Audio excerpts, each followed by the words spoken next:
The House of a Thousand Candles by Meredith Nicholson. Chapter 1. The Will of John Marshall Glenarm. Pickering's letter bringing news of my grandfather's death found me at Naples early in October. John Marshall Glenarm had died in June. He had left a will which gave me his property conditionally, Pickering wrote, and it was necessary for me to return immediately to qualify as legatee. It was the merest luck that the letter came to my hands at all, for it had been sent to Constantinople, in care of the consul general instead of my banker there. It was not Pickering's fault that the consul was a friend of mine who kept track of my wanderings, and was able to hurry the executor's letter after me to Italy, where I had gone to meet an English financier who had, I was advised, unlimited money to spend on African railways. I'm an engineer, a graduate of an American institution familiarly known as Tech, and as my funds were running low, I naturally turned to my profession for employment. But this letter changed my plans, and the following day I cabled Pickering of my departure, and was outward bound on a steamer for New York.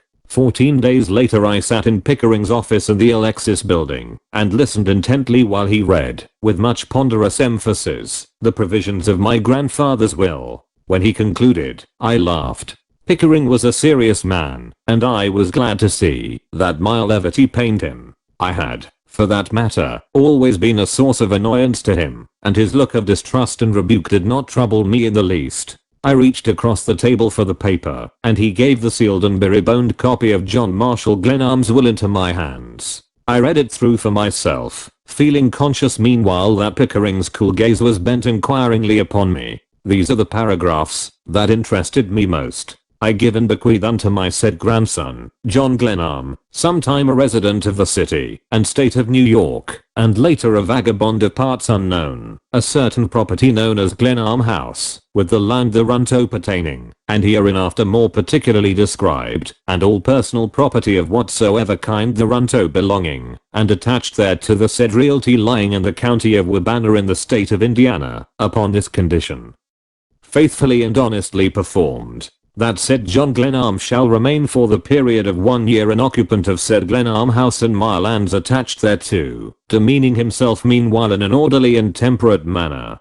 Should he fail at any time during said year to comply with this provision, said property shall revert to my general estate and become, without reservation, and without necessity for any process of law, the property, absolutely, of Mari and Everooks, of the county and state of New York. Well, he demanded, striking his hands upon the arms of his chair, what do you think of it? For the life of me, I could not help laughing again. There was, in the first place, a delicious irony in the fact that I should learn through him of my grandfather's wishes with respect to myself. Pickering and I had grown up in the same town in Vermont. We had attended the same preparatory school, but there had been from boyhood a certain antagonism between us. He had always succeeded where I had failed, which is to say, I must admit that he had succeeded pretty frequently. When I refused to settle down to my profession, but chose to see something of the world first, Pickering gave himself seriously to the law, and there was, I knew from the beginning, no manner of chance that he would fail. I'm not more or less than human, and I remembered with joy that once I had thrashed him soundly at the prep school for bullying a smaller boy, but our score from school days was not without tallies on his side. He was easily the better scholar, I grant him that, and he was rude and plausible. You never quite knew the extent of his powers and resources, and he had, I always maintained, the most amazing good luck, as witness the fact that John Marshall Glenarm had taken a friendly interest in him. It was wholly like my grandfather, who was a man of many whims, to give his affairs into Pickering's keeping, and I could not complain, for I had missed my own chance with him. It was, I knew readily enough, part of my punishment for having succeeded so signally in incurring my grandfather's displeasure that he had made it necessary for me to treat with Arthur Pickering in this matter of the will, and Pickering was enjoying the situation to the full. He sank back in his chair with an air of complacency that had always been insufferable in him. I was quite willing to be patronized by a man of years and experience, but Pickering was my own age, and his experience of life seemed to me preposterously inadequate. To find him settled in New York, where he had been established through my grandfather's generosity, and the executor of my grandfather's estate, was hard to bear, but there was something not wholly honest in my mirth. for my conduct during the 3 preceding years had been reprehensible. I had used my grandfather shabbily. My parents died when I was a child, and he had cared for me as far back as my memory ran. He had suffered me to spend without restraint the fortune left by my father. He had expected much of me, and I had grievously disappointed him. It was his hope that I should devote myself to architecture, a profession for which he had the greatest admiration, whereas I had insisted on engineering. I'm not writing an apology for my life, and I shall not attempt to extenuate my conduct in going abroad at the end of my course at Tech, and, when I made Lawrence Donovan's acquaintance, in setting off with him on a career of adventure. I do not regret, though possibly it would be more to my credit if I did, the months spent leisurely following the Danube east of the Iron Gate, Lawrence Donovan always with me, while we urged the villagers and in loafers to all manner of sedition, acquitting ourselves so well that, when we came out into the Black Sea for further pleasure, Russia did us the honor to keep us by at our heels. I should like, for my own satisfaction, at least, to set down an account of certain affairs in which we were concerned at Belgrade, but without Larry's consent I'm not at liberty to do so, nor shall I take time here to describe our travels in Africa, though our study of the Atlas Mountain dwarfs won us honorable mention by the British Ethnological Society. These were my yesterdays, but today I sat in Arthur Pickering's office in the towering Alexis building, conscious of the muffled roar of Broadway, discussing the terms of my grandfather Glenarm's will with a man whom I disliked as heartily as it is safe for one man to dislike another. Pickering had asked me a question, and I was suddenly aware that his eyes were fixed upon me, and that he awaited my answer. What do I think of it? I repeated. I don't know that it makes any difference what I think, but I'll tell you, if you want to know, that I call it infamous, outrageous, that a man should leave a ridiculous will of that sort behind him. All the old money bags who pile up fortunes magnify the importance of their money. They imagine that every kindness, every ordinary courtesy shown them, is merely a bid for a slice of the cake. I'm disappointed in my grandfather. He was a splendid old man, though God knows he had his queer ways. I'll bet $1,000, if I have so much money in the world, that this scheme is yours, Pickering, and not his. It's Max of your ancient vindictiveness, and John Marshall Glenarm had none of that in his blood. That stipulation about my residence out there is fantastic. I don't have to be a lawyer to know that, and no doubt I could break the will. I've a good notion to try it, anyhow. To be sure, you can tie up the estate for half a dozen years if you like, he replied coolly. He did not look upon me as likely to become a formidable litigant. My staying qualities had been proved weak long ago, as Pickering knew well enough. No doubt you would like that, I answered. But I'm not going to give you the pleasure. I abide by the terms of the will. My grandfather was a fine old gentleman. I shan't drag his name through the courts, not even to please you, Arthur Pickering, I declared hotly. The sentiment is worthy of a good man, Glenarm, he rejoined. But this woman who is to succeed to my rights, I don't seem to remember her. It is not surprising that you never heard of her. Then she's not a connection of the family, no long lost cousin whom I ought to remember? No, she was a late acquaintance of your grandfather's. He met her through an old friend of his, Miss Evans, known as Sister the Sa. Miss Devereux' sister the Sa's niece. I whistled. I had a dim recollection that during my grandfather's long widowhood there were occasional reports that he was about to marry. The name of Miss Evans had been mentioned in this connection. I had heard it spoken of in my family, and not, I remembered, with much kindness.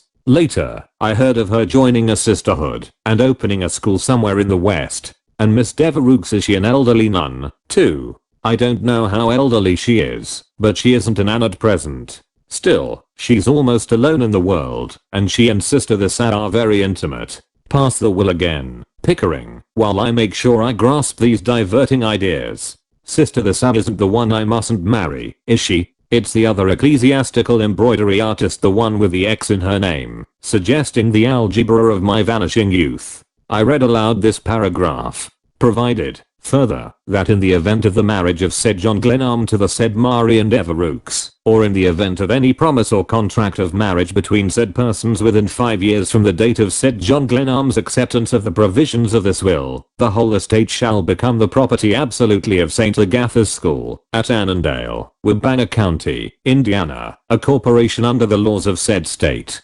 For a touch of comedy commend me to my grandfather. Pickering, you always were a well-meaning fellow. I'll turn over to you all my right, interest and title in, and to these angelic sisters. Marry. I like the idea. I suppose someone will try to marry me for my money. Marriage, Pickering, is not embraced in my scheme of life. I should hardly call you a marrying man, he observed. Perfectly right, my friend.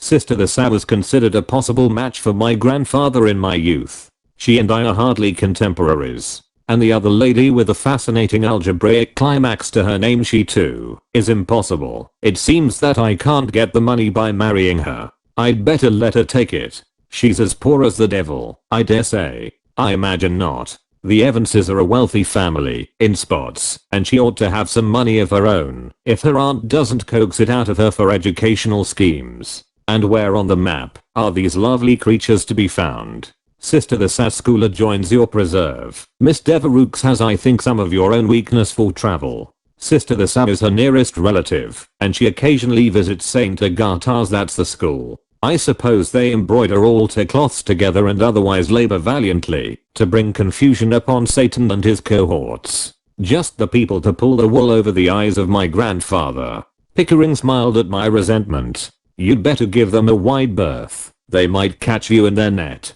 Sister the Sam is said to have quite a winning way. She certainly plucked your grandfather. Nuns in spectacles, the gentle educators of youth and that sort of thing, with a good-natured old man for their prey. None of them for me. I rather thought so, remarked Pickering, and he pulled his watch from his pocket and turned the stem with his heavy fingers. He was short, thick-set, and sleek, with a square jaw, hair already thin and a close-clipped mustache. Age, I reflected, was not improving him. I had no intention of allowing him to see that I was irritated. I drew out my cigarette case and passed it across the table. After you. They are made quite specially for me in Madrid. You forget that I never used tobacco in any form. You always did miss a good deal of the joy of living, I observed, throwing my smoking match into his waste paper basket, to his obvious annoyance. Well, I'm the bad boy of the storybooks, but I'm really sorry my inheritance has a string tied to it.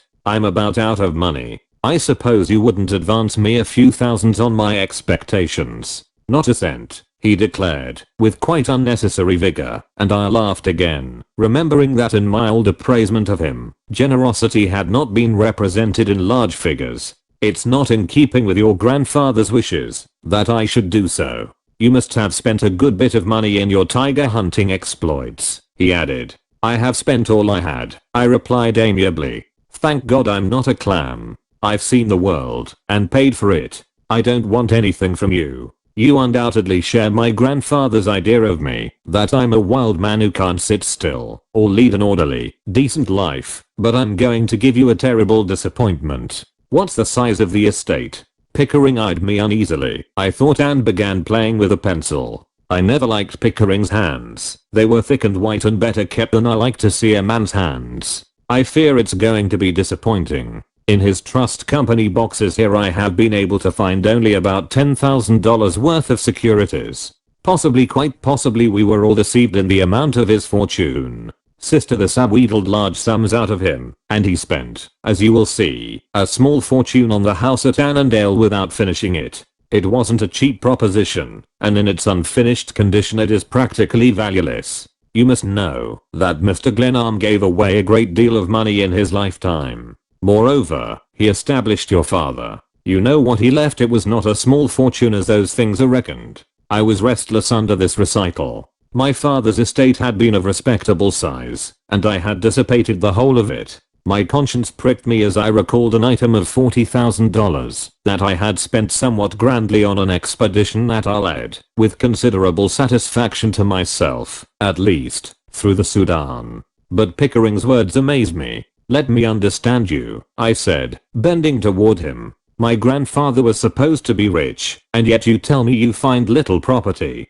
Sister this I got money from him to help build a school. How much was that? $50,000. It was an open account. His books show the advances, but he took no notes. And that claim is worth. It is good as against her individually, but she contends. Yes, go on. I had struck the right note. He was annoyed at my persistence and his apparent discomfort pleased me. She refuses to pay. She says Mr. Glenarm made her a gift of the money. That's possible, isn't it? He was forever making gifts to churches. Schools and theological seminaries were a sort of weakness with him. That is quite true, but this account is among the assets of the estate. It's my business as executor to collect it. We'll pass that. If you get this money, the estate is worth $60,000, plus the value of the land out there at Annandale, and Glenarm House is worth. There you have me. It was the first likeness he had shown, and it put me on guard. I should like an idea of its value.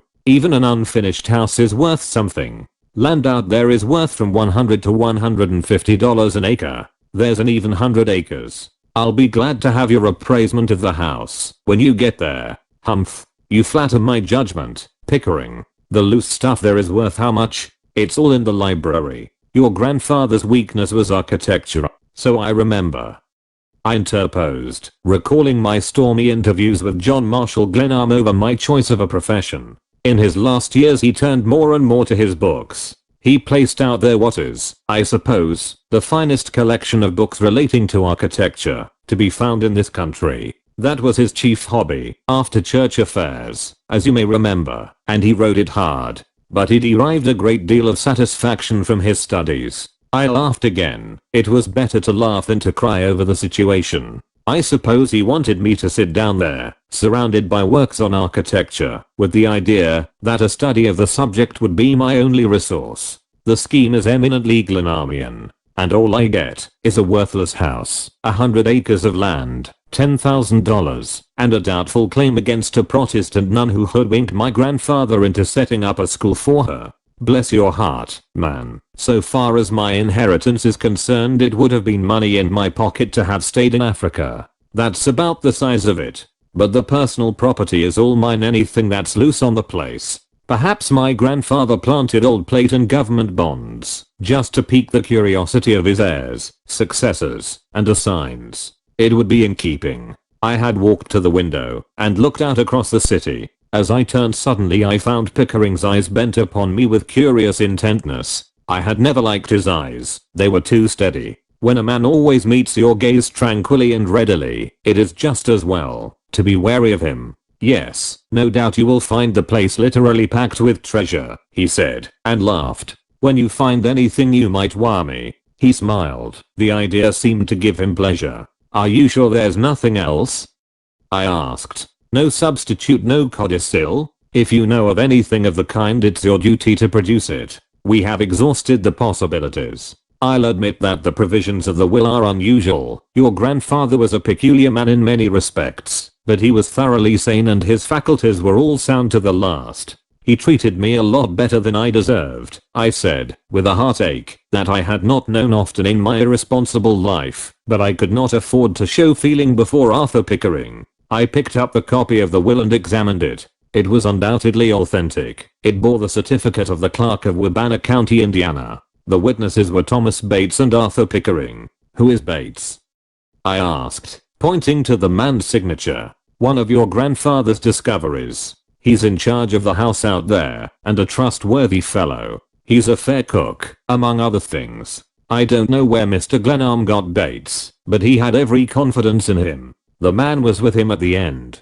A picture of my grandfather dying, alone with a servant, while I, his only kinsman, wandered in strange lands, was not one that I could contemplate with much satisfaction. My grandfather had been an odd little figure of a man, who always wore a long black coat and a silk hat, and carried a curious silver-headed staff, and said puzzling things at which everybody was afraid either to laugh or to cry. He refused to be thanked for favors, though he was generous and helpful and constantly performing kind deeds. His whimsical philanthropies were often described in the newspapers. He had once given a considerable sum of money to a fashionable church in Boston with the express stipulation, which he safeguarded legally, that if the congregation ever entrusted its spiritual welfare to a minister named Reginald, Harold or Claude, an amount equal to his gift, with interest, should be paid to the Massachusetts Humane Society. The thought of him touched me now. I was glad to feel That his money had never been a lure to me. It did not matter whether his estate was great or small. I could, at least, ease my conscience by obeying the behest of the old man whose name I bore, and whose interest in the finer things of life and art had given him an undeniable distinction. I should like to know something of Mr. Glenarm's last days, I said abruptly. He wished to visit the village where he was born, and Bates, his companion and servant, went to Vermont with him. He died quite suddenly and was buried beside his father in the old village cemetery. I saw him last early in the summer. I was away from home and did not know of his death until it was all over. Bates came to report it to me and to sign the necessary papers in probating the will. It had to be done in the place of the decedent's residence, and we went together to Urbana, the seat of the county in which Annandale lies. I was silent after this, looking out toward the sea that had lured me since my earliest dreams of the world that lay beyond it. It's a poor stake, Glenarm, remarked Pickering consolingly, and I wheeled upon him. I suppose you think it a poor stake. I suppose you can't see anything in that old man's life beyond his money, but I don't care a curse what my inheritance is. I never obeyed any of my grandfather's wishes in his lifetime, but now that he's dead his last wish is mandatory. I'm going out there to spend a year, if I die for it. Do you get my idea? Humph. You always were a stormy petrel, he sneered. I fancy it will be safer to keep our most agreeable acquaintance on a strictly business basis. If you accept the terms of the will. Of course I accept them. Do you think I'm going to make a row, refuse to fulfill that old man's last wish? I gave him enough trouble in his life without disappointing him in his grave. I suppose you'd like to have me fight the will, but I'm going to disappoint you. He said nothing, but played with his pencil. I had never disliked him so heartily. He was so smug and comfortable. His office breathed the very spirit of prosperity. I wished to finish my business and get away. I suppose the region out there has a high death rate. How's the malaria? Not alarmingly prevalent, I understand. There's a summer resort over on one side of Lake Annandale. The place is really supposed to be wholesome. I don't believe your grandfather had homicide in mind in sending you there. No, he probably thought the rustication would make a man of me. Must I do my own victualling? I suppose I'll be allowed to eat. Bates can cook for you. He'll supply the necessities. I'll instruct him to obey your orders. I assume you'll not have many guests. In fact, he studied the back of his hand intently. While that isn't stipulated, I doubt whether it was your grandfather's intention that you should surround yourself with boisterous companions. I supplied the words in my cheerfulest tone. No, my conduct shall be exemplary, Mr. Pickering, I added, with affable irony. He picked up a single sheet of thin typewritten paper and passed it across the table. It was a formal acquiescence in the provisions of the will. Pickering had prepared it in advance of my coming, and this assumption that I would accept the terms irritated me. Assumptions as to what I should do under given conditions had always irritated me, and accounted, in a large measure, for my proneness to surprise and disappoint people. Pickering summoned a clerk to witness my signature. How soon shall you take possession? He asked. I have to make a record of that. I shall start for Indiana tomorrow, I answered. You are prompt, he replied, deliberately folding in quarters the paper I had just signed. I hoped you might dine with me before going out, but I fancy New York is pretty tame after the cafes and bazaars of the East. His reference to my wanderings angered me again, for here was the point at which I was most sensitive. I was 27 and had spent my patrimony. I had tasted the bread of many lands, and I was doomed to spend a year qualifying myself for my grandfather's legacy by settling down on an abandoned and lonely Indiana farm that I had never seen and had no interest in whatever. As I rose to go, Pickering said, "It will be sufficient if you drop me a line, say once a month, to let me know you are there. The post office is in Annandale. I suppose I might file a supply of postal cards in the village and arrange for the mailing of one every month. It might be done that way," B answered evenly. "We may perhaps meet again, if I don't die of starvation or ennui. Goodbye." We shook hands stiffly, and I left him, going down in an elevator filled with eager, anxious men. I, at least, had no cares of business. It made no difference to me whether the market rose or fell. Something of the spirit of adventure that had been my curse quickened in my heart as I walked through crowded Broadway past Trinity Church to a bank and drew the balance remaining on my letter of credit. I received in currency slightly less than $1,000. As I turned from the teller's window, I ran into the arms of the last man in the world I expected to see. This, let it be remembered, was in October of the year of our Lord, 1901. Chapter 2. A Face at Sherry's. "Don't mention my name and thou lovest me," said Lawrence Donovan, and he drew me aside, ignored my hand and otherwise threw into our meeting a casual quality that was somewhat amazing in view of the fact that we had met last at Cairo. Allah. It was undoubtedly Larry. I felt the heat of the desert and heard the camel drivers cursing and our Sudanese guides plotting mischief under a window far away. "Well," we both exclaimed interrogatively. He rocked gently back and forth, with his hands in his pockets, on the tile floor of the banking house. I had seen him stand thus once on a time when we had eaten nothing in 4 days. It was in Abyssinia, and our guides had lost us in the worst possible place with the same untroubled look in his eyes. "Please don't appear surprised or scared or anything, Jack," he said, with his delicious intonation. "I saw a fellow looking for me an hour or so ago. He's been at it for several months, hence my presence on these shores of the brave and the free. He's probably still looking, as he's a persistent devil. I'm here, as we may say, quite incog, staying at an East Side lodging house where I shan't invite you to call on me, but I must see you. Dine with me tonight, at Sherry's.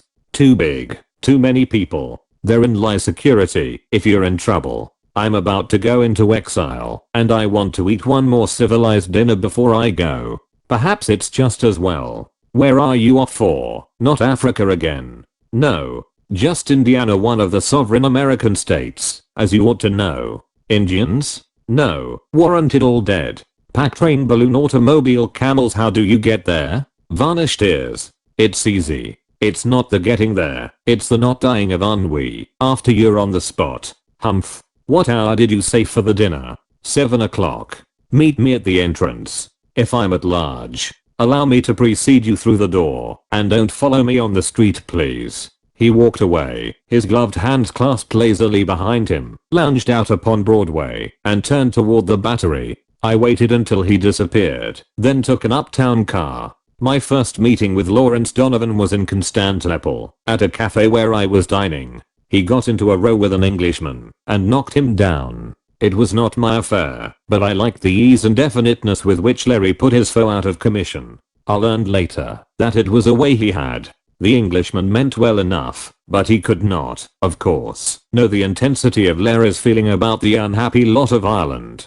In the beginning of my own acquaintance with Donovan, I sometimes argued with him, but I soon learned better manners. He quite converted me to his own notion of Irish affairs, and I was as hot an advocate as he of head smashing as a means of restoring Ireland's lost prestige. My friend, the American consul general at Constantinople, was not without a sense of humor, and I easily enlisted him in Larry's behalf. The Englishman thirsted for vengeance and invoked all the powers. He insisted, with reason, that Larry was a British subject, and that the American consul had no right to give him asylum, a point that was, I understand, thoroughly well grounded in law and fact. Larry maintained, on the other hand, that he was not English but Irish, and that, as his country maintained no representative in Turkey, it was his privilege to find refuge wherever it was offered. Larry was always the most plausible of human beings, and between us he, the American consul, and we made an impression, and got him off.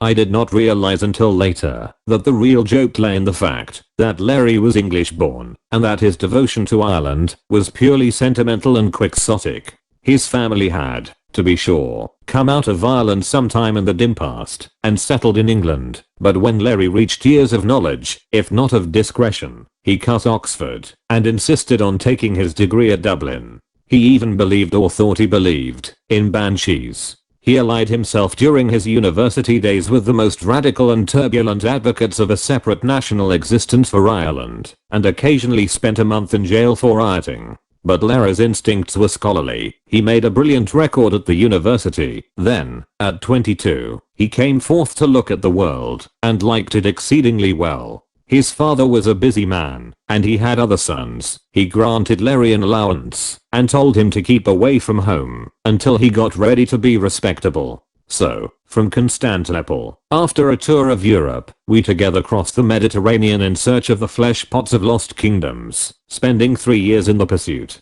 We parted at Cairo on excellent terms. He returned to England, and later to his beloved Ireland, for he had blithely sung the wildest Gaelic songs in the darkest days of our adventures, and never lost his love for the sod, as he apostrophized and capitalized his adopted country. Larry had the habit of immaculateness. He emerged from his East Side lodging house that night closed properly and wearing the gentlemanly air of peace and reserve that is so wholly incompatible with his disposition to breed discord and indulge in riot. When we sat down for a leisurely dinner at Sherry's, we were not, I modestly maintain, a forbidding pair. We, if I may drag myself into the matter, are both a trifle under the average height, sinewy, nervous, and, just then, trained fine. Our lean, clean-shaven faces were well-browned, mine wearing a fresh coat from my days on the steamer's deck. Larry had never been in America before, and the scene had for both of us the charm of a gay and novel spectacle. I have always maintained, in talking to Larry of nations and races, that the Americans are the handsomest and best put up people in the world, and I believe he was persuaded of it that night as we gazed with eyes long unaccustomed to splendor upon the great company assembled in the restaurant.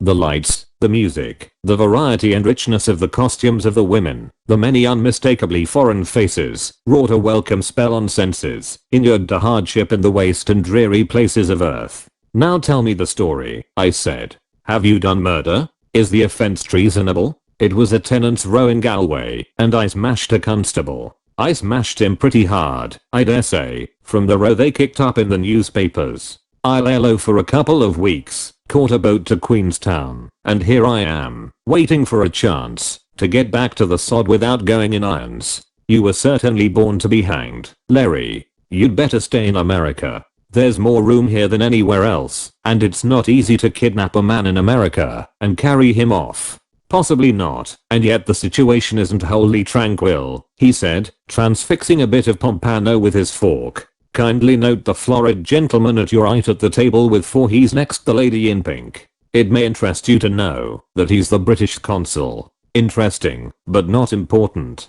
You don't for a moment suppose that he's looking for me? Not at all. But he undoubtedly has my name on his tablets. The detective that's here following me around is pretty dull. He lost me this morning while I was talking to you in the bank. Later on I had the pleasure of trailing him for an hour or so until he finally brought up at the British consul's office. Thanks, no more of the fish. Let us banish care. I wasn't born to be hanged, and as I'm a political offender, I doubt whether I can be deported if they lay hands on me. He watched the bubbles in his glass dreamily, holding it up in his slim well-kept fingers. Tell me something of your own immediate present and future, he said. I made the story of my grandfather Glenarm's legacy as brief as possible, for brevity was a definite law of our intercourse. A year, you say, with nothing to do but fold your hands and wait. It doesn't sound awfully attractive to me. I'd rather do without the money, but I intend to do some work.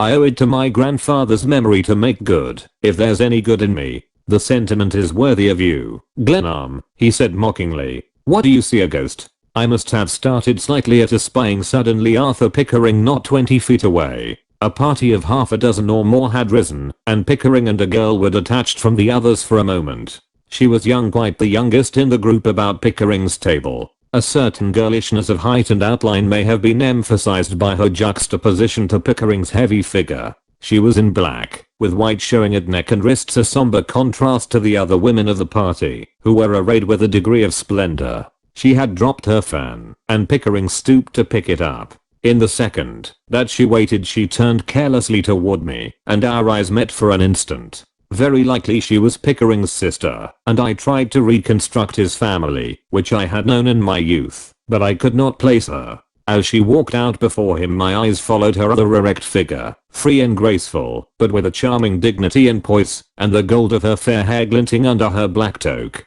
Her eyes, as she turned them full upon me, were the saddest, loveliest eyes I had ever seen, and even in that brilliant, crowded room I felt their spell. They were fixed in my memory, indelibly mournful, dreamy and wistful. In my absorption I forgot Larry. "You're taking unfair advantage," he observed quietly. "Friends of yours?" "The big chap in the lead is my friend Pickering," I answered, and Larry turned his head slightly. "Yes, I supposed you weren't looking at the women," he observed dryly. "I'm sorry I couldn't see the object of your interest. These men." I laughed carelessly enough, but I was already summoning from my memory the great face of the girl in black, her mournful eyes, the glint of gold in her hair. Pickering was certainly finding the pleasant places in this vale of tears, and I felt my heart hot against him. It hurts, this seeing a man you have never liked succeeding where you have failed. "Why didn't you present me? I'd like to make the acquaintance of a few representative Americans. I may need them to go bail for me." Pickering didn't see me, for one thing, and for another he wouldn't go bail for you or me if he did. He isn't built that way. Larry smiled quizzically. "You needn't explain further. The sight of the lady has shaken you. She reminds me of Tennyson. Backquote the star-like sorrows of immortal eyes. And the rest of it ought to be a solemn warning to you. Many backquote drew swords and died, and calamity followed in her train. These women. I thought you were past all that." She turned carelessly toward me, and our eyes met for an instant. "I don't know why a man should be past it at 27. Besides, Pickering's friends are strangers to me. But what became of that Irish colleen you used to moon over?" Her distinguishing feature, as I remember her photograph, was a short upper lip. "You used to force her upon me frequently when we were in Africa." "Humph. When I got back to Dublin I found that she had married a brewer's son. Think of it. Put not your faith in a short upper lip." Her face never inspired any confidence in me. "That will do, thank you. I'll have a bit more of that mayonnaise, if the waiter isn't dead." "I think you said your grandfather died in June. A letter advising you of the fact reached you at Naples in October. Has it occurred to you that there was quite an interim there? What, may I ask, was the executor doing all that time?" "You may be sure he was taking advantage of the opportunity to look for the red gold. I suppose you didn't give him a sound drubbing for not keeping the cables hot with inquiries for you?" He eyed me in that disdain for my stupidity which I have never suffered from any other man. "Well, no, to tell the truth, I was thinking of other things during the interview. Your grandfather should have provided a guardian for you, lad. You oughtn't to be trusted with money. Is that bottle empty? Well, if that person with the fat neck was your friend Pickering, I'd have a care of what's coming to me. I'd be quite sure that Mr. Pickering hadn't made away with the old gentleman's boodle, or that it didn't get lost on the way from him to me. The time's running now, and I'm in for the year. My grandfather was a fine old gentleman, and I treated him like a dog. I'm going to do what he directs, and that will, no matter what the size of the reward may be. Certainly, that's the eminently proper thing for you to do. But keep your wits about you. If a fellow with that neck can't find money where money has been known to exist, it must be buried pretty deep. Your grandfather was a trifle eccentric, I judge, but not a fool by any manner of means. The situation appeals to my imagination, Jack. I like the idea of it, the lost treasure and the whole business. Lord, what a salad that is. Cheer up, comrade. You're as grim as an owl." Whereupon we fell to talking of people and places we had known in other lands. We spent the next day together, and in the evening, at my hotel, he criticized my effects while I packed, in his usual ironical vein. "You're not going to take those things with you, I hope." He indicated the rifles and several revolvers which I brought from the closet, and threw upon the bed. "They make me homesick for the jungle." He drew from its cover the heavy rifle I had used last on a leopard hunt, and tested its weight. "Precious little use you'll have for this. Better let me take it back to the sod, to use on the landlords. I say, Jack, are we never to seek our fortunes together again? We hit it off pretty well, old man. Come to think of it, I don't like to lose you." He bent over the straps of the rifle case with unnecessary care, but there was a quaver in his voice that was not like Larry Donovan. "Come with me now," I exclaimed, wheeling upon him. "I'd rather be with you than with any other living man, Jack Glenarm, but I can't think of it. I have my own troubles, and, moreover, you've got to stick it out there alone. It's part of the game the old gentleman set up for you, as I understand it.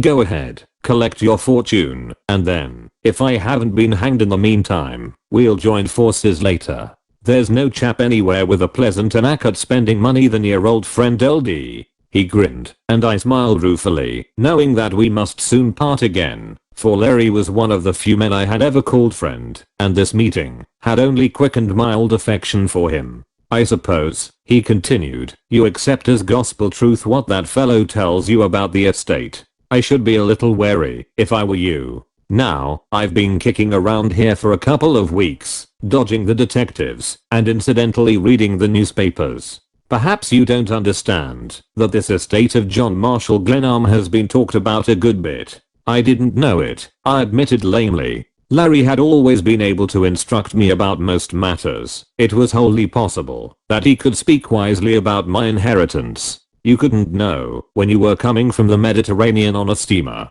But the house out there and the mysterious disappearance of the property have been duly discussed. You're evidently an object of some public interest, and he drew from his pocket a newspaper cutting. Here's a sample item.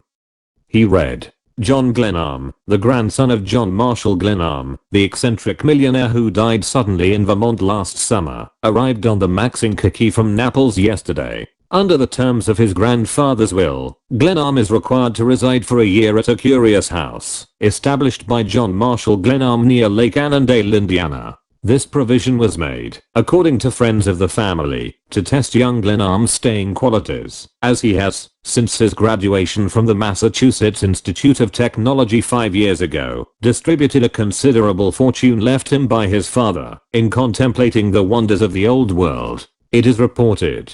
That will do. Signs and wonders I have certainly beheld, and if I spent the money I submit that I got my money back. I paid my bill and took a hansom for the ferry, Larry with me, chaffing away drolly with his old zest. He crossed with me, and as the boat drew out into the river a silence fell upon us, the silence that is possible only between old friends. As I looked back at the lights of the city, something beyond the sorrow at parting from a comrade touched me. A sense of foreboding, of coming danger, crept into my heart. But I was going upon the tamest possible excursion. For the first time in my life I was submitting to the direction of another, albeit one who lay in the grave. How like my grandfather it was, to die leaving this compulsion upon me. My mood changed suddenly, and as the boat bumped at the pier I laughed. Bah, these men, ejaculated Larry. What men? I demanded, giving my bags to a porter. These men who are in love, he said. I know the signs. Mooning, silence, sudden inexplicable laughter. I hope I'll not be in jail when you're married. You'll be in a long time, if they hold you for that. Here's my train. We talked of old times, and of future meetings, during the few minutes that remained. You can write me at my place of rustication, I said, scribbling Annandale, Wabana County, Indiana, on a card. Now if you need me at any time I'll come to you wherever you are. You understand that, old man. Goodbye. Write me, care of my father, he'll have my address, though this last row of mine made him pretty hot. I passed through the gate, and down the long train to my sleeper. Turning, with my foot on the step, I waved a farewell to Larry, who stood outside watching me. In a moment the heavy train was moving slowly out into the night upon its westward journey. Chapter 3. The House of 1,000 Candles. Annandale derives its chief importance from the fact that two railway lines intersect there. The Chicago Express paused only for a moment, while the porter deposited my things beside me on the platform. Light streamed from the open door of the station. A few idlers paced the platform, staring into the windows of the cars. The village hackman languidly solicited my business. Suddenly out of the shadows came a tall, curious figure of a man clad in a long ulster. As I write, it is with a quickening of the sensation I received on the occasion of my first meeting with Bates. His lank gloomy figure rises before me now, and I hear his deep melancholy voice, as, touching his hat respectfully, he said, "Beg pardon, sir, is this Mr. Glenarm? I'm Bates from Glenarm House. Mr. Pickering wired me to meet you, sir." "Yes, to be sure," I said. The hackman was already gathering up my traps, and I gave him my trunk checks. "How far is it?" I asked, my eyes resting, a little regretfully, I must confess, on the rear lights of the vanishing train. 2 miles, sir," Bates replied. "There's no way over but the hack in winter. In summer the steamer comes right into our dock. My legs need stretching. I'll walk, I suggested, drawing the cool air into my lungs. It was a still, starry October night, and its freshness was great for laughter the hot sleeper. Bates accepted the suggestion without comment. We walked to the end of the platform, where the hackman was already tumbling my trunks about, and after we had seen them piled upon his nondescript wagon, I followed Bates down through the broad quiet street of the village. There was more of Annandale than I had imagined, and several tall smokestacks loomed here and there in the thin starlight. "Brickyards, sir," said Bates, waving his hand at the stacks. "It's a considerable center for that kind of business. Bricks without straw?" I asked, as we passed a radiant saloon that blazed upon the boardwalk. "Beg pardon, sir, but such places are the ruin of men," on which remark one based a mental note that Bates wished to impress me with his own rectitude. He swung along beside me, answering questions with dogged brevity. Clearly, here was a man who had reduced human intercourse to a basis of necessity. I was to be shut up with him for a year, and he was not likely to prove a cheerful jailer. My feet struck upon a gravelled highway at the end of the village street, and I heard suddenly the lapping of water. "It's the lake, sir. This road leads right out to the house," Bates explained. I was doomed to meditate pretty steadily, I imagined, on the beauty of the landscape in these parts, and I was rejoiced to know that it was not all cheerless prairie or gloomy woodland. The wind freshened cut blew sharply upon us off the water. "The fishing's quite good in season. Mr. Glenarm used to take great pleasure in it." "Bass, yes, sir." Mr. Glenarm held there was nothing quite equal to a black bass. I liked the way the fellow spoke of my grandfather. He was evidently a loyal retainer. No doubt he could summon from the past many pictures of my grandfather, and I determined to encourage his confidence. Any resentment I felt on first hearing the terms of my grandfather's will had passed. He had treated me as well as I deserved, and the least I could do was to accept the penalty he had laid upon me in a sane and amiable spirit. This train of thought occupied me as we tramped along the highway. The road now led away from the lake and through a heavy wood. Presently, on the right loomed a dark barrier, and I put out my hand and touched a wall of rough stone that rose to a height of about 8 feet. "What is this, Bates?" I asked. "This is Glenarm land, sir. The wall was one of your grandfather's ideas. It's a quarter of a mile long and cost him a pretty penny, I warrant you. The road turns off from the lake now, but the Glenarm property is all lakefront. So there was a wall about my prison house," I grinned cheerfully to myself. When, a few moments later, my guide paused at an arched gateway in the long wall, drew from his overcoat a bunch of keys, and fumbled at the lock of an iron gate, I felt the spirit of adventure quicken within me. The gate clicked behind us, and Bates found a lantern and lighted it with the ease of custom. "I use this gate because it's nearer. The regular entrance is farther down the road. Keep close, sir, as the timber isn't much cleared." The undergrowth was indeed heavy, and I followed the lantern of my guide with difficulty. In the darkness the place seemed as wild and rough as a tropical wilderness. "Only a little farther," rose Bates' voice ahead of me, "and then, there's the light, sir," and, lifting my eyes, as I stumbled over the roots of a great tree, I saw for the first time the dark outlines of Glenarm House. "Here we are, sir," exclaimed Bates, stamping his feet upon a walk. I followed him to what I assumed to be the front door of the house, where a lamp shone brightly at either side of massive entrance. Bates flung it open without ado, and I stepped quickly into a great hall that was lighted dimly by candles, fastened into brackets on the walls. "I hope you've not expected too much, Mr. Glenarm," said Bates, with a tone of mild apology. "It's very incomplete for living purposes." "Well, we've got to make the best of it," I answered, though without much cheer. The sound of our steps reverberated and echoed in the well of a great staircase. There was not, as far as I could see, a single article of furniture in the place. "Here's something you'll like better, sir," and Bates paused far down the hall and opened a door. A single candle made a little pool of light in what I felt to be a large room. I was prepared for a disclosure of barren ugliness, and waited, in heartsick foreboding, for the silent guide to reveal a dreary prison.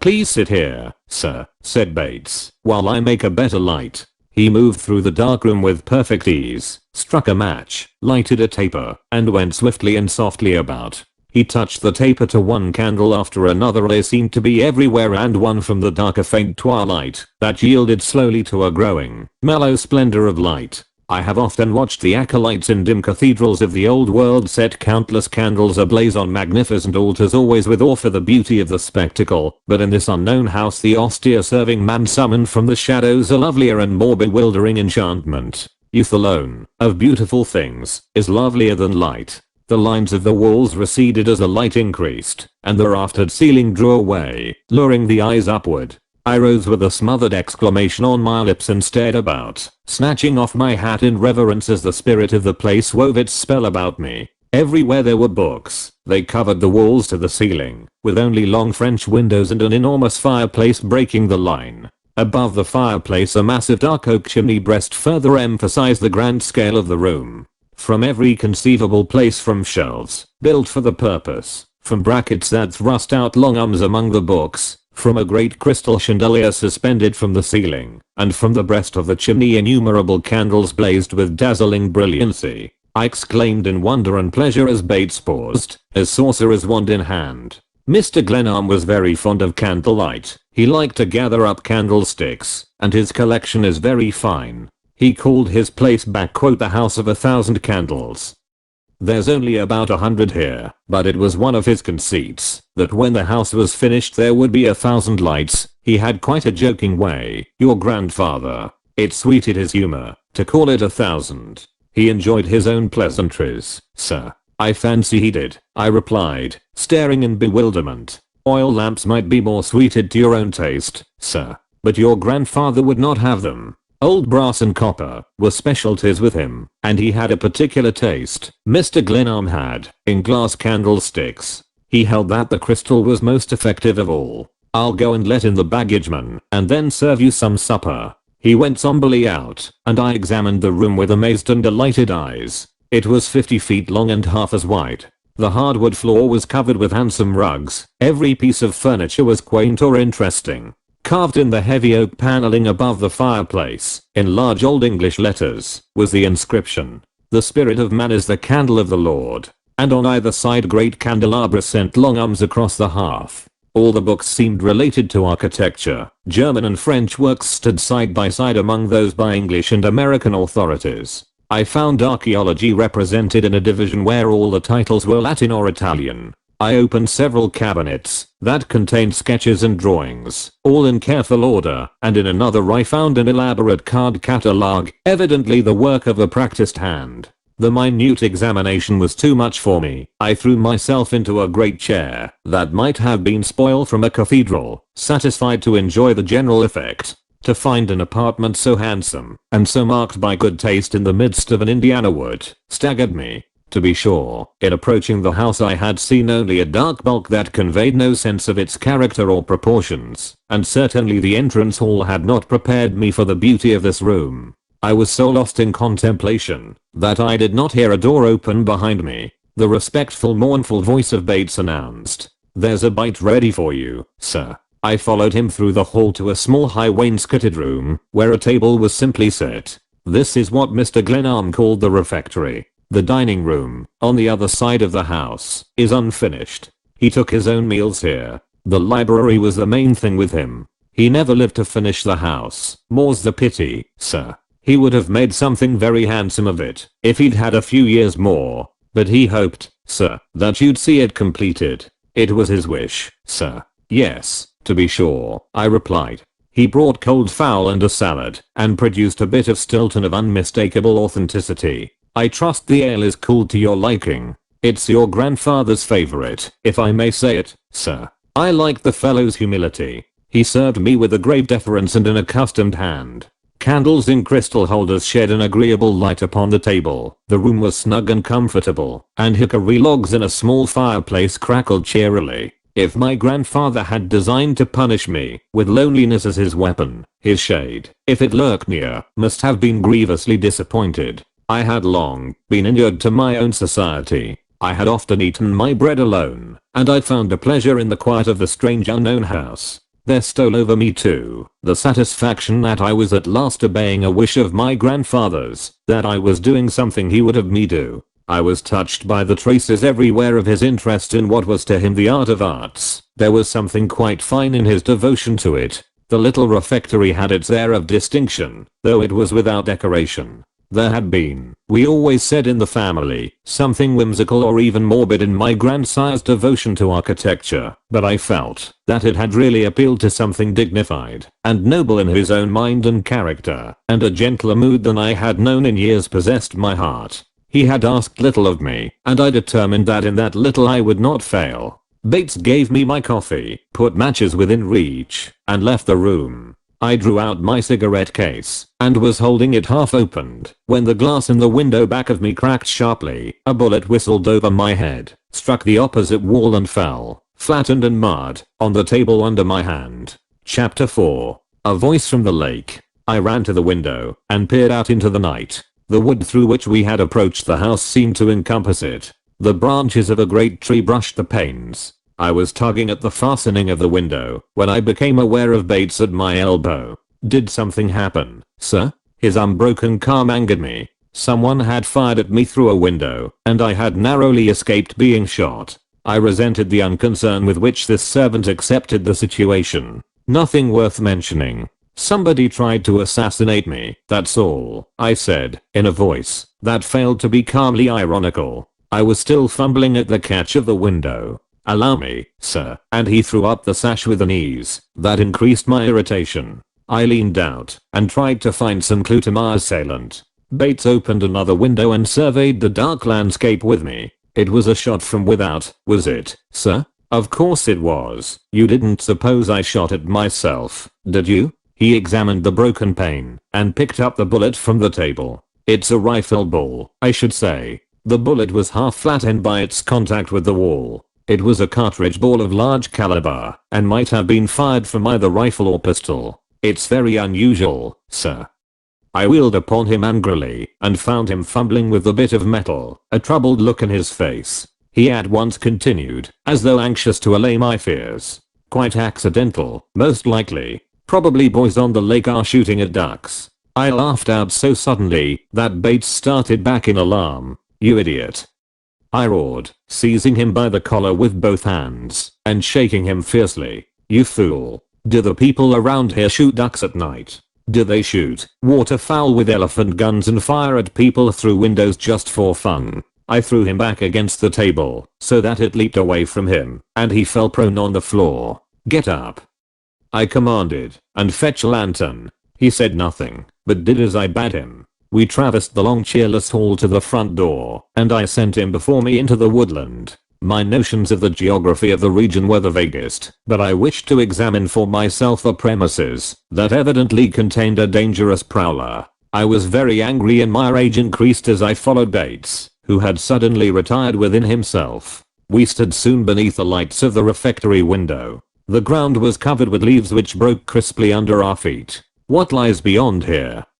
I demanded. About a quarter of a mile of woods, sir, and then the lake. Go ahead, I ordered, straight to the lake. I was soon stumbling through rough underbrush similar to that through which we had approached the house. Bates swung along confidently enough ahead of me, pausing occasionally to hold back the branches. I began to feel, as my rage abated, that I had set out on a foolish undertaking. I was utterly at sea as to the character of the grounds. I was following a man whom I had not seen until 2 hours before, and whom I began to suspect of all manner of designs upon me. It was wholly unlikely that the person who had fired into the windows would lurk about, and, moreover, the light of the lantern, the crack of the leaves and the breaking of the boughs advertised our approach loudly. I am, however, a person given to steadfastness in error, if nothing else, and I plunged along behind my guide with a grim determination to reach the margin of the lake, if for no other reason than to exercise my authority over the custodian of this strange estate. A bush slapped me sharply, and I stopped to rub the sting from my face. Are you hurt, sir? Asked Bates solicitously, turning with the lantern. Of course not, I snapped. I'm having the time of my life. Are there no paths in this jungle? Not through here, sir. It was Mr. Glenarm's idea not to disturb the wood at all. He was very fond of walking through the timber. Not at night, I hope. Where are we now? Quite near the lake, sir. Then go on. I was out of patience with Bates, with the pathless woodland, and, I must confess, with the spirit of John Marshall Glenarm, my grandfather. We came out presently upon a gravelly beach, and Bates stamped suddenly on planking. "This is the Glenarm dock, sir, and that's the boathouse." He waved his lantern toward a low structure that rose dark beside us. As we stood silent, peering out into the starlight, I heard distinctly the dip of a paddle and the soft gliding motion of a canoe. "It's a boat, sir," whispered Bates, hiding the lantern under his coat. I brushed past him and crept to the end of the dock. The paddle dipped on silently and evenly in the still water, but the sound grew fainter. A canoe is the most graceful, the most sensitive, the most inexplicable contrivance of man. With its paddle you may dip up stars along quiet shores or steal into the very harbor of dreams. I knew that furtive splash instantly and knew that a trained hand wielded the paddle. My boyhood summers in the Maine woods were not, I frequently find, wholly wasted. The owner of the canoe had evidently stolen close to the Glenarm dock and had made off when alarmed by the noise of our approach through the wood. "Have you a boat here?" "The boathouse is locked, and I haven't the key with me, sir," he replied without excitement. "Of course you haven't it," I snapped, full of anger at his tone of irreproachable respect and at my own helplessness. I had not even seen the place by daylight, and the woodland behind me and the lake at my feet were things of shadow and mystery. In my rage I stamped my foot. "Lead the way back," I roared. I had turned toward the woodland when suddenly there stole across the water a woman's voice, deep, musical and deliberate. "Really, I shouldn't be so angry if I were you," it said, with a lingering note on the word angry. "Who are you? What are you doing there?" I bawled. "Just enjoying a little tranquil thought," was the drawling, mocking reply. Far out upon the water I heard the dip and glide of the canoe, and saw faintly its outline for a moment, then it was gone. The lake, the surrounding wood, were an unknown world. The canoe, a boat of dreams. Then again came the voice. "Good night, merry gentlemen." "It was a lady, sir," remarked Bates, after we had waited silently for a full minute. "How clever you are." I sneered. "I suppose ladies prowl about here at night, shooting ducks or into people's houses." "It would seem quite likely, sir." I should have liked to cast him into the lake, but B was already moving away, the lantern swinging at his side. I followed him, back through the woodland to the house. My spirits quickly responded to the cheering influence of the great library. I stirred the fire on the hearth into life, and sat down before it, tired from my tramp. I was mystified and perplexed by the incident that had already marked my coming. It was possible, to be sure, that the bullet which narrowly missed my head in the little dining room had been a wild shot that carried no evil intent. I dismissed at once the idea that it might have been fired from the lake. It had crashed through the glass with too much force to have come so far, and, moreover, I could hardly imagine even a rifle ball's finding an unimpeded right of way through so dense a strip of wood. I found it difficult to get rid of the idea that someone had taken a pot shot at me. The woman's mocking voice from the lake added to my perplexity. It was not, I reflected, such a voice as one might expect to hear from a country girl, nor could I imagine any errand that would excuse a woman's presence abroad on an October night whose cool air inspired first confidences with fire and lamp. There was something haunting in that last cry across the water. It kept repeating itself over and over in my ears. It was a voice of quality, of breeding and charm. Good night, merry gentlemen. In Indiana, I reflected, rustics, young or old, men or women, were probably not greatly given to salutations of just this temper. Bates now appeared. "Beg pardon, sir, but your room's ready, whenever you wish to retire." I looked about in search of a clock. "There are no timepieces in the house, Mr. Glenarm. Your grandfather was quite opposed to them. He had a theory, sir, that they were conducive, as he said, to idleness. He considered that a man should work by his conscience, sir, and not by the clock, the one being more exacting than the other." I smiled as I drew out my watch, as much at Bates' solemn tones and grim lean visage as at his quotation from my grandsire. But the fellow puzzled and annoyed me. His unobtrusive black clothes, his smoothly brushed hair, his shaven face, awakened an antagonism in me. "Bates, if you didn't fire that shot through the window, who did? Will you answer me that?" "Yes, sir. If I didn't do it, it's quite a large question who did." "I'll grant you that, sir." I stared at him. He met my gaze directly without flinching, nor was there anything insolent in his tone or attitude. He continued, "I didn't do it, sir. I was in the pantry when I heard the crash in the refectory window. The bullet came from out of doors, as I should judge, sir. The facts and conclusions were undoubtedly with Bates, and I felt that I had not acquitted myself creditably in my effort to fix the crime on him. My abuse of him had been tactless, to say the least, and I now tried another line of attack. Of course, Bates, I was merely joking. What's your own theory of the matter?" "I have no theory, sir. Mr. Glenarm always warned me against theories. He said if you will pardon me there was great danger in the speculative mind."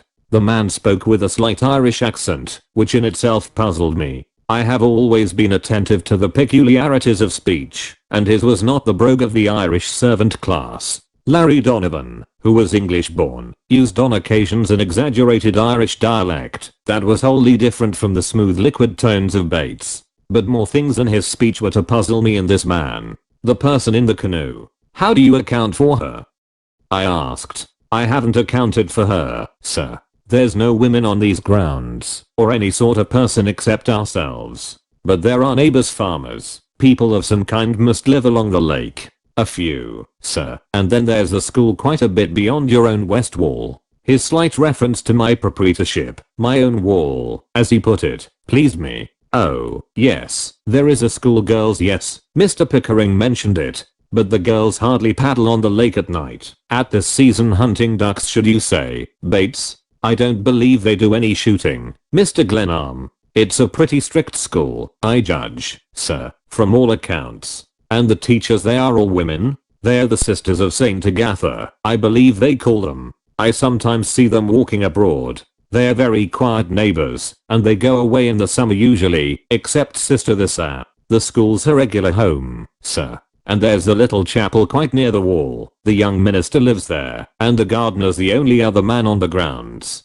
So my immediate neighbors were Protestant nuns and schoolgirls, with a chaplain and gardener thrown in for variety. Still, the chaplain might be a social resource. There was nothing in the terms of my grandfather's will to prevent my cultivating the acquaintance of a clergyman. It even occurred to me that this might be a part of the game. My soul was to be watched over by a rural priest, while, there being nothing else to do, I was to give my attention to the study of architecture.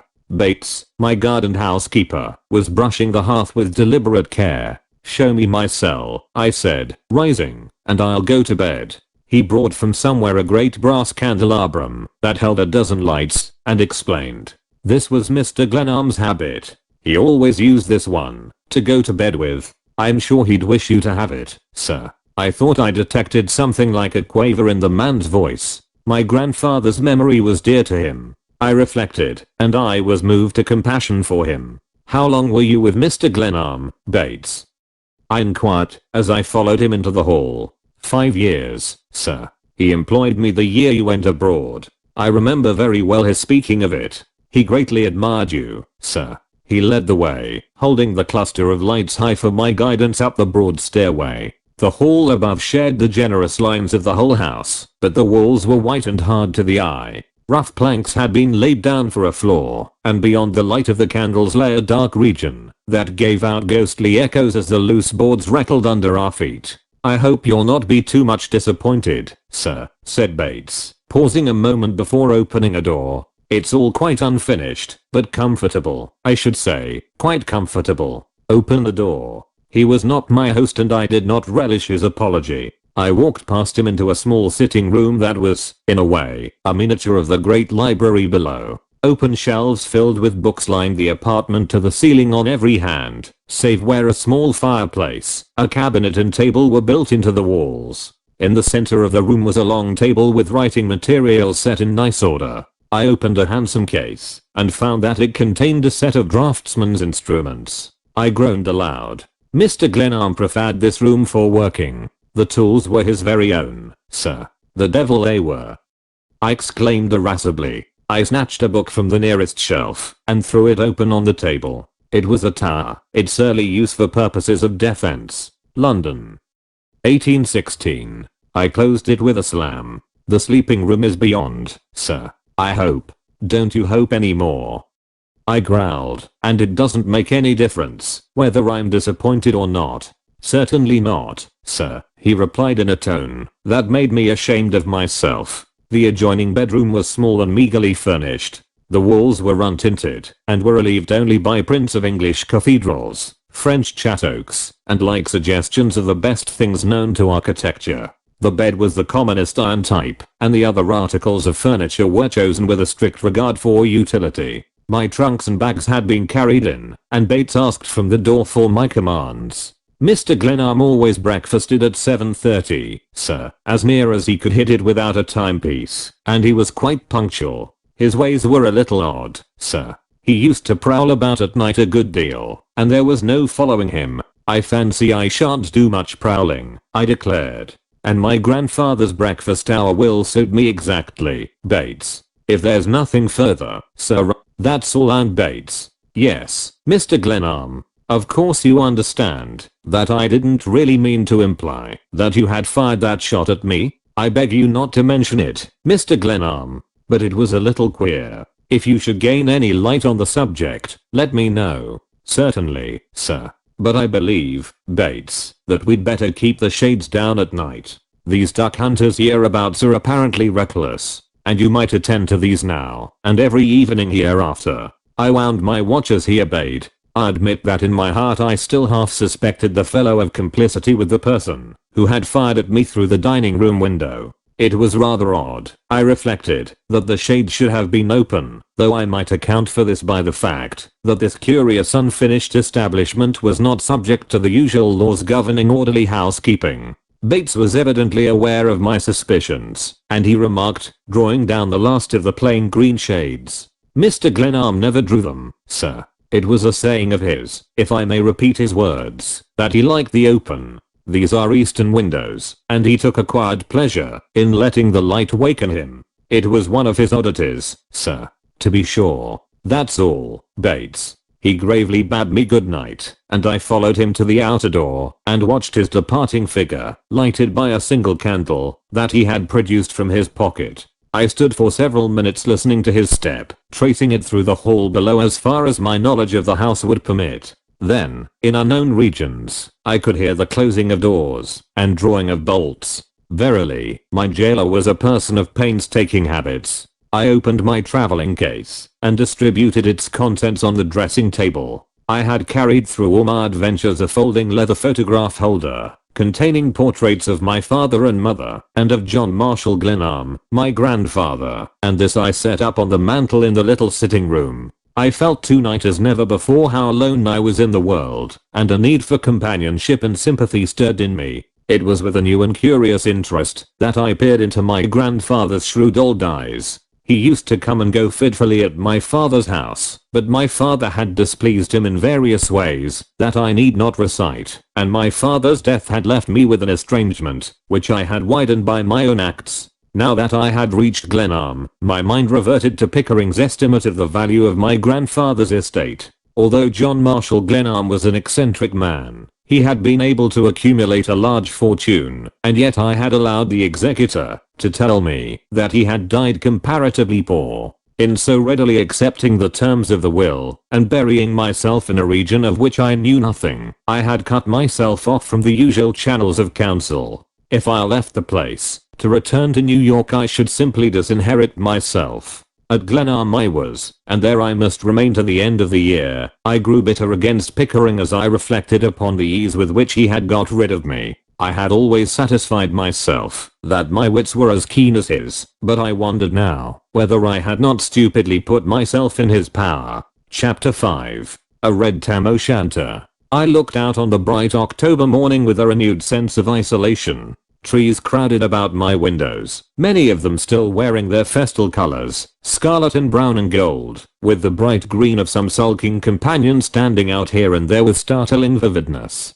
I put on an old corduroy outing suit and heavy shoes, ready for a tramp abroad, and went below. The great library seemed larger than ever when I beheld it in the morning light. I opened one of the French windows and stepped out on a stone terrace, where I gained a fair view of the exterior of the house, which proved to be a modified Tudor, with battlements and two towers. One of the latter was only half finished, and to it, and to other parts of the house the workmen's scaffolding still clung. Heaps of stone and piles of lumber were scattered about in great disorder. The house extended partly along the edge of a ravine, through which a slender creek ran toward the lake. The terrace became a broad balcony immediately outside the library, and beneath it the water bubbled pleasantly around heavy stone pillars. Two pretty rustic bridges spanned the ravine, one near the front entrance, the other at the rear. My grandfather had begun his house on a generous plan, but, buried as it was among the trees, it suffered from lack of perspective. However, on one side toward the lake was a fair meadow, broken by a water tower, and just beyond the west dividing wall I saw a little chapel, and still farther, in the same direction, the outlines of the buildings of St. Agatha's were vaguely perceptible in another strip of woodland. The thought of gentle nuns and schoolgirls as neighbors amused me. All I asked was that they should keep to their own side of the wall. I heard behind me the careful step of Bates. "Good morning, Mr. Glenarm. I trust you rested quite well, sir." His figure was as austere, his tone as respectful and colorless as by night. The morning light gave him a pallid cast. He suffered my examination coolly enough. His eyes were, indeed, the best thing about him. "This is what Mr. Glenarm called the platform. I believe it's in Hamlet, sir." I laughed aloud. "Elsinore, a platform before the castle. It was one of Mr. Glenarm's little fancies, you might call it, sir. And the ghost, where does the murdered majesty of Denmark lie by day? I fear it wasn't provided, sir. As you see, Mr. Glenarm, the house is quite incomplete. My late master had not carried out all his plans." Bates did not smile. I fancied he never smiled, and I wondered whether John Marshall Glenarm had played upon the man's lack of humor. My grandfather had been possessed of a certain grim, ironical gift at jesting, and quite likely he had amused himself by experimenting upon his serving man. "You may breakfast when you like, sir." And thus admonished I went into the refectory. A newspaper lay at my plate. It was the morning's issue of a Chicago daily. I was, then, not wholly out of the world, I reflected, scanning the headlines. Your grandfather rarely examined the paper. Mr. Glenarm was more particularly interested in the old times. He wasn't what you might call up to date, if you will pardon the expression, sir. You are quite right about that, Bates. He was a medievalist in his sympathies. Thank you for that word, sir. I frequently heard him apply it to himself. The plain omelette was a great favorite with your grandfather. I hope it is to your liking, sir. It's excellent, Bates. And your coffee is beyond praise. Thank you, Mr. Glenarm. One does what one can, sir. He had placed me so that I faced the windows, an attention to my comfort and safety which I appreciated. The broken pane told the tale of the shot that had so narrowly missed me the night before. "I'll repair that today, sir," Bates remarked, seeing my eyes upon the window. "You know that I'm to spend a year on this place. I assume that you understand the circumstances," I said, feeling it wise that we should understand each other. "Quite so, Mr. Glenarm. I'm a student, you know, and all I want is to be left alone." This I threw in to reassure myself, rather than for his information. It was just as well, I reflected, to assert a little authority, even though the fellow undoubtedly represented Pickering and received orders from him. "In a day or two, or as soon as I have got used to the place, I shall settle down to work in the library. You may give me breakfast at 7:30, luncheon at 1:30 and dinner at 7. Those were my late master's hours, sir." "Very good.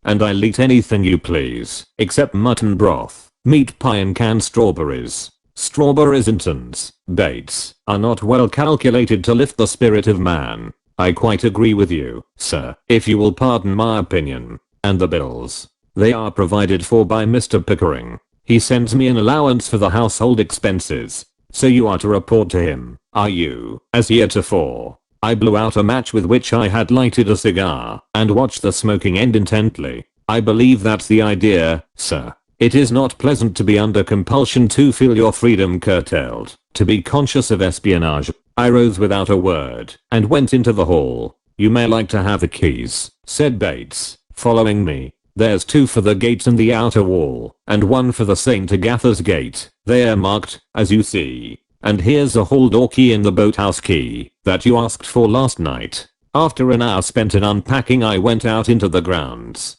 I had thought it well to wire Pickering of my arrival, and I set out for Annandale to send him a telegram. My spirit lightened under the influences of the crisp air and cheering sunshine. What had seemed strange and shadowy at night was clear enough by day. I found the gate through which we had entered the grounds the night before without difficulty. The stone wall was assuredly no flimsy thing. It was built in a thoroughly workmanlike manner, and I mentally computed its probable cost with amazement. There were, I reflected, much more satisfactory ways of spending money than in building walls around Indiana forests. But the place was mine, or as good as mine, and there was no manner of use in quarreling with the whims of my dead grandfather. At the expiration of a year I could tear down the wall if I pleased, and as to the incomplete house, that I should sell or remodel to my liking. On the whole, I settled into an amiable state of mind. My perplexity over the shot of the night before was passing away under the benign influences of blue sky and warm sunshine. A few farm folk passed me in the highway and gave me good morning in the fashion of the country, inspecting my knickerbockers at the same time with frank disapproval. I reached the lake and gazed out upon its quiet waters with satisfaction. At the foot of Annandale's main street was a dock where several small steam craft and a number of catboats were being dismantled for the winter. As I passed, a man approached the dock in a skiff, landed and tied his boat. He started toward the village at a quick pace, but turned and eyed me with rustic directness. "Good morning," I said. "Any ducks about?" He paused, nodded and fell into step with me. "No, not enough to pay for the trouble." "I'm sorry for that. I'd hoped to pick up a few." "I guess you're a stranger in these parts," he remarked, eyeing me again, my knickerbockers no doubt marking me as an alien. "Quite so. My name is Glenarm, and I've just come. I thought you might be him. We've rather been expecting you here in the village. I'm John Morgan, caretaker of the resorters' houses up the lake. I suppose you all knew my grandfather hereabouts." "Well, yes, you might say as we did, or you might say as we didn't. He wasn't just the sort that you got next to in a hurry. He kept pretty much to himself. He built a wall there to keep us out, but he needn't have troubled himself. We are not the kind around here to meddle, and you may be sure the summer people never bothered him." There was a tone of resentment in his voice, and I hastened to say, "I'm sure you're mistaken about the purposes of that wall. My grandfather was a student of architecture. It was a hobby of his. The house and wall were in the line of his experiments, and to please his whims. I hope the people of the village won't hold any hard feelings against his memory or against me. Why, the labor there must have been a good thing for the people hereabouts." "It ought to have been," said the man gruffly, "but that's where the trouble comes in. He brought a lot of queer fellows here under contract to work for him, Italians, or Greeks, or some sort of foreigners.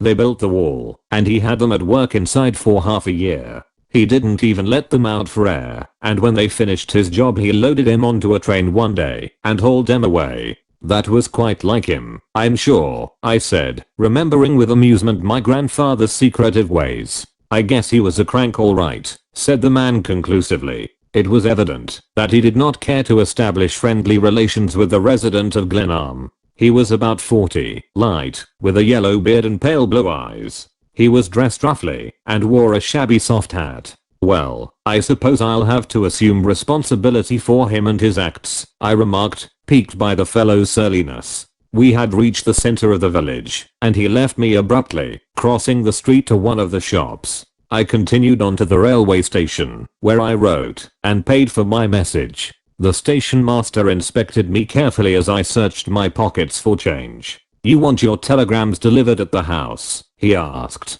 "Yes, please," I answered, and he turned away to his desk of clicking instruments without looking at me again. It seemed wise to establish relations with the post office, so I made myself known to the girl who stood at the delivery window. "You already have a box," she advised me. "There's a boy carries the mail to your house. Mr. Bates hires him." Bates had himself given me this information, but the girl seemed to find pleasure in imparting it with a certain severity. I then bought a cake of soap at the principal drugstore and purchased a package of smoking tobacco, which I did not need, at a grocery. News of my arrival had evidently reached the villagers. I was conceited enough to imagine that my presence was probably of interest to them, but the station master, the girl at the post office and the clerks in the shops treated me with an unmistakable cold reserve. There was a certain evenness of the chill which they visited upon me, as though a particular degree of frigidity had been determined in advance. I shrugged my shoulders and turned toward Glenarm.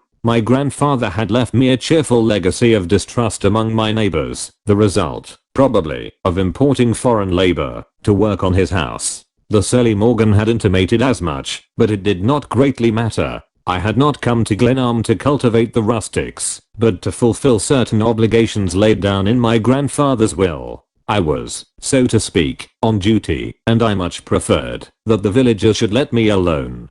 Comforting myself with these reflections, I reached the wharf, where I saw Morgan sitting with his feet dangling over the water, smoking a pipe. I nodded in his direction, but he feigned not to see me. A moment later he jumped into his boat and rowed out into the lake. When I returned to the house, Bates was at work in the kitchen. This was a large square room with heavy timbers showing in the walls and low ceiling. There was a great fireplace having an enormous chimney and fitted with a crane and bobs, but for practical purposes a small range was provided.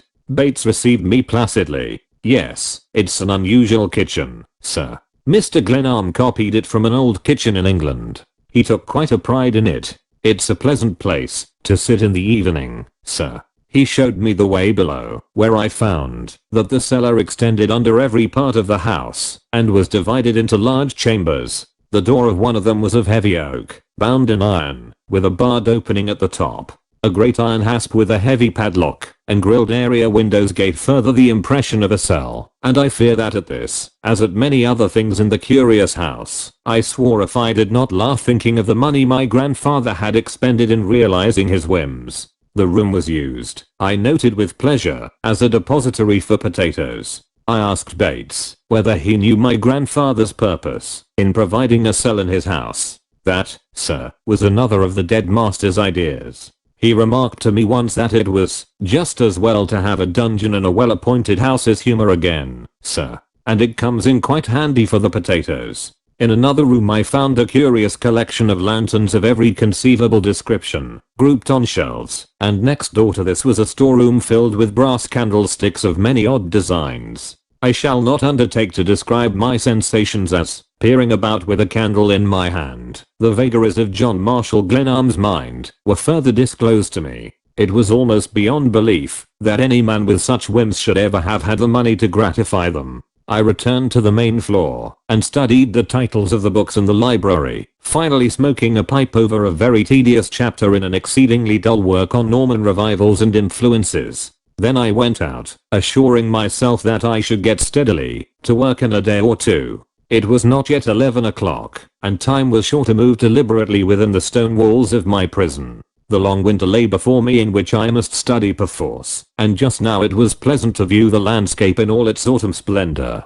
Bates was soberly chopping wood at a rough pile of timber at the rear of the house. His industry had already impressed me. He had the quiet ways of an ideal serving man. "Well, Bates, you don't intend to let me freeze to death, do you? There must be enough in the pile there to last all winter." "Yes, sir. I'm just cutting a little more of the hickory, sir. Mr. Glenarm always preferred it to beech or maple. We only take out the old timber. The summer storms eat into the wood pretty bad, sir." "Oh, hickory, to be sure. I've heard it's the best firewood." "That's very thoughtful of you." I turned next to the unfinished tower in the meadow, from which a windmill pumped water to the house. The iron frame was not wholly covered with stone, but material for the remainder of the work lay scattered at the base. I went on through the wood to the lake and inspected the boathouse. It was far more pretentious than I had imagined from my visit in the dark. It was of 2 stories, the upper half being a cozy lounging room, with wide windows and a fine outlook over the water.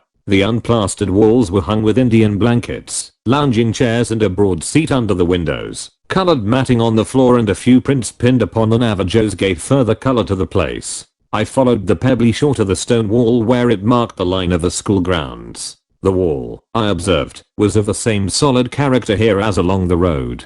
I tramped beside it, reflecting that my grandfather's estate, in the heart of the Republic, would someday give the lie to foreign complaints that we have no ruins in America. I had assumed that there was no opening in the wall, but halfway to the road I found an iron gate, fastened with chain and padlock, by means of which I climbed to the top. The pillars at either side of the gate were of huge dimensions, and were higher than I could reach. An intelligent forester had cleared the wood in the school grounds, which were of the same general character as the Glenarm estate. The little Gothic church near at hand was built of stone similar to that used in Glenarm House. As I surveyed the scene, a number of young women came from one of the school buildings and, forming in twas and fours, walked back and forth in a rough path that led to the chapel. A sister clad in a brown habit lingered near, or walked first with one and then another of the students. It was all very pretty and interesting, and not at all the ugly school for paupers I had expected to find. The students were not the charity children I had carelessly pictured. They were not so young, for one thing, and they seemed to be apparelled decently enough. I smiled to find myself adjusting my scarf and straightening my collar as I beheld my neighbors for the first time. As I sat thus on the wall, I heard the sound of angry voices back of me on the Glenarm side, and a crash of underbrush marked a flight in pursuit. I crouched down on the wall and waited. In a moment a man plunged through the wood and stumbled over a low-hanging vine and fell, not 10 yards from where I lay. To my great surprise it was Morgan, my acquaintance of the morning. He rose, cursed his ill luck, and, hugging the wall close, ran toward the lake. Instantly the pursuer broke into view. It was Bates, evidently much excited, and with an ugly cut across his forehead. He carried a heavy club, and, after listening for a moment for sounds of the enemy, he hurried after the caretaker. It was not my row, though I must say it quickened my curiosity. I straightened myself out, threw my legs over the school side of the wall, and lighted a cigar, feeling cheered by the opportunity the stone barricade offered for observing the world. As I looked off toward the little church, I found 2 other actors appearing on the scene. A girl stood in a little opening of the wood, talking to a man. Her hands were thrust into the pockets of her covered coat. She wore a red tam o' shanter that made a bright bit of color in the wood. They were not more than 20 feet away, but a wild growth of young maples lay between us, screening the wall. Their profiles were toward me, and the tones of the girl's voice reached me clearly as she addressed her companion. He wore a clergyman's high waistcoat, and I assumed that he was the chaplain whom Bates had mentioned. I'm not by nature an eavesdropper, but the girl was clearly making a plea of some kind, and the chaplain's stalwart figure awoke in me an antagonism that held me to the wall. If he comes here I shall go away, so you may as well understand it and tell him. I shan't see him under any circumstances, and I'm not going to Florida or California or anywhere else in a private car, no matter who chaperones it. Certainly not, unless you want to. Certainly not, said the chaplain. You understand that I'm only giving you his message. He thought it best not to write to me or to Sister Lisa, interrupted the girl contemptuously. What a clever man he is. And how unclever I am, said the clergyman, laughing. Well, I thank you for giving me the opportunity to present his message. She smiled, nodded and turned swiftly toward the school. The chaplain looked after her for a few moments, then walked away soberly toward the lake. He was a young fellow, clean-shaven and dark, and with a pair of shoulders that gave me a twinge of envy. I could not guess how great a factor that vigorous figure was to be in my own affairs. As I swung down from the wall and walked toward Glenarm House, my thoughts were not with the athletic chaplain, but with the girl, whose youth was, I reflected, marked by her short skirt, the unconcern with which her hands were thrust into the pockets of her coat, and the irresponsible tilt of the tam o' shanter.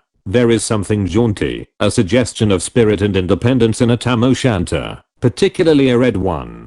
If the red tam o' shanter expressed, so to speak, the keynote of St. Agatha's, the proximity of the school was not so bad a thing after all. In high good humor, and with a sharp appetite, I went into luncheon. Chapter 6. The Girl in the Canoe. The persimmons are off the place, sir. Mr. Glenarm was very fond of the fruit. I had never seen a persimmon before, but I was in a mood for experiment. The frost-broken rind was certainly forbidding, but the rich pulp brought a surprise of joy to my palate. Bates watched me with respectful satisfaction.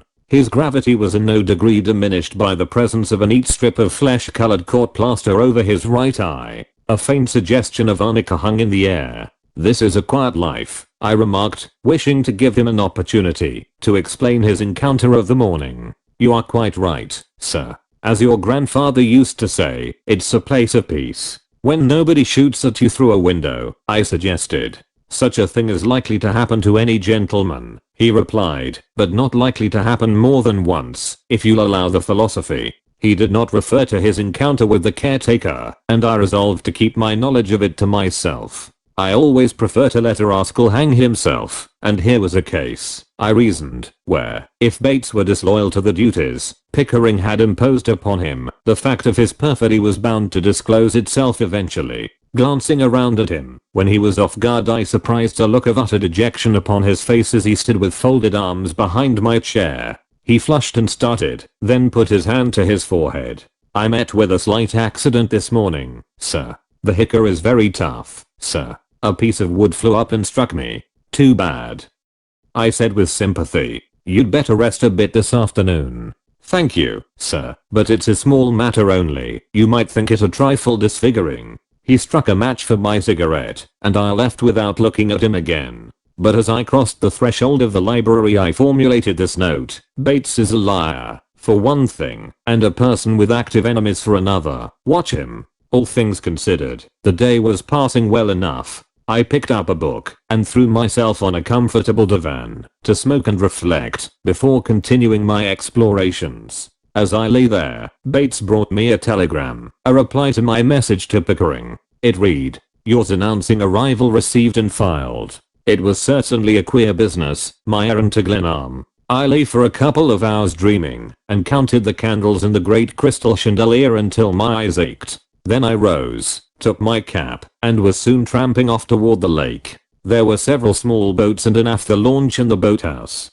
I dropped a canoe into the water and paddled off toward the summer colony, whose gables and chimneys were plainly visible from the Glenarm shore. I landed and roamed idly over leaf-strewn walks past nearly 100 cottages, to whose windows and verandas the winter blinds gave a dreary and inhospitable air. There was, at one point, a casino, whose broad veranda hung over the edge of the lake, while beneath, on the waterside, was a boathouse. I had from this point a fine view of the lake, and I took advantage of it to fix in my mind the topography of the region. I could see the bold outlines of Glenarm House and its red tile roofs, and the grey tower of the little chapel beyond the wall rose above the wood with a placid dignity. Above the trees everywhere hung the shadowy smoke of autumn. I walked back to the wharf, where I had left my canoe, and was about to step into it when I saw, rocking at a similar landing place nearby, another slight craft of the same type as my own, but painted dark maroon. I was sure the canoe had not been there when I landed. Possibly it belonged to Morgan, the caretaker. I walked over and examined it. I even lifted it slightly in the water to test its weight. The paddle lay on the dock beside me and it too. I weighed critically, deciding that it was a trifle light for my own taste. "Please, if you don't mind." I turned to stand face to face with the girl in the red tam o' shanter. "I beg your pardon," I said, stepping away from the canoe. She did not wear the covered coat of the morning, but a red knit jacket, buttoned tight about her. She was young with every emphasis of youth. A pair of dark blue eyes examined me with good-humored curiosity. She was on good terms with the Sunni, rejoiced in the brown of her cheeks, so eloquent of companionship with the outdoor world, a certificate indeed of the favor of heaven. Show me, in October, a girl with a face of tan, whose hands have plied a paddle, or driven a golf ball, or cast a fly beneath the blue arches of summer, and I will suffer her scorn and joy. She may vote me dull and refute my wisest word with laughter, for hers are the privileges of the Sisterhood of Diana, and that soft bronze, those daring fugitive freckles beneath her eyes, link her to times when Pan whistled upon his reed and all the days were long. She had approached silently and was enjoying, I felt sure, my discomfiture at being taken unawares. I had snatched off my cap and stood waiting beside the canoe, feeling, I must admit, a trifle guilty at being caught in the unwarrantable inspection of another person's property, particularly a person so wholly pleasing to the eye. "Really, if you don't need that paddle anymore." I looked down and found to my annoyance that I held it in my hand was in fact leaning upon it with a cool air of proprietorship. Again, I beg your pardon, I said. I hadn't expected. She eyed me calmly with the stare of the child that arrives at a drawing room door by mistake and scrutinizes the guests without awe. I didn't know what I had expected or had not expected, and she manifested no intention of helping me to explain. Her short skirt suggested 15 or 16, not more, and such being the case there was no reason why I should not be master of the situation. As I fumbled my pipe, the hot coals of tobacco burned my hand, and I cast the thing from me. She laughed a little and watched the pipe bound from the dock into the water. "Too bad," she said, her eyes upon it, "but if you hurry you may get it before it floats away." "Thank you for the suggestion," I said. But I did not relish the idea of kneeling on the dock to fish for a pipe before a strange schoolgirl who was, I felt sure, anxious to laugh at me. She took a step toward the line by which her boat was fastened. "Allow me. If you think you can safely," she said, and the laughter that lurked in her eyes annoyed me. "The feminine knot is designed for the confusion of man," I observed, twitching vainly at the rope, which was tied securely in unfamiliar loops. She was singularly unresponsive. The thought that she was probably laughing at my clumsiness did not make my fingers more nimble. The nautical instructor at St. Agatha's is undoubtedly a woman. This knot must come in the postgraduate course. But my gallantry is equal, I trust, to your patience. The maid in the red tam o' shanter continued silent. The wet rope was obdurate, the knot more and more hopeless, and my efforts to make light of the situation awakened no response in the girl. I tugged away at the rope, attacking its tangle on various theories. A case for surgery, I'm afraid. A truly Gordian knot, but I haven't my knife. "Oh, but you wouldn't," she exclaimed. "I think I can manage." She bent down. I was aware that the sleeve of her jacket brushed my shoulder, seized an end that I had ignored, gave it a sharp tug with a slim brown hand, and pulled the knot free. "There," she exclaimed with a little laugh. "I might have saved you all the bother." How dull of me. "But I didn't have the combination," I said, steadying the canoe carefully to mitigate the ignominy of my failure. She scorned the hand I extended, but embarked with light, confident step and took the paddle. It was growing late. The shadows in the wood were deepening. A chill crept over the water, and, beyond the tower of the chapel, the sky was bright with the splendor of sunset. With a few skillful strokes she brought her little craft beside my pipe, picked it up, and tossed it to the wharf. "Perhaps you can pipe a tune upon it," she said, dipping the paddle tentatively. "You put me under great obligations," I declared. "Are all the girls at St. Agatha's as amiable?" "I should say not. I'm a great exception, and I really shouldn't be talking to you at all. It's against the rules. And we don't encourage smoking." "The chaplain doesn't smoke, I suppose." "Not in chapel. I believe it isn't done. And we rarely see him elsewhere." She had idled with the paddle so far, but now lifted her eyes and drew back the blade for a long stroke. "But in the wood this morning by the wall. I hate myself to this day for having so startled her." The poised blade dropped into the water with a splash. She brought the canoe a trifle nearer to the wharf with an almost imperceptible stroke, and turned toward me with wonder and dismay in her eyes. "So you are an eavesdropper and detective, are you? I beg that you will give your master my compliments. I really owe you an apology. I thought you were a gentleman," she exclaimed with withering emphasis, and dipped her blade deep in flight.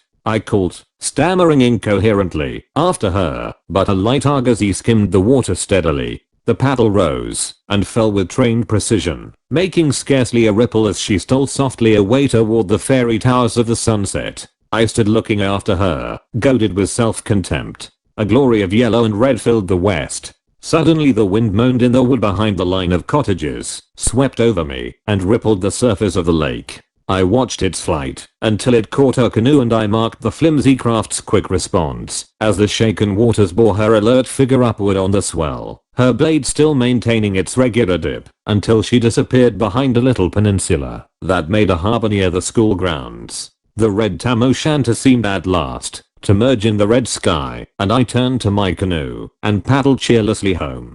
Chapter 7. The Man on the Wall. I was so thoroughly angry with myself that, after idling along the shores for an hour, I lost my way in the dark wood when I landed, and brought up at the rear door, used by Bates for communication with the villagers who supplied us with provender. I readily found my way to the kitchen, and to a flight of stairs beyond, which connected the first and second floors. The house was dark, and my good spirits were not increased as I stumbled up the unfamiliar way in the dark, with, I fear, a malediction upon my grandfather, who had built and left incomplete a house so utterly preposterous. My unpardonable fling at the girl still rankled, and I was cold from the quick descent of the night chill on the water and anxious to get into more comfortable clothes. Once on the second floor I felt that I knew the way to my room, and I was feeling my way toward it over the rough floor, when I heard low voices rising apparently from my sitting room. It was pitch dark in the hall. I stopped short and listened.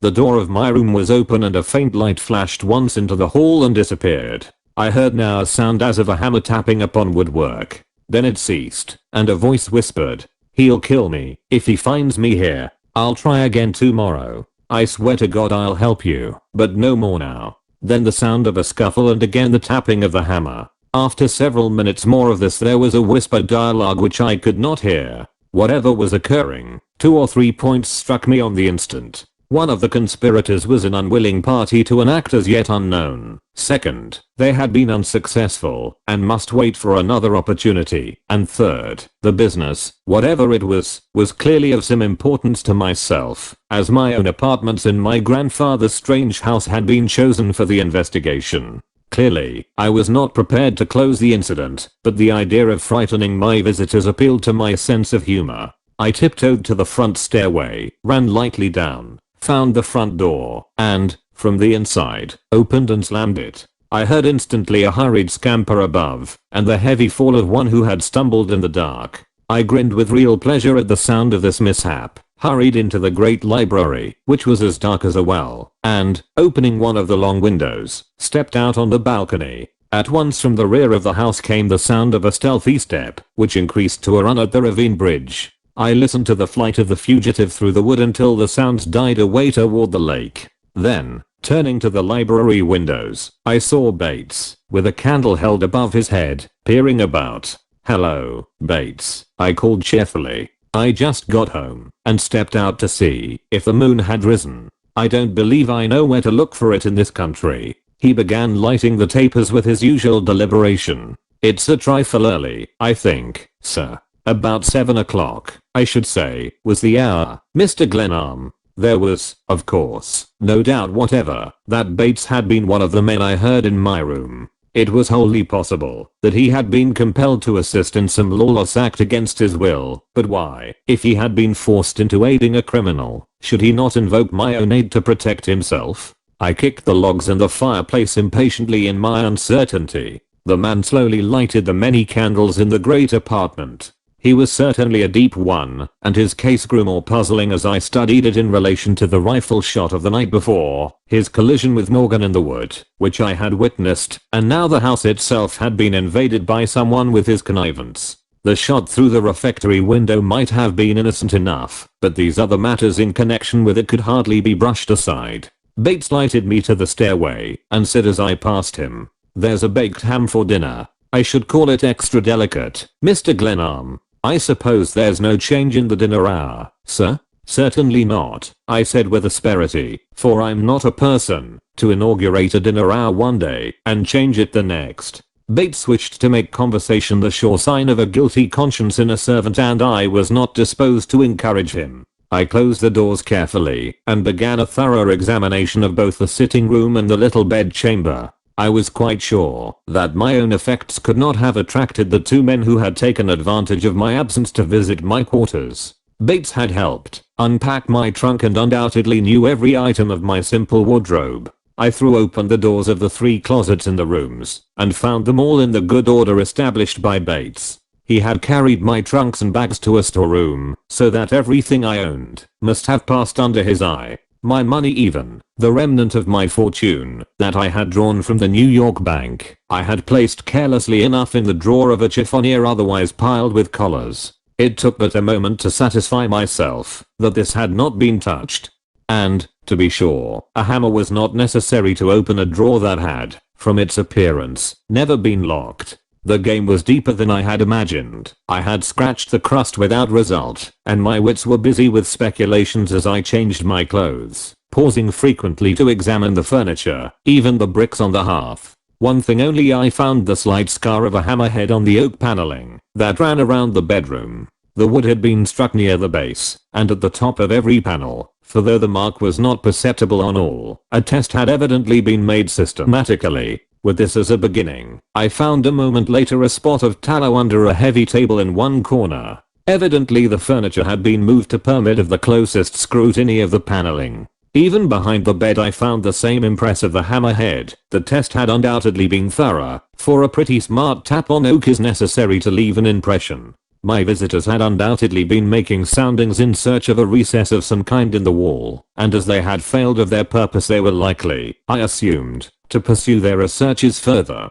I pondered these things with a thoroughly awakened interest in life. Glenarm House really promised to prove exciting. I took from a drawer a small revolver, filled its chambers with cartridges, and thrust it into my hip pocket, whistling meanwhile Larry Donovan's favorite air, the March Funabadoo Marionette. My heart went out to Larry as I scented adventure, and I wished him with me, but speculations as to Larry's whereabouts were always profitless, and quite likely he was in jail somewhere. The ham of whose excellence Bates had hinted was no disappointment. There is, I have always held, nothing better in this world than a baked ham, and the specimen Bates placed before me was a delight to the eye. So adorned was it with spices, so crisply brown its outer coat, and a taste, that first tentative taste, before the sauce was added, was like a dream of Lucullus come true. I could forgive a good deal in a cook with that touch anything short of arson and assassination. Bates, I said, as he stood forth where I could see him, you cook amazingly well. Where did you learn the business? Your grandfather grew very captious, Mr. Glenarm. I had to learn to satisfy him, and I believe I did it, sir, if you'll pardon the conceit. He didn't die of gout, did he? I can readily imagine it. No, Mr. Glenarm. It was his heart. He had his warning of it. Ah, yes, to be sure. The heart or the stomach, one may as well fail as the other. I believe I prefer to keep my digestion going as long as possible. Those grilled sweet potatoes again, if you please, Bates. The game that he and I were playing appealed to me strongly. It was altogether worthwhile, and as I ate guava jelly with cheese and toasted crackers, and then lighted one of my own cigars over a cup of Bates' unfailing coffee, my spirit was livelier than at any time since a certain evening on which Larry and I had escaped from Tangier with our lives and the curses of the police. It is a melancholy commentary on life, that contentment comes more easily through the stomach than along any other avenue. In the great library, with its rich store of books and its eternal candles, I sprawled upon a divan before the fire, and smoked and indulged in pleasant speculations. The day had offered much material for fireside reflection, and I reviewed its history calmly. There was, however, one incident that I found unpleasant in the retrospect. I had been guilty of most unchivalrous conduct toward one of the girls of St. Agatha's. It had certainly been unbecoming in me to sit on the wall, however unwillingly, and listen to the words, few though they were, that passed between her and the chaplain. I forgot the shot through the window. I forgot Bates and the interest my room possessed for him and his unknown accomplice. But the sudden distrust and contempt I had awakened in the girl by my clownish behavior annoyed me increasingly. I rose presently, found my cap in a closet under the stairs, and went out into the moon-flooded wood toward the lake. The tangle was not so great when you knew the way, and there was indeed, as I had found, the faint suggestion of a path. The moon glorified a broad highway across the water. The air was sharp and still. The houses in the summer colony were vaguely defined, but the sight of them gave me no cheer. The tilt of her tam o' shanter as she paddled away into the sunset had conveyed an impression of spirit and dignity that I could not adjust to any imaginable expiation. These reflections carried me to the borders of St. Agatha's, and I followed the wall to the gate, climbed up, and sat down in the shadow of the pillar farthest from the lake. Lights shone scatteringly in the buildings of St. Agatha's, but the place was wholly silent. I drew out a cigarette, and was about to light it, when I heard a sound as of a tread on stone. There was, I knew, no stone pavement at hand, but peering toward the lake I saw a man walking boldly along the top of the wall toward me. The moonlight threw his figure into clear relief. Several times he paused, bent down and rapped upon the wall with an object he carried in his hand. Only a few hours before I had heard a similar sound rising from the wainscoting of my own room in Glenarm House. Evidently the stone wall too was under suspicion. Tap, tap, tap. The man with the hammer was examining the farther side of the gate, and very likely he would carry his investigations beyond it. I drew up my legs and crouched in the shadow of the pillar, revolver in hand. I was not anxious for an encounter. I much preferred to wait for a disclosure of the purpose that lay behind this mysterious tapping upon walls on my grandfather's estate. But the matter was taken out of my own hands before I had a chance to debate it. The man dropped to the ground, sounded the stone base under the gate, likewise the pillars, evidently without results, struck a spiteful crack upon the iron bars, then stood up abruptly and looked me straight in the eyes. It was Morgan, the caretaker of the summer colony. "Good evening, Mr. Morgan," I said, settling the revolver into my hand. There was no doubt about his surprise. He fell back, staring at me hard, and instinctively drawing the hammer over his shoulder, as though to fling it at me. "Just stay where you are a moment, Morgan," I said pleasantly, and dropped to a sitting position on the wall for greater ease in talking to him. He stood sullenly, the hammer dangling at arm's length, while my revolver covered his head. "Now, if you please, I'd like to know what you mean by prowling about here and rummaging my house." "Oh, it's you, is it, Mr. Glenarm? Well, you certainly gave me a bad scare." His air was one of relief and his teeth showed pleasantly through his beard. "It certainly is I, but you haven't answered my question. What were you doing in my house today?" He smiled again, shaking his head. "You're really fooling, Mr. Glenarm. I wasn't in your house today. I never was in it in my life." His white teeth gleamed in his light beard. His hat was pushed back from his forehead, so that I saw his eyes, and he wore unmistakably the air of a man whose conscience is perfectly clear. I was confident that he lied, but without appealing to Bates I was not prepared to prove it. "But you can't deny that you're on my grounds now, can you?" I had dropped the revolver to my knee, but I raised it again. "Certainly not, Mr. Glenarm. If you'll allow me to explain. That's precisely what I want you to do. Well, it may seem strange." He laughed, and I felt the least bit foolish to be pointing a pistol at the head of a fellow of so amiable a spirit. "Hurry," I commanded. "Well, as I was saying, it may seem strange, but I was just examining the wall to determine the character of the work. One of the cottagers on the lake left me with the job of building a fence on his place, and I've been expecting to come over to look at this awful. You see, Mr. Glenarm, your honored grandfather was a master in such matters, as you may know, and I didn't see any harm in getting the benefit, to put it so, of his experience." I laughed. He had denied having entered the house with so much assurance that I had been prepared for some really plausible explanation of his interest in the wall. "Morgan, you said it was Morgan, didn't you? You are undoubtedly a scoundrel of the first water." I make the remark with pleasure. "Men have been killed for saying less," he said, "and for doing less than firing through windows at a man's head. It wasn't friendly of you. I don't see why you center all your suspicions on me. You exaggerate my importance, Mr. Glenarm. I'm only the man of all work at a summer resort. I wouldn't believe you, Morgan, if you swore on a stack of Bibles as high as this wall." "Thanks," he ejaculated mockingly. Like a flash he swung the hammer over his head and drove it at me, and at the same moment I fired. The hammerhead struck the pillar near the outer edge, and in such a manner that the handle flew around and smote me smartly in the face. By the time I reached the ground, the man was already running rapidly through the park, darting in and out among the trees, and I made after him at hot speed. Like a flash he swung the hammer, and at the same moment I fired. The hammer handle had struck slantingly across my forehead, and my head ached from the blow. I abused myself roundly for managing the encounter so stupidly, and in my rage, fired twice with no aim whatever after the flying figure of the caretaker. He clearly had the advantage of familiarity with the wood, striking off boldly into the heart of it, and quickly widening the distance between us. But I kept on, even after I ceased to hear him threshing through the undergrowth, and came out presently at the margin of the lake about 50 feet from the boathouse.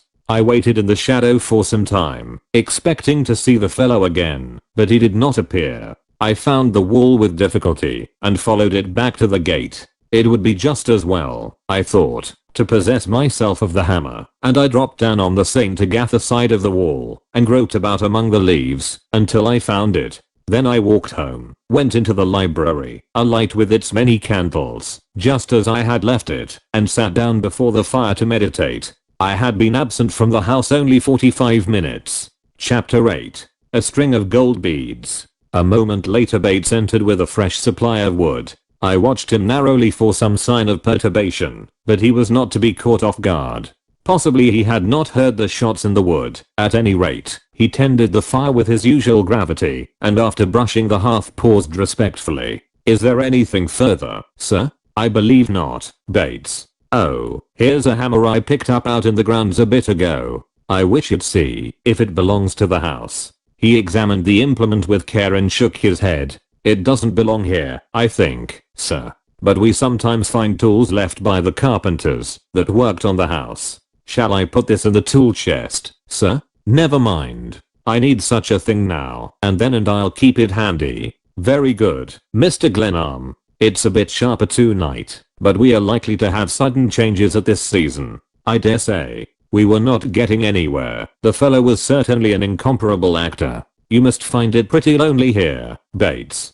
Don't hesitate to go to the village when you like." "I thank you, Mr. Glenarm, but I'm not much for idling. I keep a few books by me for the evenings." Annandale is not what you would exactly call a diverting village. I fancy not. But the caretaker over at the summer resort has even a lonelier time, I suppose. That's what I'd call a pretty cheerless job, watching summer cottages in the winter. That's Morgan, sir. I meet him occasionally when I go to the village. A very worthy person, I should call him, on slight acquaintance. No doubt of it, Bates. Any time through the winter you want to have him in for a social glass, it's alright with me. He met my gaze without flinching, and lighted me to the stair with our established ceremony. I voted him an interesting knave and really admired the cool way in which he carried off difficult situations. I had no intention of being killed, and now that I had due warning of danger, I resolved to protect myself from foes without and within. Both Bates and Morgan, the caretaker, were liars of high attainment.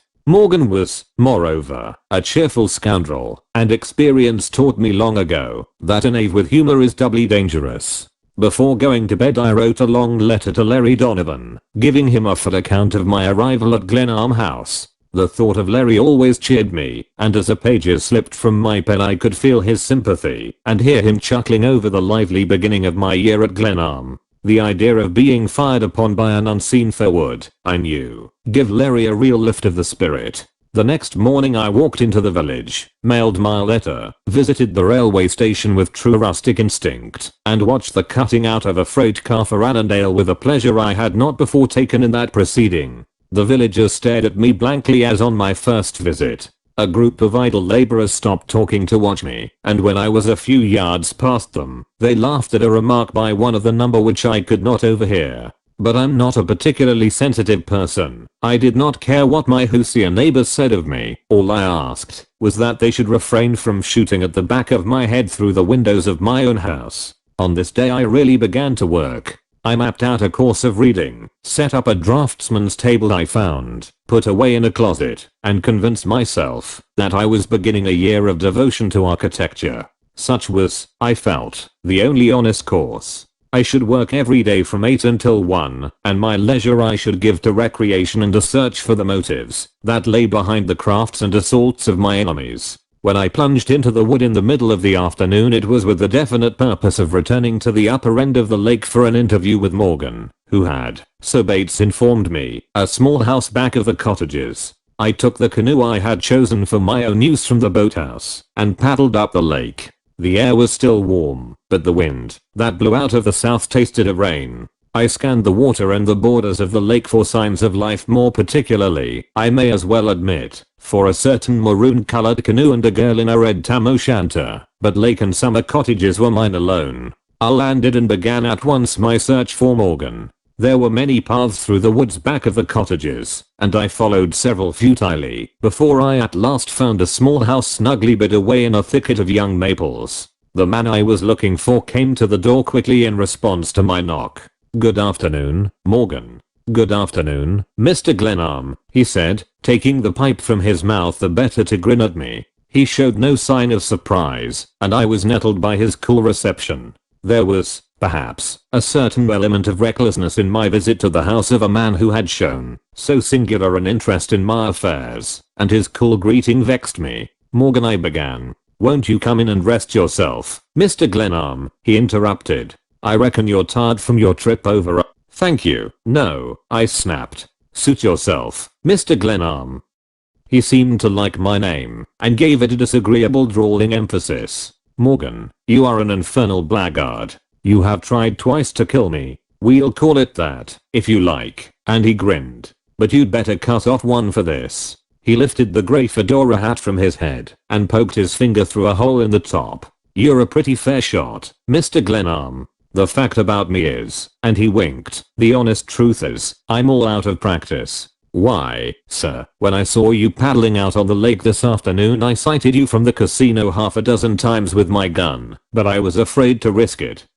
He seemed to be shaken within a mirth. "If I'd missed, I wasn't sure you'd be scared to death. For a novel diversion, I heartily recommend a meeting with the assassin who has, only a few days or hours before, tried to murder you. I know of nothing in the way of social adventure that is quite equal to it." Morgan was a fellow of intelligence, and, whatever lay back of his designs against me, he was clearly a foe to reckon with. He stood in the doorway calmly awaiting my next move. I struck a match on my box and lighted a cigarette. "Morgan, I hope you understand that I'm not responsible for any injury my grandfather may have inflicted on you. I hadn't seen him for several years before he died.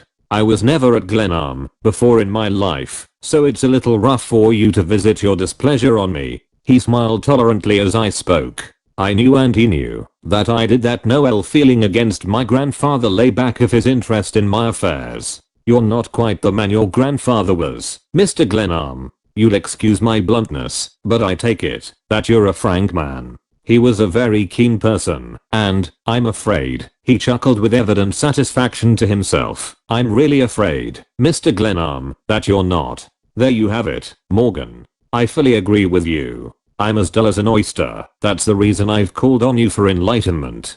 Consider that I'm here under a flag of truce, and let's see if we can't come to an agreement. It's too late, Mr. Glenarm, too late. There was a time when we might have done some business, but that's past now. You seem like a pretty decent fellow too, and I'm sorry I didn't see you sooner, but better luck next time. He stroked his yellow beard reflectively and shook his head a little sadly. He was not a bad looking fellow, and he expressed himself well enough with a broad western accent. "Well," I said, seeing that I should only make myself ridiculous by trying to learn anything from him, "I hope our little spats through windows and on walls won't interfere with our pleasant social relations. And I don't hesitate to tell you, I was exerting myself to keep down my anger, that if I catch you on my grounds again I'll fill you with lead and sink you in the lake."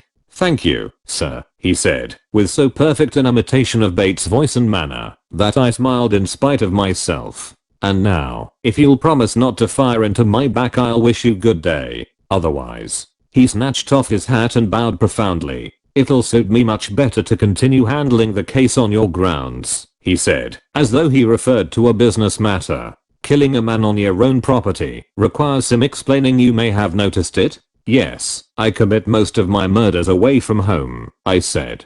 "I formed the habit early in life. Good day, Morgan." As I turned away, he closed his door with a slam, a delicate way of assuring me that he was acting in good faith and not preparing to puncture my back with a rifle ball. I regained the lakeshore, feeling no great discouragement over the lean results of my interview, but rather a fresh zest for the game, whatever the game might be. Morgan was not an enemy to trifle with. He was, on the other hand, a clever and daring foe, and the promptness with which he began war on me the night of my arrival at Glenarm House indicated that there was method in his hostility. The sun was going his ruddy way beyond St. Agatha's as I drove my canoe into a little cove near which the girl in the tam o' shanter had disappeared the day before. The shore was high here, and at the crest was a long curved bench of stone reached by half a dozen steps, from which one might enjoy a wide view of the country, both across the lake and directly inland. The bench was a pretty bit of work, boldly reminiscential of Alma Tadema, and as clearly the creation of John Marshall Glenarm, as though his name had been carved upon it. It was assuredly a spot for a pipe and a mood, and as the shadows crept through the wood before me and the water, stirred by the rising wind, began to beat below, I invoked the one, and yielded to the other. Something in the withered grass at my feet caught my eye. I bent and picked up a string of gold beads, dropped there, no doubt, by some girl from the school or a careless member of the summer colony. I counted the separate beads, they were round and there were 50 of them. The proper length for one turn about a girl's throat. Perhaps, not more than that. I lifted my eyes and looked off toward St. Agatha's. Child of the red tam o' shanter, I'm very sorry I was rude to you yesterday, for I liked your steady stroke with the paddle, and I admired, even more, the way you spurned me when you saw that among all the cads in the world I'm number one in class A in these golden bubbles. Oh girl of the red tam o' shanter, if they are not yours you shall help me find the owner.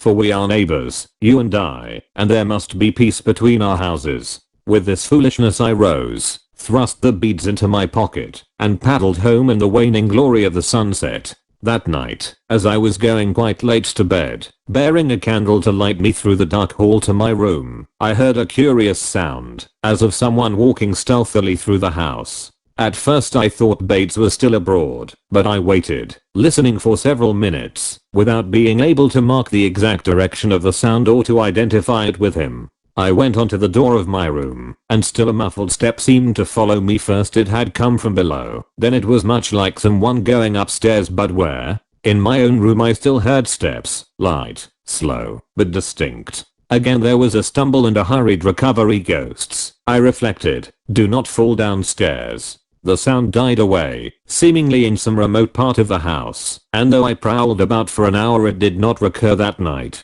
Chapter 9. The Girl and the Rabbit. Wind and rain rioted in the wood, and occasionally both fell upon the library windows with a howl and a splash. The tempest had wakened me. It seemed that every chimney in the house held a screaming demon. We were now well launched upon December, and I was growing used to my surroundings. I had offered myself frequently as a target by land and water. I had sat on the wall and tempted fate, and I had roamed the house constantly expecting to surprise Bates in some act of treachery, but the days were passing monotonously. I saw nothing of Morgan. He had gone to Chicago on some errand, so Bates reported, but I continued to walk abroad every day, and often at night, alert for a reopening of hostilities. Twice I had seen the red tam o' shanter far through the wood, and once I had passed my young acquaintance with another girl, a dark, laughing youngster, walking in the highway, and she had bowed to me coldly. Even the ghost in the wall proved inconstant, but I had twice heard the steps without being able to account for them. Memory kept plucking my sleeve with reminders of my grandfather. I was touched at finding constantly his marginal notes in the books he had collected with so much intelligence and loving care. It occurred to me that some memorial, a tablet attached to the outer wall, or perhaps, more properly placed in the chapel, would be fitting, and I experimented with designs for it, covering many sheets of drawing paper in an effort to set forth in a few words some hint of his character. On this grey morning I produced this. 1835. The life of John Marshall Glenarm was a testimony to the virtue of generosity, forbearance, and gentleness. The beautiful things he loved were not nobler than his own days. His grandson, who served him ill, writes this of him. 1901. I had drawn these words on a piece of cardboard, and was studying them critically, when Bates came in with wood. Those are unmistakable snowflakes, sir, said Bates from the window. We are in for winter now. It was undeniably snow. Great lazy flakes of it were crowding down upon the wood. Bates had not mentioned Morgan, or referred even remotely to the pistol shot of my first night, and he had certainly conducted himself as a model servant. The man of all work at St. Agatha's, a Scotchman named Ferguson, had visited him several times, and I had surprised them once innocently enjoying their pipes and whiskey and water in the kitchen. They are having trouble at the school, sir, said Bates from the hearth. The young lady's running a little wild, eh? Sister, this as ill, sir, Ferguson told me last night. No doubt Ferguson knows, I declared, moving the papers about on my desk, conscious, and not ashamed of it, that I enjoyed these dialogues with Bates. I occasionally entertained the idea that he would someday brain me as I sat dining upon the viands which he prepared with so much skill, or perhaps he would poison me, that being rather more in his line of business and perfectly easy of accomplishment. But the house was bare and lonely, and he was a resource. So sister, this is ill.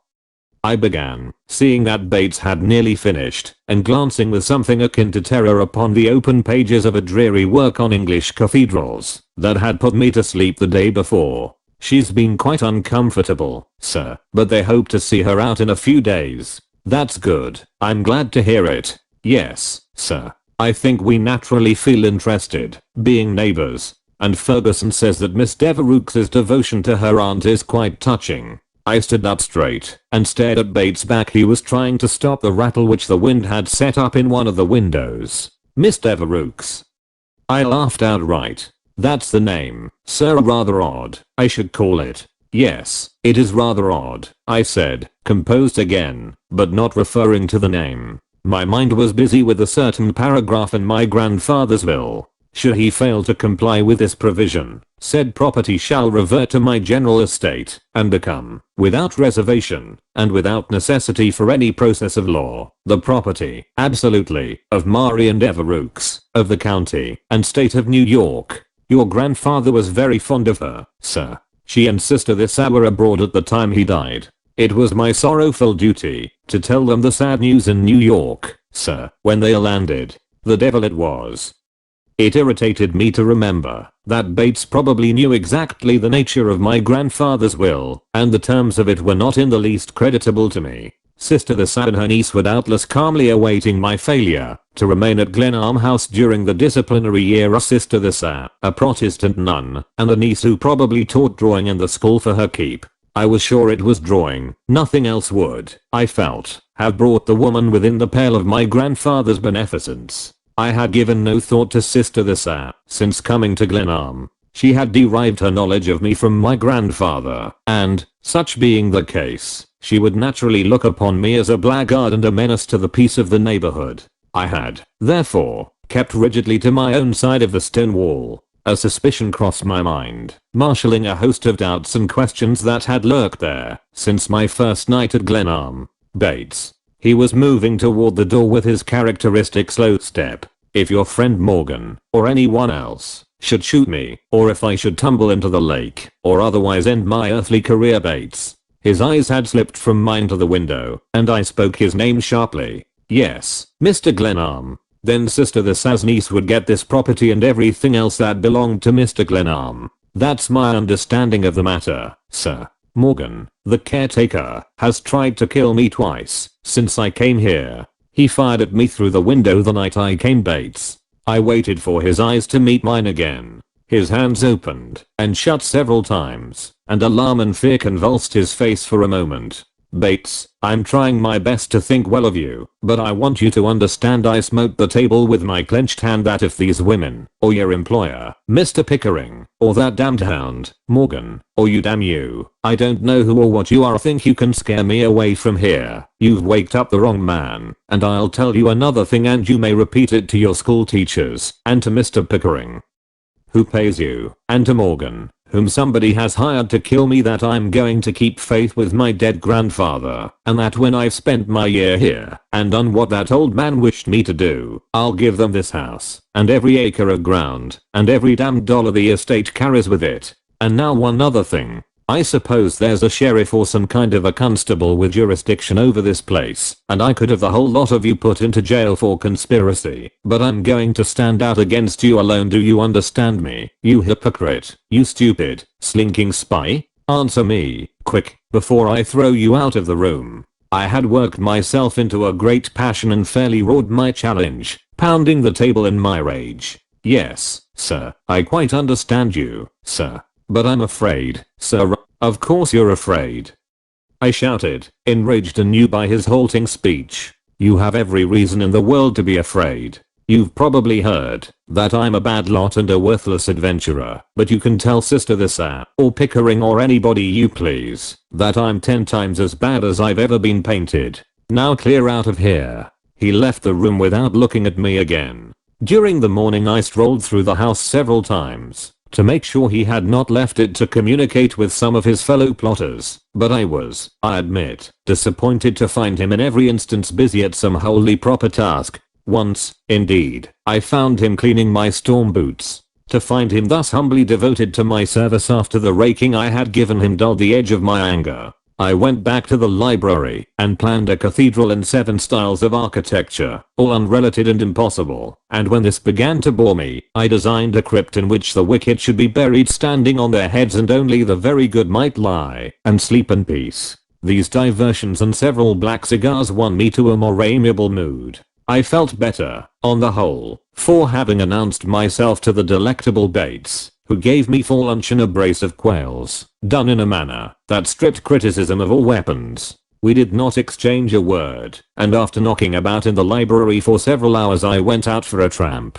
Winter had indeed come, and possessed the earth, and it had given me a new landscape. The snow continued to fall in great, heavy flakes, and the ground was whitening fast. A rabbit's track caught my eye and I followed it, hardly conscious that I did so. Then the clear print of 2 small shoes mingled with the rabbit's trail. A few moments later I picked up an overshoe, evidently lost in the chase by one of Sister This's girls. I reflected. I remembered that, while at Tech I had collected diverse memorabilia from schoolgirl acquaintances, and here I was beginning a new series with a string of beads and an overshoe. A rabbit is always an attractive quarry. Few things besides riches are so elusive, and the little fellows have, I'm sure, a shrewd humor peculiar to themselves. I rather envied the schoolgirl who had ventured forth for a run in the first snowstorm of the season. I recalled Aldrich's turn on Gautier's lines as I followed the double trail. How are you tread, a tiny mold, betrays that light foot all the same.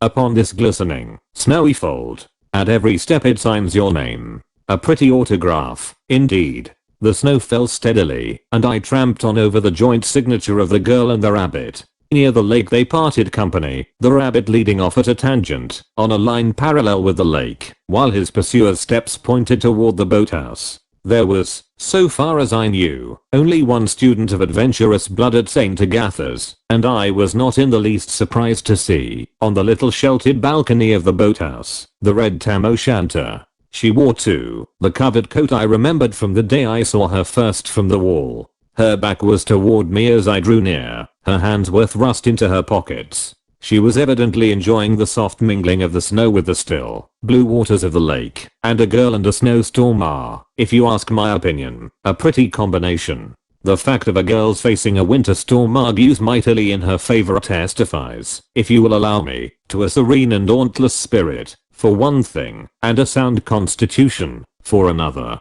I ran up the steps, my cap in one hand, her overshoe in the other. She drew back a trifle, just enough to bring my conscience to its knees. I didn't mean to listen that day, I just happened to be on the wall, and it was a thoroughly underbred trick my twitting you about it, and I should have told you before, if I'd known how to see you. May I trouble you for that shoe, she said with a great deal of dignity. They taught that cold disdain of man, I supposed, as a required study at St. Agatha's. Oh, certainly. Won't you allow me? Thank you. No. I was relieved, to tell the truth, for I had been out of the world for most of that period in which a youngster perfects himself in such graces as the putting on of a girl's overshoes. She took the damp bit of rubber. A wet overshoe, even if small and hallowed by associations, isn't pretty as Venus might have received a soft shell crab from the hand of a fresh young merman. I was between her and the steps to which her eyes turned longingly. Of course, if you won't accept my apology I can't do anything about it, but I hope you understand that I'm sincere and humble and anxious to be forgiven.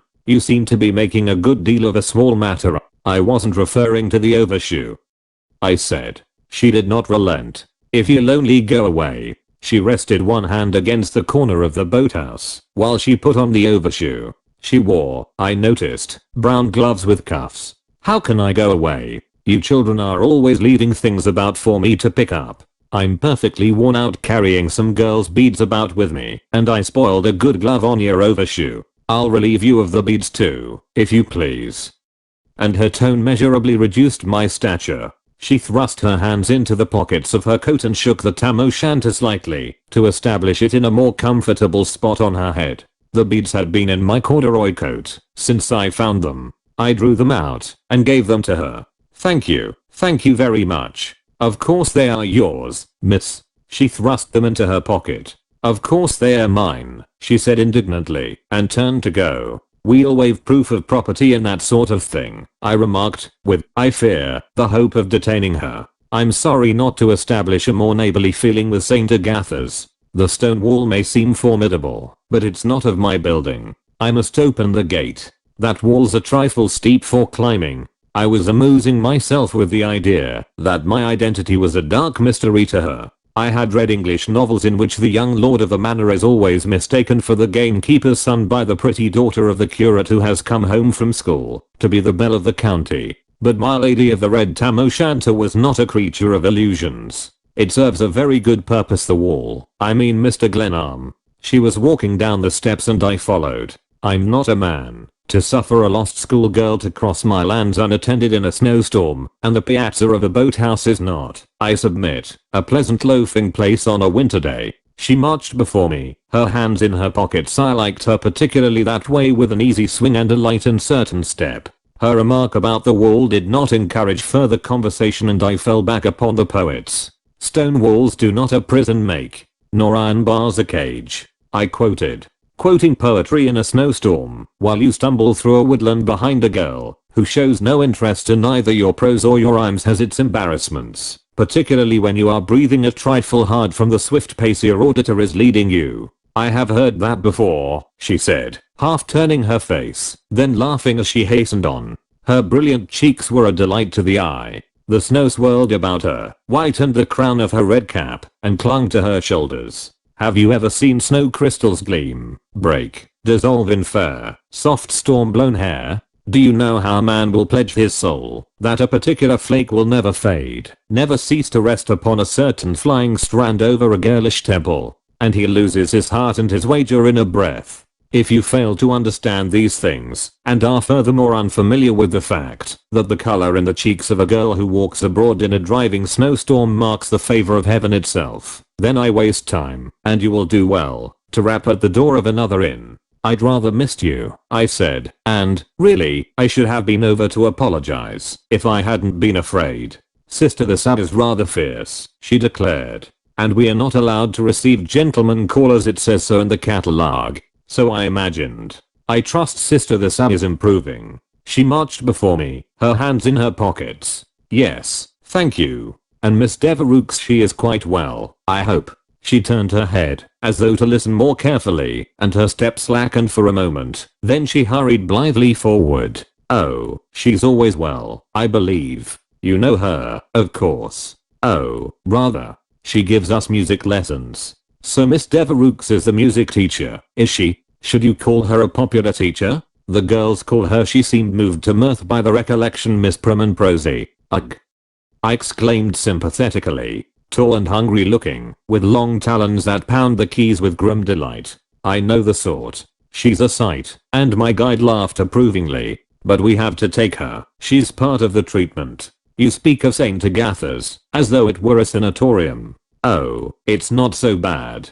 I've seen worse. Where do most of the students come from, or what you call Hoosiers? Oh, no. They're from all over Cincinnati, Chicago, Cleveland, Indianapolis. What the magazines call the Middle West. I believe that is so. The bishop addressed us once as the flower of the Middle West, and made us really wish he'd come again. We were approaching the gate. Her indifference to the storm delighted me. Here, I thought in my admiration, is a real product of the Western world. I felt that we had made strides towards such a comradeship as it is proper should exist between a schoolgirl in her teens and a male neighbor of 27. I was going back to English fiction, the young squire walking home with the curate's pretty young daughter, and conversing with fine condescension. We girls all wish we could come over and help hunt the lost treasure. It must be simply splendid to live in a house where there's a mystery, secret passages and chests of doubloons and all that sort of thing. My, Squire Glenarm, I suppose you spend all your nights exploring secret passages. This free expression of opinion startled me, though she seemed wholly innocent of impertinence. Who says there's any secret about the house?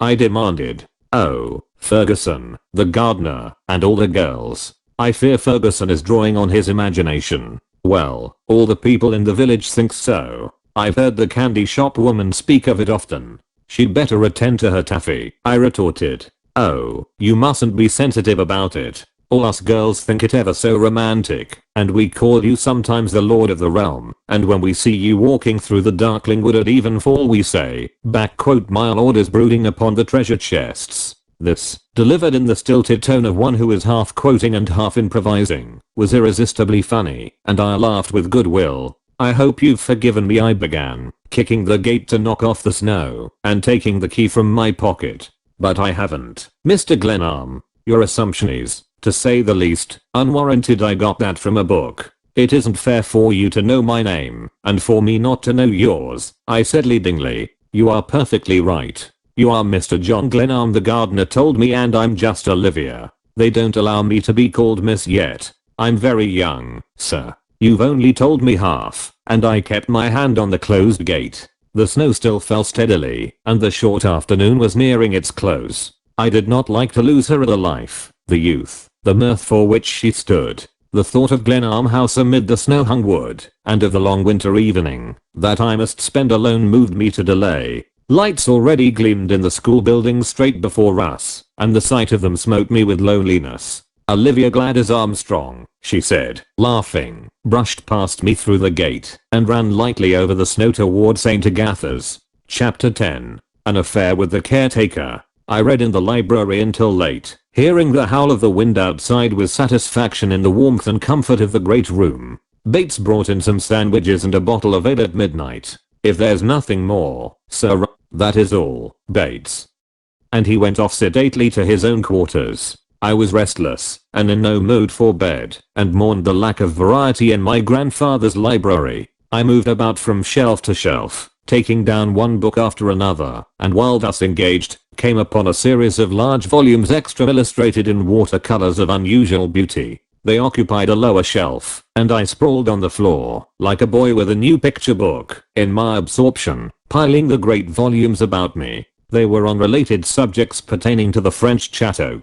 In the last volume I found a sheet of white notepaper no larger than my hand, a forgotten bookmark, I assumed, and half crumpled it in my fingers, before I noticed the lines of a pencil sketch on one side of it. I carried it to the table and spread it out. It was not the bit of idle penciling it had appeared to be at first sight. A scale had evidently been followed, and the lines drawn with a ruler. With such trifles my grandfather had no doubt amused himself. There was a long corridor indicated, but of this, I could make nothing. I studied it for several minutes, thinking it might have been a tentative sketch of some part of the house. In turning it about under the candelabrum I saw that in several places the glaze had been rubbed from the paper by an eraser, and this piqued my curiosity. I brought a magnifying glass to bear upon the sketch. The drawing had been made with a hard pencil and the eraser had removed the lead, but a well-defined imprint remained. I was able to make out the letters NW 3/4 to C, a reference clearly enough to points of the compass and a distance. The word ravine was scrawled over a rough outline of a doorway or opening of some sort, and then the phrase, "the door of bewilderment." Now I'm rather an imaginative person, that is why engineering captured my fancy. It was through his trying to make an architect, a person who quarrels with women about their kitchen sinks, of a boy who wanted to be an engineer, that my grandfather and I failed to hit it off. From boyhood I have never seen a great bridge, or watched a locomotive climb a difficult hillside without a thrill, and a lighthouse still seems to me quite the finest monument a man can build for himself. My grandfather's devotion to old churches and medieval houses always struck me as trifling, and unworthy of a grown man. And fate was busy with my affairs that night, for, instead of lighting my pipe with the little sketch, I was strangely impelled to study it seriously. I drew for myself rough outlines of the interior of Glenarm House as it had appeared to me, and then I tried to reconcile the little sketch with every part of it. The door of bewilderment was the charm that held me. The phrase was in itself a lure. The man who had built a preposterous house in the woods of Indiana, and called it the House of 1,000 Candles, was quite capable of other whims, and as I bent over this scrap of paper in the candle-lighted library it occurred to me that possibly I had not done justice to my grandfather's genius. My curiosity was thoroughly aroused as to the hidden corners of the queer old house, round which the wind shrieked tormentingly. I went to my room, put on my corduroy coat for its greater warmth. In going through the cold halls, took a candle and went below. 1 o'clock in the morning is not the most cheering hour for exploring the dark recesses of a strange house, but I had resolved to have a look at the ravine opening and determine, if possible, whether it bore any relation to the door of bewilderment. All was quiet in the great cellar, only here and there an area window rattled dolorously. I carried a tape line with me and made measurements of the length and depth of the corridor and of the chambers that were set off from it.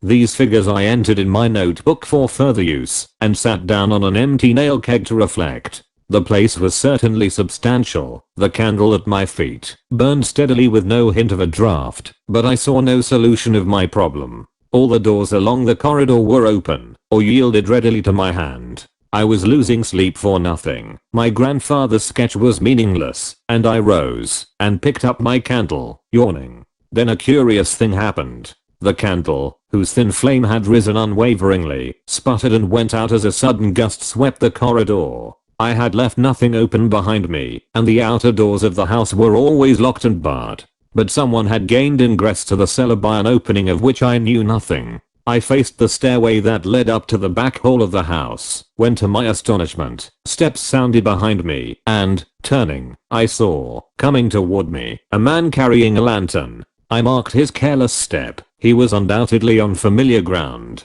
As I watched him he paused, lifted the lantern to a level with his eyes, and began sounding the wall with a hammer. Here, undoubtedly, was my friend Morgan again. There was the same periodicity in the beat on the wall that I had heard in my own rooms. He began at the top and went methodically to the floor. I leaned against the wall where I stood and watched the lantern slowly coming toward me. The small revolver with which I had fired at his flying figure in the wood was in my pocket. It was just as well to have it out with a fellow now. My chances were as good as his, though I confess I did not relish the thought of being found dead the next morning in the cellar of my own house. It pleased my humor to let him approach in this way, unconscious that he was watched, until I should thrust my pistol into his face. His arms grew tired when he was about 10 feet from me, and he dropped the lantern and hammer to his side, and swore under his breath impatiently. Then he began again, with greater zeal. As he came nearer I studied his face in the lantern's light with interest.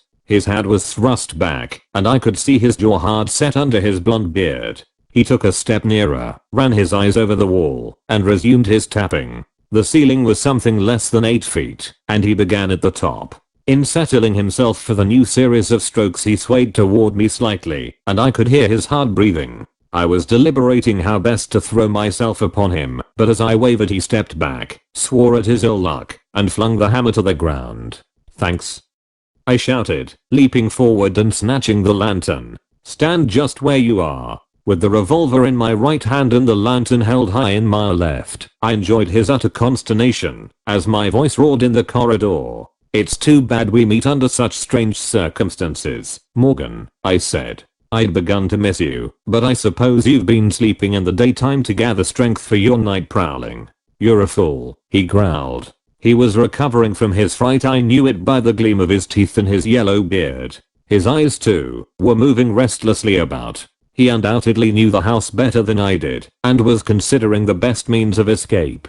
I did not know what to do with him, now that I had him at the point of a pistol, and in my ignorance of his motives and my vague surmises to the agency back of him, I was filled with uncertainty. "You needn't hold that thing quite so near," he said, staring at me coolly. "I'm glad it annoys you, Morgan," I said. "It may help you to answer some questions I'm going to put to you. So you want information, do you, Mr. Glenarm? I should think it would be beneath the dignity of a great man like you to ask a poor devil like me for help." "We are not talking of dignity," I said. "I want you to tell me how you got in here." He laughed. "You're a very shrewd one, Mr. Glenarm. I came in by the kitchen window, if you must know. I got in before your solemn jack of all trades locked up, and I walked down to the end of the passage there." He indicated the direction with a slight jerk of his head, "and slept until it was time to go to work. You can see how easy it was." I laughed now at the sheer assurance of the fellow. "If you can't lie better than that, you needn't try again.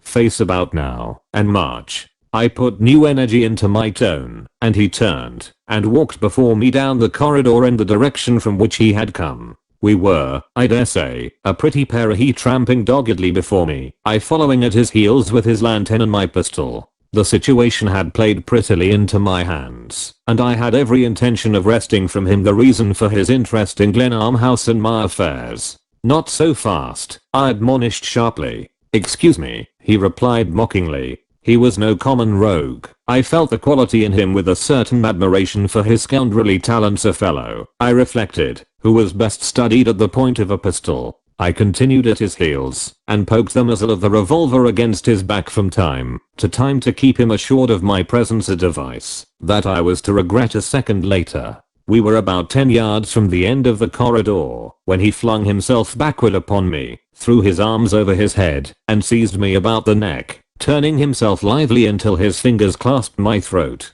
I fired blindly once and felt the smoke of the revolver hot in my own nostrils. The lantern fell from my hand, and one or the other of us smashed it with our feet. A wrestling match in that dark hole was not to my liking. I still held onto the revolver, waiting for a chance to use it, and meanwhile he tried to throw me, forcing me back against one side and then the other of the passage. With a quick rush he flung me away, and in the same second I fired. The roar of the shot in the narrow corridor seemed interminable. I flung myself on the floor, expecting a return shot, and quickly enough a flash broke upon the darkness dead ahead, and I rose to my feet, fired again and leaped to the opposite side of the corridor and crouched there. We had adopted the same tactics, firing and dodging to avoid the target made by the flash of our pistols, and watching and listening after the roar of the explosions. It was a very pretty game, but destined not to last long. He was slowly retreating toward the end of the passage, where there was, I remembered, a dead wall. His only chance was to crawl through an area window I knew to be there, and this would, I felt sure, give him into my hands. After 5 shots apiece there was a truce. The pungent smoke of the powder caused me to cough, and he laughed. "Have you swallowed a bullet, Mr. Glenarm?" he called. I could hear his feet scraping on the cement floor. He was moving away from me, doubtless intending to fire, when he reached the area window and escape. Before I could reach him, I crept warily after him, ready to fire on the instant, but not wishing to throw away my last cartridge. That I resolved to keep for close quarters at the window. He was now very near the end of the corridor. I heard his feet strike some boards that I remembered lay on the floor there, and I was nerved for a shot and a hand-to-hand struggle, if it came to that. I was sure that he sought the window. I heard his hands on the wall as he felt for it. Then a breath of cold air swept the passage, and I knew he must be drawing himself up to the opening. I fired and dropped to the floor. With the roar of the explosion I heard him yell, but the expected return shot did not follow.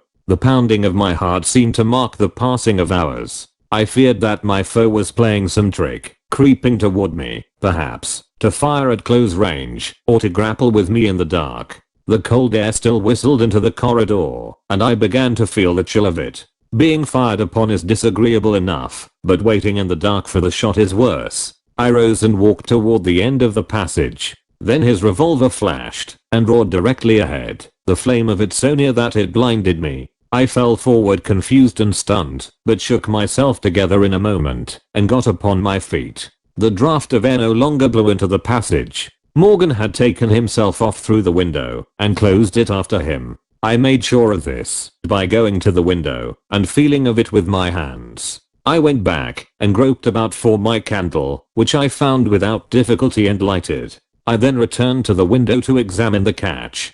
To my utter astonishment it was fastened with staples, driven deep into the sash, in such way that it could not possibly have been opened without the aid of tools. I tried it at every point. Not only was it securely fastened, but it could not possibly be opened without an expenditure of time and labor. There was no doubt whatever that Morgan knew more about Glenarm House than I did. It was possible, but not likely, that he had crept past me in the corridor and gone out through the house, or by some other cellar window. My eyes were smarting from the smoke of the last shot, and my cheek stung where the burnt powder had struck my face. I was alive, but in my vexation and perplexity not, I fear, grateful for my safety. It was, however, some consolation to feel sure I had winged the enemy. I gathered up the fragments of Morgan's lantern and went back to the library. The lights in half the candlesticks had sputtered out. I extinguished the remainder and started to my room. Then, in the great dark hall, I heard a muffled tread as of someone following me, not on the great staircase, nor in any place I could identify, yet unmistakably on steps of some sort beneath or above me.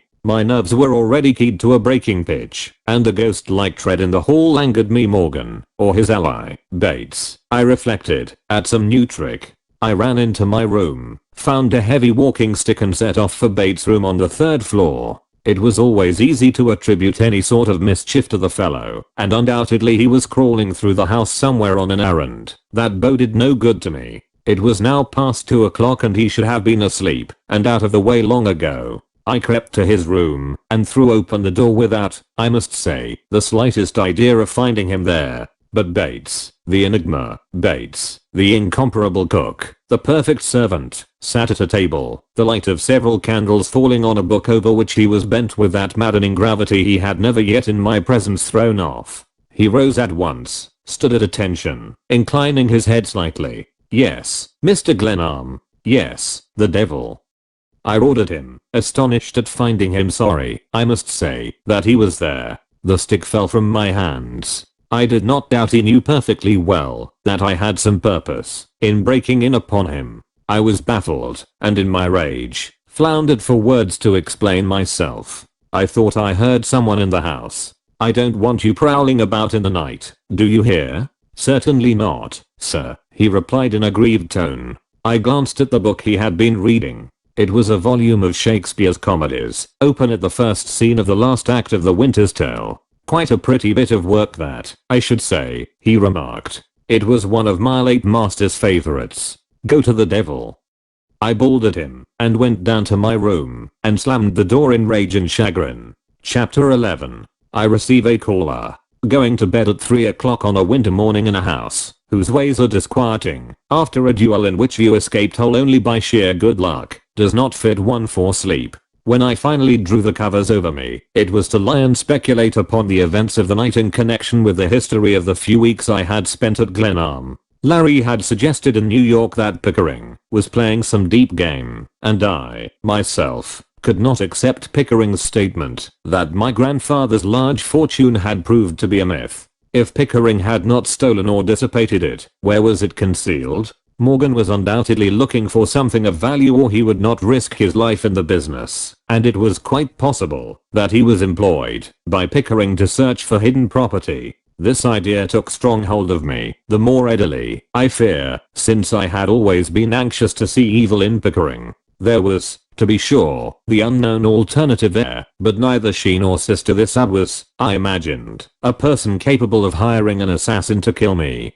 On reflection, I dismissed the idea of appealing to the county authorities, and I never regretted that resolution. The seat of Wabana County was 20 miles away, the processes of law were unfamiliar, and I wished to avoid publicity. Morgan might, of course, have been easily disposed of by an appeal to the Annandale constable, but now that I suspected Pickering of treachery, the caretaker's importance dwindled. I had waited all my life for a chance at Arthur Pickering, and in this affair I hoped to draw him into the open and settle with him. I slept presently, but woke at my usual hour, and after a tub felt ready for another day. Bates served me, as usual, a breakfast that gave a fair aspect to the morning. I was alert for any sign of perturbation in him, but I had already decided that I might as well look for emotion in a stone wall as in this placid, colorless serving man. I had no reason to suspect him of complicity in the night's affair, but I had no faith in him, and merely waited until he should throw himself more boldly into the game.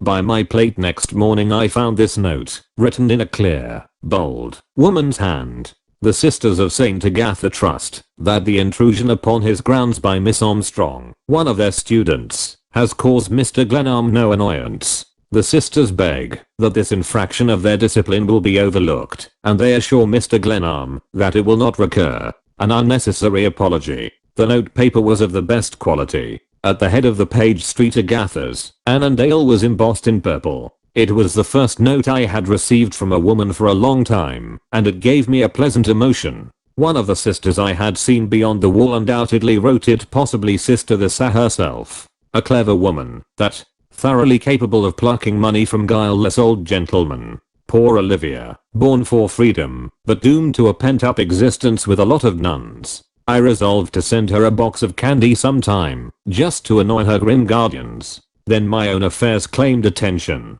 Bates, I asked, do you know what Mr. Glenarm did with the plans for the house? He started slightly. I should not have noticed it if I had not been keen for his answer. No, sir. I can't put my hand upon them, sir. That's all very well, Bates, but you didn't answer my question.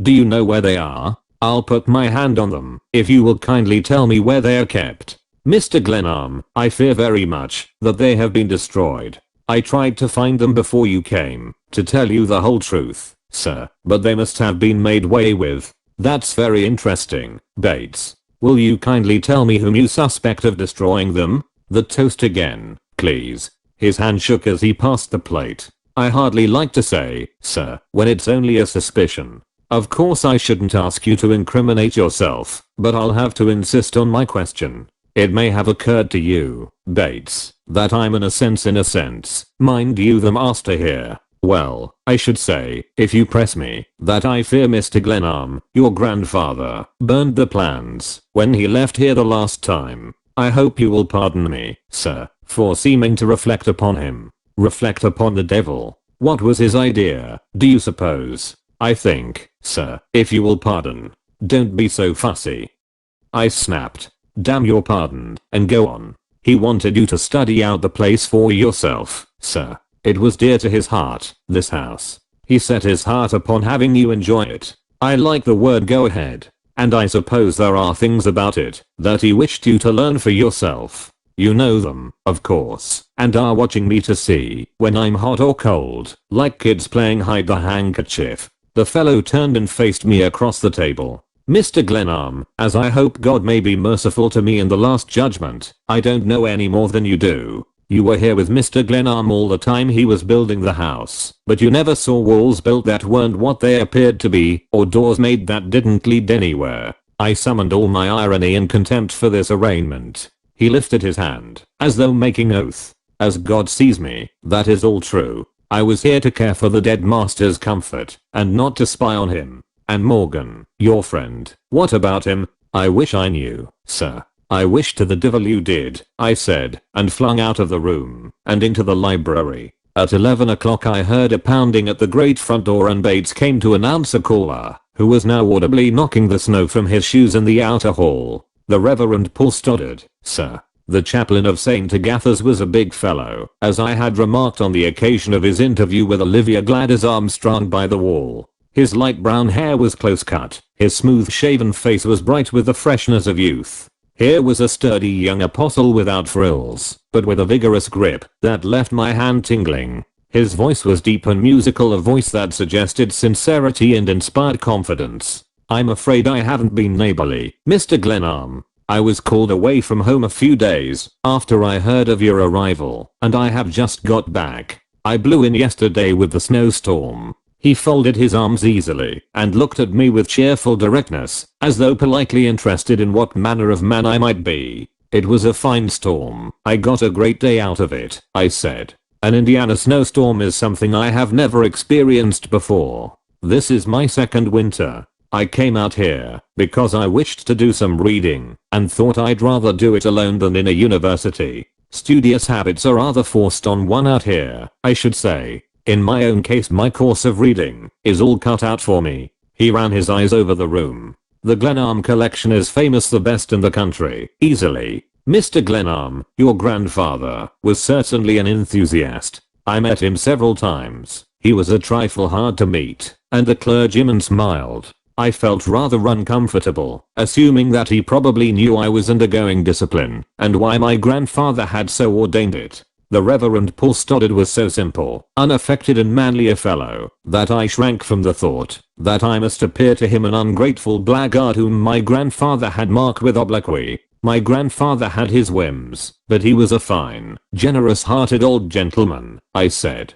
Yes, in my few interviews with him, he surprised me by the range of his knowledge. He was quite able to instruct me in certain curious branches of church history that had appealed to him. You were here when he built the house, I suppose? My visitor laughed cheerfully. I was on my side of the barricade for a part of the time. You know, there was a great deal of mystery about the building of this house. The country folk hereabouts can't quite get over it. They have a superstition that there's treasure buried somewhere on the place. You see, Mr. Glenarm wouldn't employ any local labor. The work was done by men he brought from afar, and none of them, the villagers say, could speak English. They were all Greeks or Italians. I have heard something of the kind, I remarked, feeling that here was a man who, with a little cultivating, might help me to solve some of my riddles. You haven't been on our side of the wall yet? Well, I promise not to molest your hidden treasure, if you'll be neighborly. I fear there's a big joke involved in the hidden treasure, I replied. I'm so busy staying at home to guard it that I have no time for social recreation. He looked at me quickly to see whether I was joking. His eyes were steady and earnest. The Reverend Paul Stoddard impressed me more and more agreeably. There was a suggestion of a quiet strength about him that drew me to him. I suppose everyone around here thinks of nothing but that I'm at Glenarm to earn my inheritance. My residence here must look pretty sordid from the outside. Mr. Glenarm's will is a matter of record in the county, of course. But you are too hard on yourself. It's nobody's business if your grandfather wished to visit his whims on you. I should say, in my own case, that I don't consider it any of my business what you are here for. I didn't come over to annoy you or to pry into your affairs. I get lonely now and then and thought I'd like to establish neighborly relations. Thank you, I appreciate your coming very much, and my heart warmed under the manifest kindness of the man. And I hope he spoke for the first time with restraint. I hope nothing may prevent your knowing Sister the Sal and Miss Devereux. They are interesting and charming, the only women about here of your own social status. My liking for him abated slightly. He might be a detective, representing the alternative heir, for all I knew, and possibly Sister the Sad was a party to the conspiracy. In time, no doubt, in time, I shall know them, I answered evasively. Oh, quite as you like, and he changed the subject. We talked of many things, of outdoor sports, with which he showed great familiarity, of universities, of travel and adventure. He was a Columbia man, and had spent 2 years at Oxford.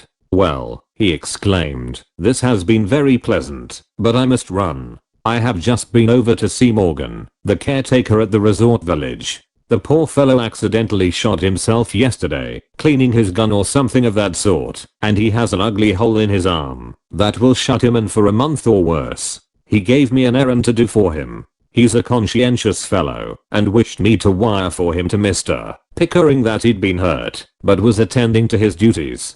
Pickering owns a cottage over there, and Morgan has charge of it. You know Pickering, of course. I looked my clerical neighbor straight in the eye, a trifle coldly perhaps. I was wondering why Morgan, with whom I had enjoyed a duel in my own cellar only a few hours before, should be reporting his injury to Arthur Pickering. I think I have seen Morgan about here, I said. Oh, yes. He's a woodsman and a hunter round Nimrod of the Lake. A good sort, very likely, I dare say. He has sometimes brought me ducks during the season. To be sure. They shoot ducks at night, these Hussier hunters, so I hear. He laughed as he shook himself into his greatcoat. That's possible, though unsportsmanlike. But we don't have to look a gift mallard in the eye. We laughed together. I found that it was easy to laugh with him. By the way, I forgot to get Pickering's address from Morgan. If you happen to have it. With pleasure, I said. Alexis Building, Broadway, New York.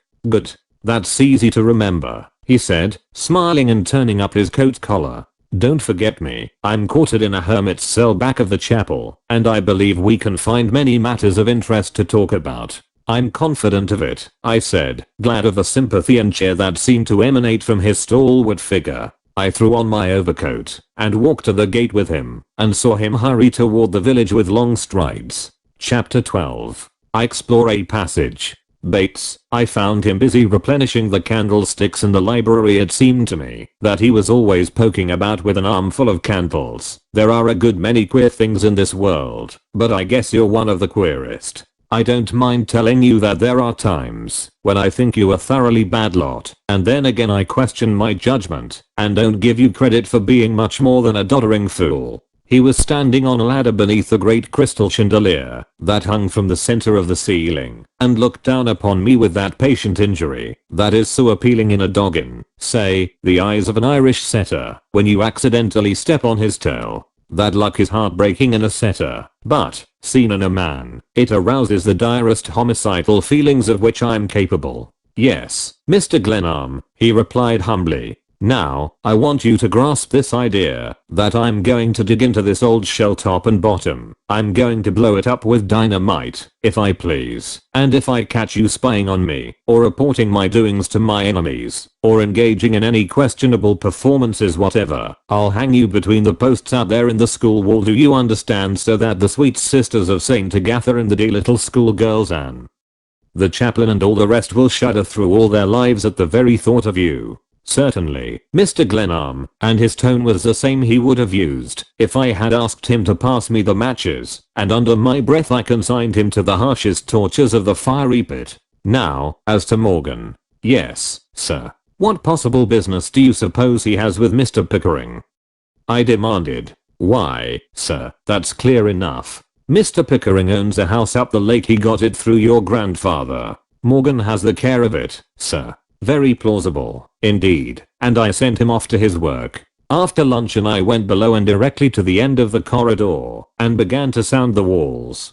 To the eye they were all alike, being of cement and substantial enough. Through the area window I saw the solid earth and snow. Surely there was little here to base hope upon, and my wonder grew at the ease with which Morgan had vanished through a barred window and into frozen ground. The walls at the end of the passage were as solid as rock, and they responded dully to the stroke of the hammer. I sounded them on both sides, retracing my steps to the stairway, becoming more and more impatient at my ill luck or stupidity. There was every reason why I should know my own house, and yet a stranger and an outlaw ran through it with amazing daring. After an hour's idle search I returned to the end of the corridor, repeated all my previous soundings, and, I fear, indulged in language unbecoming a gentleman. Then, in my blind anger, I found what patient search had not disclosed. I threw the hammer from me in a fit of temper. It struck upon a large square in the cement floor which gave forth a hollow sound. I was on my knees in an instant, my fingers searching the cracks, and drawing down close I could feel a current of air, slight but unmistakable, against my face. The cement square, though exactly like the others in the cellar floor, was evidently only a wooden imitation, covering an opening beneath. The block was fitted into its place with a nicety that certified to the skill of the hand that had adjusted it. I broke a blade of my pocket knife trying to pry it up, but in a moment I succeeded, and found it to be in reality a trapdoor, hinged to the substantial part of the floor. A current of cool fresh air, the same that had surprised me in the night, struck my face as I lay flat, and peered into the opening. The lower passage was as black as pitch, and I lighted a lantern I had brought with me, found that wooden steps gave safe conduct below and went down. I stood erect in the passage, and had several inches to spare. It extended both ways, running back under the foundations of the house. This lower passage cut squarely under the park before the house, and toward the school wall. No wonder my grandfather had brought foreign laborers who could speak no English to work on his house. There was something delightful in the largeness of his scheme, and I hurried through the tunnel with 100 questions tormenting my brain. The air grew steadily fresher, until, after I had gone about 200 yards, I reached a point where the wind seemed to beat down on me from above. I put up my hands, and found two openings about 2 yards apart, through which the air sucked steadily. I moved out of the current with a chuckle in my throat and a grin on my face. I had passed under the gate in the school wall, and I knew now why the piers that held it had been built so high they were hollow, and were the means of sending fresh air into the tunnel. I had traversed about 20 yards more, when I felt a slight vibration accompanied by a muffled roar, and almost immediately came to a short wooden stair that marked the end of the passage. I had no means of judging directions, but I assumed I was somewhere near the chapel in the school grounds. I climbed the steps, noting still the vibration, and found a door that yielded readily to pressure. In a moment I stood blinking, lantern in hand, in a well-lighted, floored room. Overhead the tumult and thunder of an organ explained the tremor and roar I had heard below. I was in the crypt of Saint Agatha's chapel. The inside of the door by which I had entered was a part of the wainscoting of the room, and the opening was wholly covered with a map of the Holy Land. In my absorption I had lost the sense of time, and I was amazed to find that it was 5 o'clock, but I resolved to go into the chapel before going home. The way up was clear enough, and I was soon in the vestibule. I opened the door, expecting to find a service in progress, but the little church was empty save where, at the right of the chancel, an organist was filling the church with the notes of a triumphant march. Cap in hand I stole forward, and sank down in one of the pews. A lamp over the organ keyboard gave the only light in the chapel, and made an aureole about her head, about the uncovered head of Olivia Gladys Armstrong. I smiled as I recognized her and smiled too, as I remembered her name.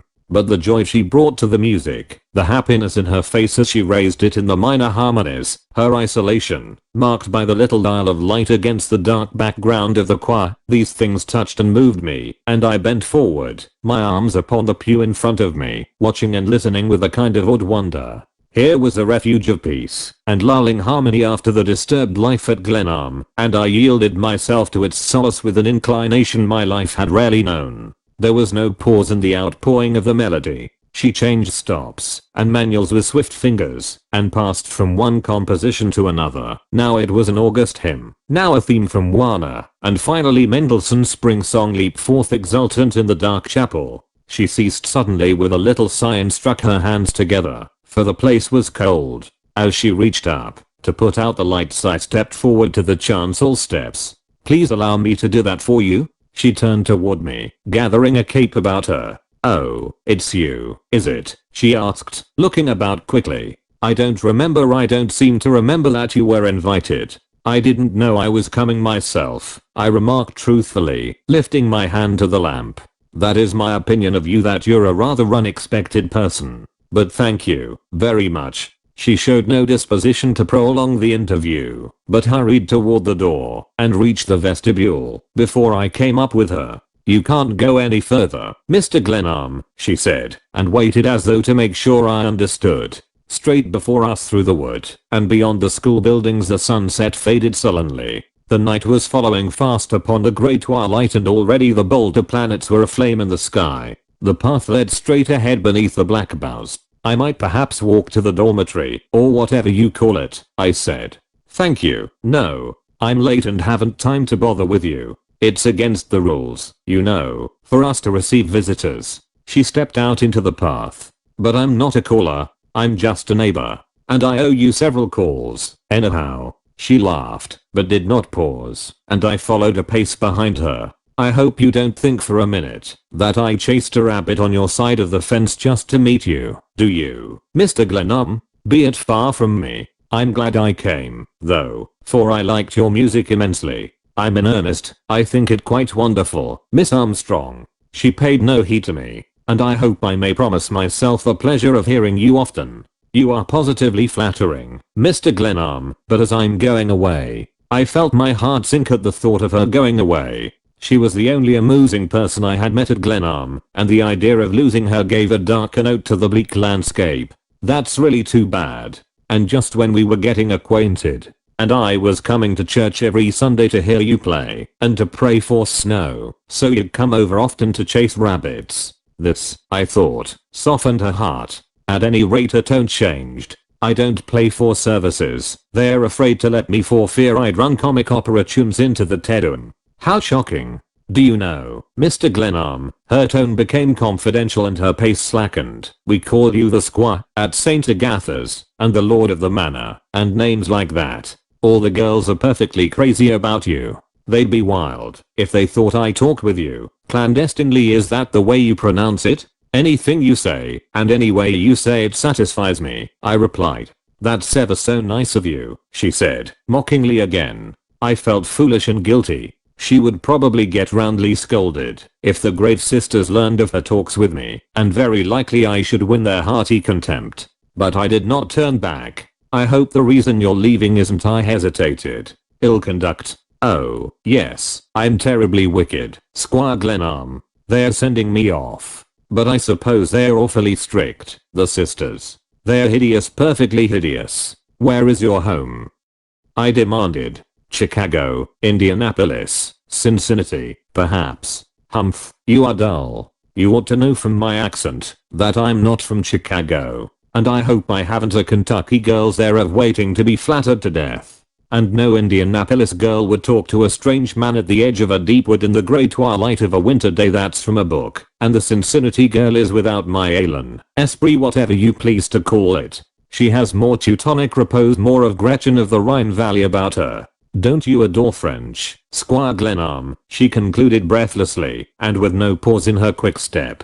I adore yours, Miss Armstrong, I asserted, yielding myself further to the joy of idiocy, and delighting in the mockery and changing moods of her talk. I did not make her out. Indeed, I preferred not to. I was not then and I'm not now, thank God, of an analytical turn of mind. And as I grow older I prefer, even after many a blow, to take my fellow human beings a good deal as I find them. And as for women, old or young, I envy no man his gift of resolving them into element. As well carry a spray of arbutus to the laboratory or subject the enchantment of moonlight upon running water to the flame and blow pipe as try to analyze the heart of a girl, particularly a girl who paddles a canoe with a sure stroke and puts up a good race with a rabbit. A lamp shone ahead of us at the entrance of one of the houses, and lights appeared in all the buildings. If I knew your window I should certainly sing under it, except that you're going home. You didn't tell me why they were deporting you. I'm really ashamed to. You would never. Oh, yes, I would. I'm really an old friend.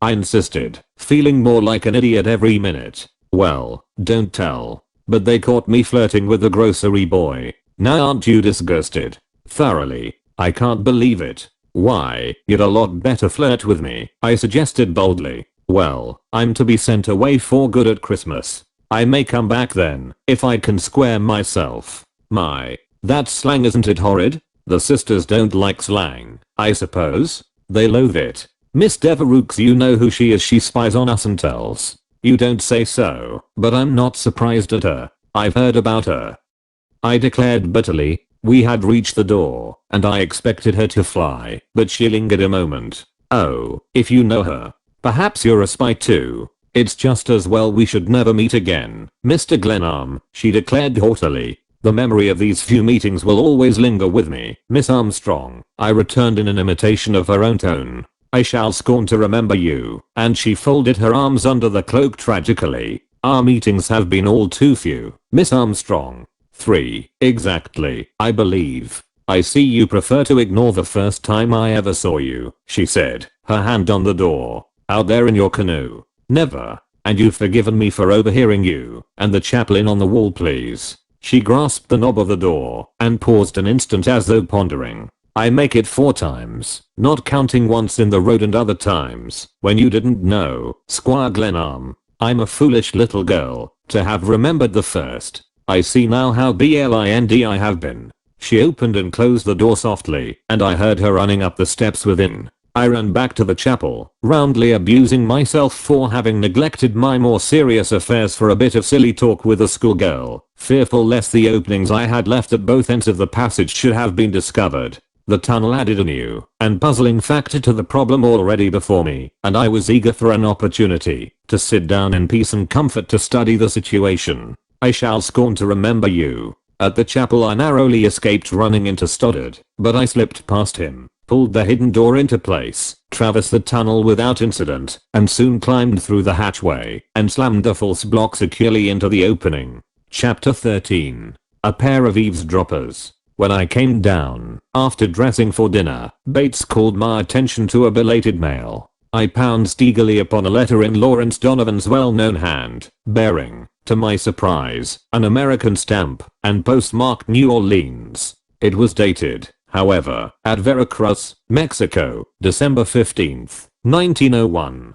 Dear old man, I have had a merry time since I saw you in New York. Couldn't get away for a European port as I hoped when I left you, as the authorities seemed to be taking my case seriously, and I was lucky to get off as a deckhand on a southbound boat. I expected to get a slice of English prodigal veal at Christmas, but as things stand now, I'm grateful to be loose even in this god-forsaken hole. The British bulldog is eager to insert its teeth in my trousers, and I was flattered to see my picture bulletined in a conspicuous place the day I struck Veracruz. You see, they're badgering the government at home because I'm not apprehended, and they've got to catch and hang me to show that they've really got their hands on the Irish situation. I'm not afraid of the greasers. No, people who gorge themselves with bananas and red peppers can be dangerous, but the British consul here has a bad eye, and even as I write I'm dimly conscious that a sleek person who is ostensibly engaged in literary work at the next table is really killing time while he waits for me to finish this screed.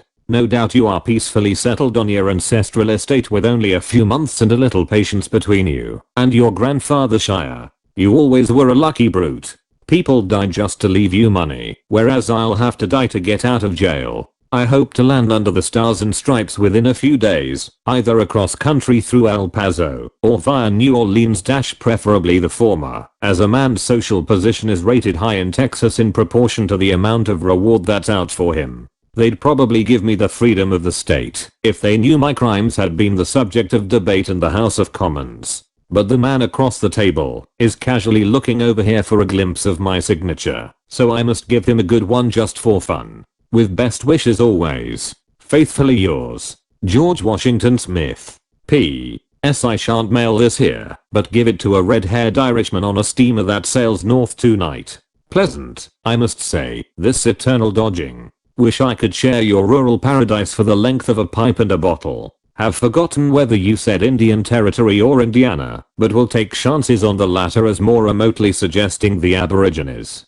Bates gave me my coffee in the library as I wished to settle down to an evening of reflection without delay. Larry's report of himself was not reassuring. I knew that if he had any idea of trying to reach me, he would not mention it in a letter, which might fall into the hands of the authorities, and the hope that he might join me grew. I was not, perhaps, entitled to a companion at Glenarm under the terms of my exile, but as a matter of protection in the existing condition of affairs there could be no legal or moral reason why I should not defend myself against my foes, and Larry was an ally worth having. In all my hours of questioning and anxiety at Glenarm I never doubted the amiable intentions of my grandfather. His device for compelling my residence at his absurd house was in keeping with his character, and it was all equitable enough. But his dead hand had no control over the strange issue, and I felt justified in interpreting the will in the light of my experiences. I certainly did not intend to appeal to the local police authorities, at least not until the animus of the attack on me was determined.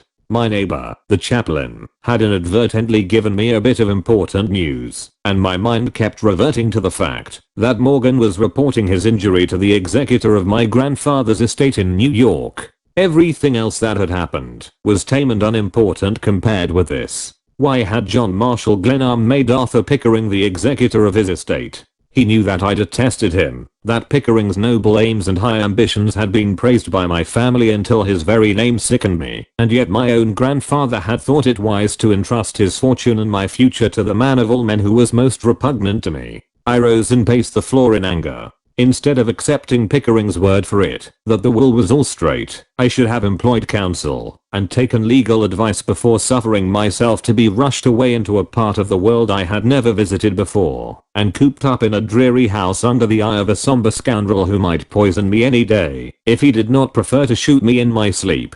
My rage must fasten upon someone, and Bates was the nearest target for it. I went to the kitchen, where he usually spent his evenings, to vent my feelings upon him, only to find him gone. I climbed to his room and found it empty. Very likely he was off condoling with his friend and fellow conspirator, the caretaker, and I fumed with rage and disappointment. I was thoroughly tired as on days when I had beaten my way through tropical jungles without food or water, but I wished, in my impotent anger against I knew not what agencies, to punish myself, to induce an utter weariness that would drag me exhausted to bed. The snow in the highway was well beaten down, and I swung off countryward past St. Agatha's. A grey mist hung over the fields in whirling clouds, breaking away occasionally and showing the throbbing winter stars. The walk, and my interest in the alternation of star-lighted and mist-wrapped landscape won me to a better state of mind, and after tramping a couple of miles, I set out for home. Several times on my tramp I had caught myself whistling the air of Majestic Old Hymn, and smiled, remembering my young friend Olivia, and her playing in the chapel. She was an amusing child. The thought of her further lifted my spirit, and I turned into the school park as I passed the outer gate with a half-recognized wish to pass near the barracks, where she spent her days. At the school gate the lamps of a carriage suddenly blurred in the mist. Carriages were not common in this region, and I was not surprised to find that this was the familiar village hack that met trains day and night at Glenarm Station. Some parent, I conjectured, paying a visit to St. Agatha's. Perhaps the father of Miss Olivia Gladys Armstrong had come to carry her home for a stricter discipline than Sister the SAS school afforded. The driver sat asleep on his box, and I passed him and went on into the grounds. A whim seized me to visit the crypt of the chapel and examine the opening to the tunnel. As I passed the little group of school buildings, a man came hurriedly from one of them and turned toward the chapel. I first thought it was Stoddard, but I could not make him out in the mist, and I waited for him to put 20 paces between us before I followed along the path that led from the school to the chapel. He strode into the chapel porch with an air of assurance, and I heard him address someone who had been waiting. The mist was now so heavy that I could not see my hand before my face, and I stole forward until I could hear the voices of the two men distinctly. Bates. Yes, sir. I heard feet scraping on the stone floor of the porch. This is a devil of a place to talk in, but it's the best we can do. Did the young man know I sent for you? No, sir. He was quite busy with his books and papers. Humph. We can never be sure of him. I suppose that is correct, sir. Well, you and Morgan are a fine pair, I must say. I thought he had some sense, and that you'd see to it that he didn't make a mess of this thing. He's in bed now with a hole in his arm, and you've got to go on alone. I'll do my best, Mr. Pickering. Don't call me by name, you idiot. We are not advertising our business from the housetops. Certainly not, replied Bates humbly. The blood was roaring through my head, and my hands were clenched as I stood there listening to this colloquy. Pickering's voice was and is unmistakable. There was always a purring softness in it. He used to remind me at school of a sleek, complacent cat, and I hate cats with particular loathing. Is Morgan lying or not when he says he shot himself accidentally? Demanded Pickering petulantly. I only know what I heard from the gardener here at the school. You'll understand, I hope, that I can't be seen going to Morgan's house. Of course not. But he says you haven't played fair with him, that you even attacked him a few days after Glenarm came. Yes, and he hit me over the head with a club. It was his indiscretion, sir. He wanted to go through the library in broad daylight, and it wasn't any use. Anyhow, there's nothing there. But I don't like the looks of this shooting. Morgan's sickened out of his head. But a fellow like Morgan isn't likely to shoot himself accidentally, and now that it's done, the work's stopped, and the time is running on. What do you think Glenarm suspects? I can't tell, sir, but mighty little, I should say. The shot through the window the first night he was here seemed to shake him a trifle, but he's quite settled down now, I should say, sir. He probably doesn't spend much time on this side of the fence, doesn't haunt the chapel, I fancy. Lord, no, sir. I hardly suspect the young gentleman of being a praying man. You haven't seen him prowling about analyzing the architecture? Not a bit of it, sir. He hasn't, I should say, what his revered grandfather called the analytical mind. Hearing yourself discussed in this frank fashion by your own servant is, I suppose, a wholesome thing for the spirit. The man who stands behind your chair may acquire, in time, some special knowledge of your mental processes by a diligent study of the back of your head. But I was not half so angry with these conspirators as with myself, for ever having entertained a single generous thought toward Bates. It was, however, consoling to know that Morgan was lying to Pickering, and that my own exploits in the house were unknown to the executor. Pickering stamped his feet upon the paved porch floor in a way that I remembered of old. It marked a conclusion, and preluded serious statements. Now, Bates, he said, with a ring of authority, and speaking in a louder key than he had yet used, it's your duty under all the circumstances to help discover the hidden assets of the estate. We've got to pluck the mystery from that architectural monster over there, and the time for doing it is short enough. Mr. Glenarm was a rich man. To my own knowledge he had a couple of millions, and he couldn't have spent it all on that house. He reduced his bank account to a few $1,000s, and swept out his safety vault boxes with a broom before his last trip into Vermont. He didn't die with the stuff in his clothes, did he? Lord bless me, no, sir. There was little enough cash to bury him, with you out of the country and me alone with him. He was a crank and I suppose he got a lot of satisfaction out of concealing his money, but this hunt for it isn't funny. I supposed, of course, we'd dig it up before Glenarm got here, or I shouldn't have been in such a hurry to send for him. But it's over there somewhere, or in the grounds. There must be a plan of the house that would help. I'll give you $1,000 the day you wire me you have found any sort of clue. Thank you, sir. I don't want thanks. I want the money or securities, or whatever it is. I've got to go back to my car now, and you better skip home. You needn't tell your young master that I've been here. I was trying hard to believe, as I stood there with clenched hands outside the chapel porch, that Arthur Pickering's name was written in the list of directors of one of the greatest trust companies in America, and that he belonged to the most exclusive clubs in New York. I had run out for a walk with only an Inverness over my dinner jacket, and I was thoroughly chilled by the cold mist. I was experiencing too, an inner cold as I reflected upon the greed and perfidy of man.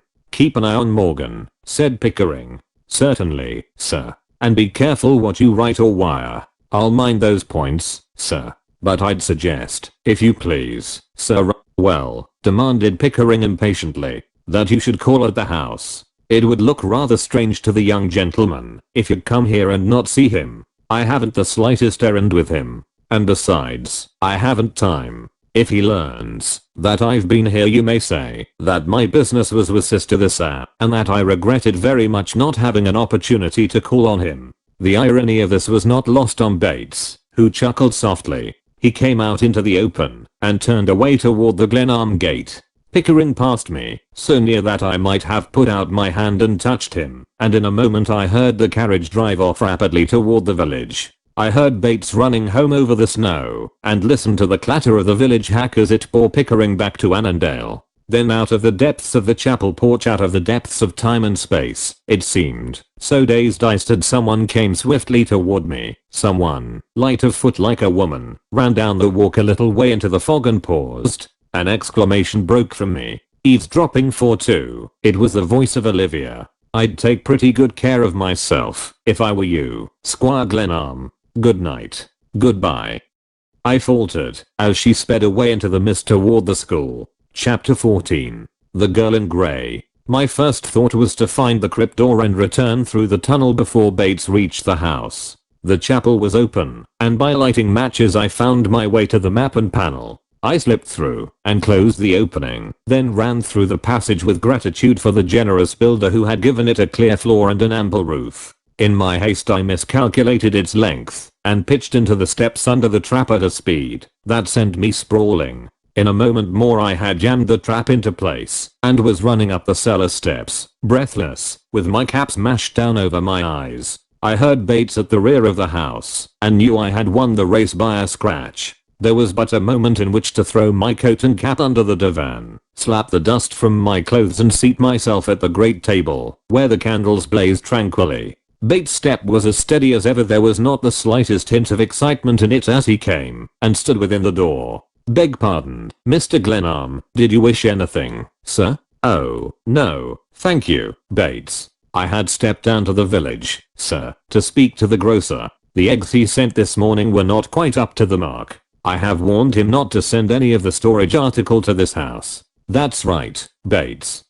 I folded my arms to hide my hands, which were black from contact with the passage, and faced my manservant. My respect for his rascally powers had increased immensely since he gave me my coffee. A contest with so clever a rogue was worthwhile. I'm grateful for your good care of me, Bates. I had expected to perish of discomfort out here, but you are treating me like a lord.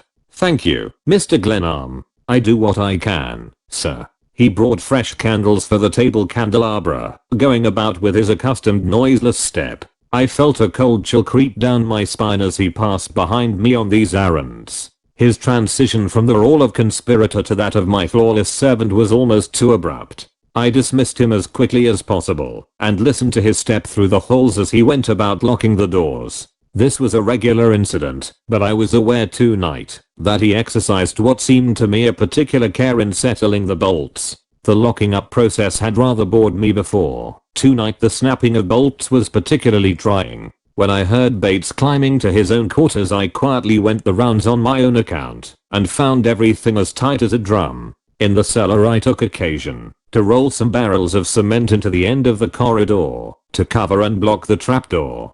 Bates had no manner of business in that part of the house, as the heating apparatus was under the kitchen and accessible by an independent stairway. I had no immediate use for the hidden passage to the chapel, and I did not intend that my enemies should avail themselves of it. Morgan, at least, knew of it, and, while he was not likely to trouble me at once, I had resolved to guard every point in our pleasant game. I was tired enough to sleep when I went to my room, and after an eventless night, woke to a clear day and keener air. "I'm going to take a little run into the village, Bates," I remarked at breakfast. "Very good, sir. The weather's quite cleared. If anyone should call, I'll be back in an hour or so." "Yes, sir." He turned his impenetrable face toward me as I rose. There was, of course, no chance whatever that anyone would call to see me. The Reverend Paul Stoddard was the only human being, except Bates, Morgan and the man who brought up my baggage, who had crossed the threshold since my arrival.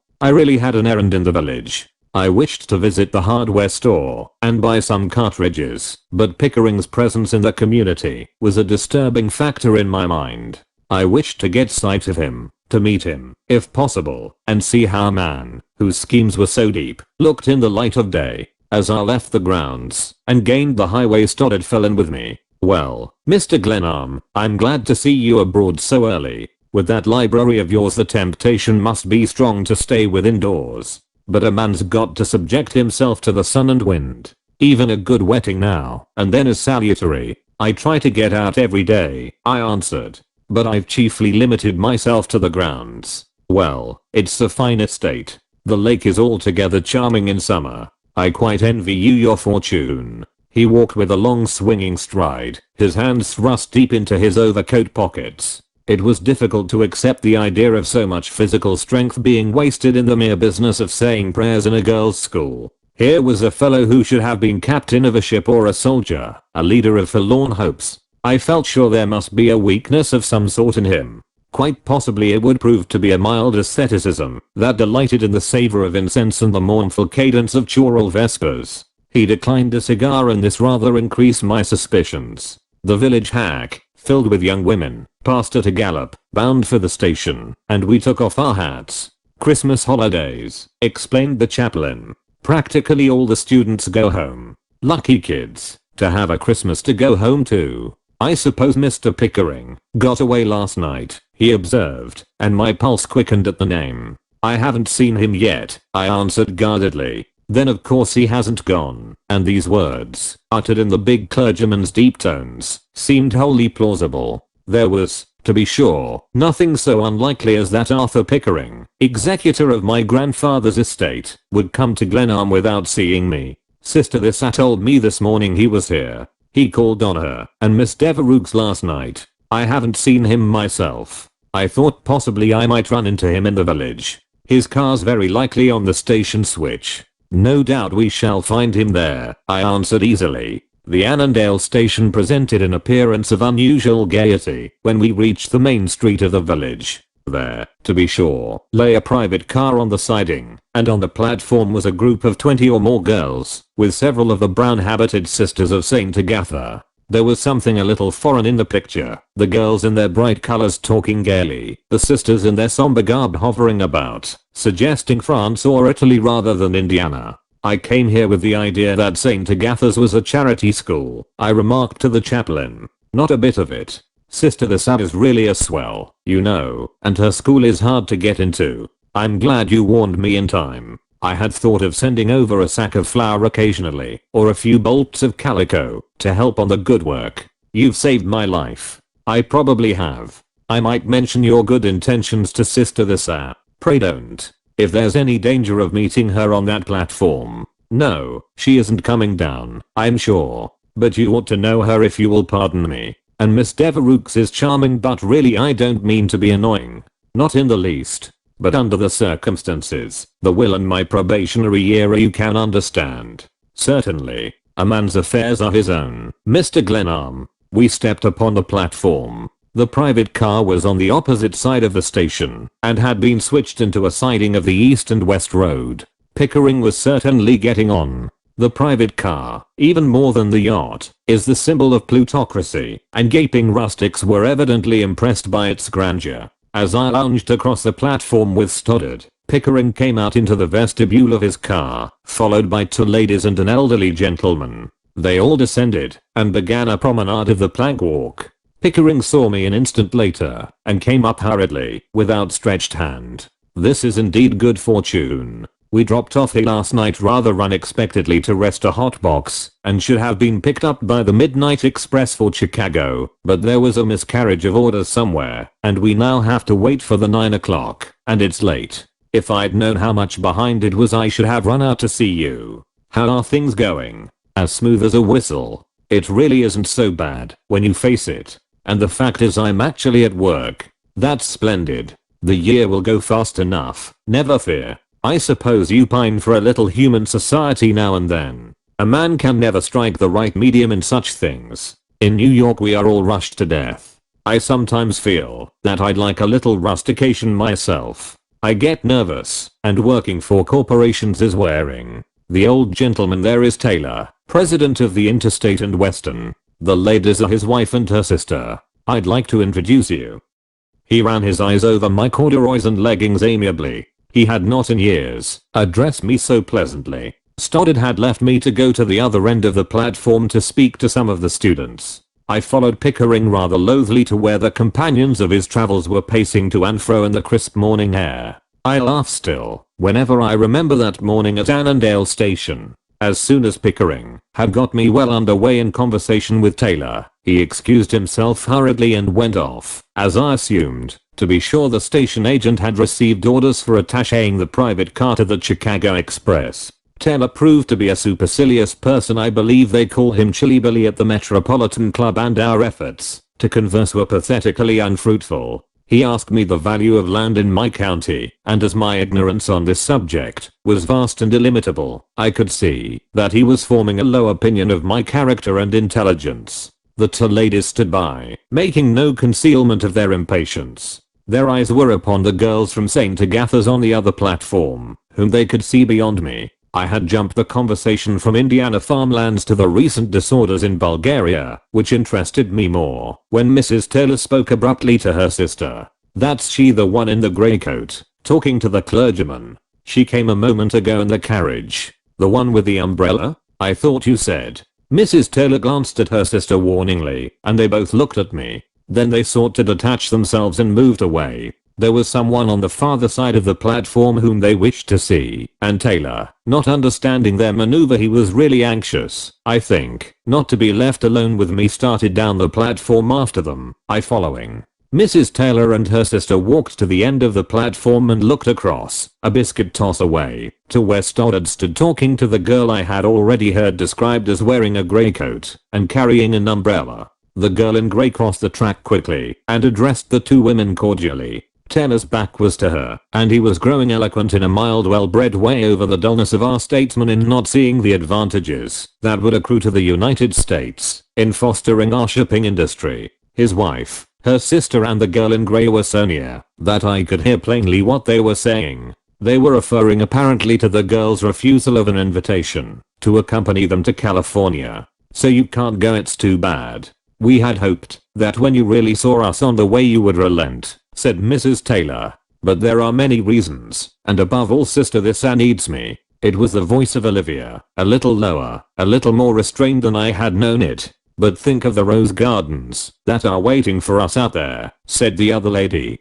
They were showing her the deference that elderly women always have for pretty girls. Alas, and again alas, exclaimed Olivia. Please don't make it harder for me than necessary. But I gave my promise a year ago to spend these holidays in Cincinnati. She ignored me wholly, and after shaking hands with the ladies, returned to the other platform. I wondered whether she was overlooking Taylor on purpose to cut me. Taylor was still at his lecture on the needs of our American merchant marine when Pickering passed hurriedly, crossed the track, and began speaking earnestly to the girl in grey. The American flag should command the seas. What we need is not more battleships, but more freight carriers, Taylor was saying.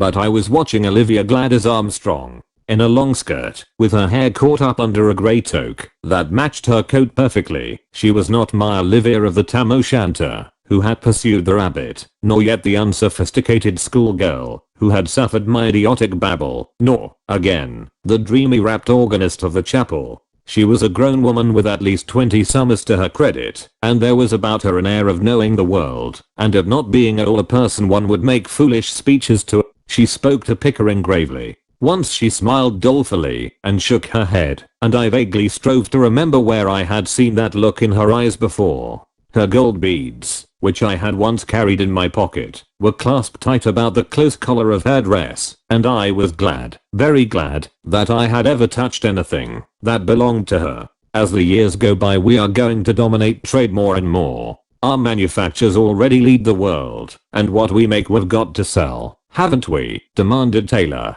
Certainly, sir, I answered warmly. Who was Olivia Gladys Armstrong, and what was Arthur Pickering's business with her? And what was it she had said to me that evening, when I had found her playing on the chapel organ? So much happened that day that I had almost forgotten, and, indeed, I had tried to forget I had made a fool of myself for the edification of an amusing little schoolgirl. I see you prefer to ignore the first time I ever saw you, she had said, but if I had thought of this at all it had been with righteous self-contempt. Or, I may have flattered my vanity with the reflection that she had eyed me her hero, perhaps with wistful admiration across the wall. Meanwhile the Chicago Express roared into Annandale and the private car was attached. Taylor watched the trainman with the cool interest of a man for whom the proceeding had no novelty, while he continued to dilate upon the nation's commercial opportunities. I turned perforce and walked with him back toward the station, where Mrs. Taylor and her sister were talking to the conductor. Pickering came running across the platform with several telegrams in his hand. The express had picked up the car and was ready to continue its westward journey. I'm awfully sorry, Glenarm, that our stop's so short, and Pickering's face wore a worried look as he addressed me, his eyes on the conductor. How far do you go? I asked. California. We have interests out there, and I have to attend some stockholders meetings in Colorado in January. Ah, you businessmen. You businessmen. I said reproachfully. I wished to call him a blackguard then and there, and it was on my tongue to do so, but I concluded that to wait until he had shown his hand fully was the better game. The ladies entered the car, and I shook hands with Taylor, who threatened to send me his pamphlet on the needs of American shipping when he got back to New York. It's too bad she wouldn't go with us. Poor girl, this must be a dreary hole for her. She deserves wider horizons, he said to Pickering, who helped him upon the platform of the car with what seemed to be unnecessary precipitation. You little know us, I declared, for Pickering's benefit. Life at Annandale is nothing if not exciting. The people here are indifferent marksmen or there'd be murders galore. Mr. Glenarm is a good deal of a wag, explained Pickering dryly, swinging himself aboard as the train started. Yes, it's my humor that keeps me alive, I responded, and taking off my hat, I saluted Arthur Pickering with my broadest salaam. Chapter 15. I make an engagement. The southbound train had not arrived, and as I turned away the station agent again changed its time on the bulletin board. It was now due in 10 minutes. A few students had boarded the Chicago train, but a greater number still waited on the farther platform. The girl in grey was surrounded by half a dozen students, all talking animatedly. As I walked toward them, I could not justify my stupidity in mistaking a grown woman for a schoolgirl of 15 or 16, but it was the tam o' shanter, the short skirt, the youthful joy in the outdoor world, that had disguised her as effectually as Rosaline to the eyes of Orlando in the Forest of Arden. She was probably a teacher, quite likely the teacher of music, I argued, who had amused herself at my expense. It had seemed the easiest thing in the world to approach her with an apology or a farewell, but those few inches added to her skirt and that pretty grey toque substituted for the tam o' shanter set up a barrier that did not yield at all as I drew nearer. At the last moment, as I crossed the track and stepped upon the other platform, it occurred to me that, while I might have some claim upon the attention of Olivia Gladys Armstrong, a wayward schoolgirl of athletic tastes, I had none whatever upon a person whom it was proper to address as Miss Armstrong, who was, I felt sure, quite capable of snubbing me if snubbing fell in with her mood. She glanced toward me and bowed instantly. Her young companions withdrew to a conservative distance, and I will say this for the Saint Agatha girls, their manners are beyond criticism, and an affable discretion is one of their most admirable traits. I didn't know they ever grew up so fast in a day and a night. I was glad I remembered the number of beads in her chain. The item seemed at once to become important. It's the air, I suppose. It's praised by excellent critics, as you may learn from the catalogue. But you are going to an ampler ether, a diviner air. You have attained the beatific state and at once take flight. If they confer perfection like an academic degree at St. Agatha's, then I had never felt so stupidly helpless in my life. There were 1,000 things I wished to say to her. There were countless questions I wished to ask, but her calmness and poise were disconcerting. She had not, apparently, the slightest curiosity about me, and there was no reason why she should have. I knew that well enough. Her eyes met mine easily. Their azure depths puzzled me. She was almost, but not quite, someone I had seen before, and it was not my woodland Olivia. Her eyes, the soft curve of her cheek, the light in her hair, but the memory of another time, another place, another girl, lured only to baffle me. She laughed a little murmuring laugh. "I'll never tell if you won't," she said. "But I don't see how that helps me with you." "It certainly does not. That is a much more serious matter, Mr. Glenarm. And the worst of it is that I haven't a single thing to say for myself. It wasn't the not knowing that was so utterly stupid. Certainly not. It was talking that ridiculous twaddle. It was trying to flirt with a silly schoolgirl. What will do for 15 is somewhat vacuous for." She paused abruptly, colored and laughed. "I'm 27. And I'm just the usual age," she said. "Ages don't count, but time is important. There are many things I wish you'd tell me, you who hold the key of the gate of mystery. Then you'll have to pick the lock." She laughed lightly. The somber sisters patrolling the platform with their charges heeded us little. "I had no idea you knew Arthur Pickering when you were just Olivia in the Tam O'Shanter. Maybe you think he wouldn't have cared for my acquaintance as Olivia in the Tam O'Shanter. Men are very queer. But Arthur Pickering is an old friend of mine. So he told me. We were neighbors in our youth. I believe I have heard him mention it. And we did our prep school together, and then parted. You tell exactly the same story, so it must be true. He went to college and you went to tech. And you knew him?" I began, my curiosity thoroughly aroused. "Not at college, any more than I knew you at tech." "The train's coming," I said earnestly, "and I wish you would tell me when I shall see you again. Before we part forever." There was a mischievous hint of the Olivia in short skirts in her tone. "Please don't suggest it. Our times have been strange and few.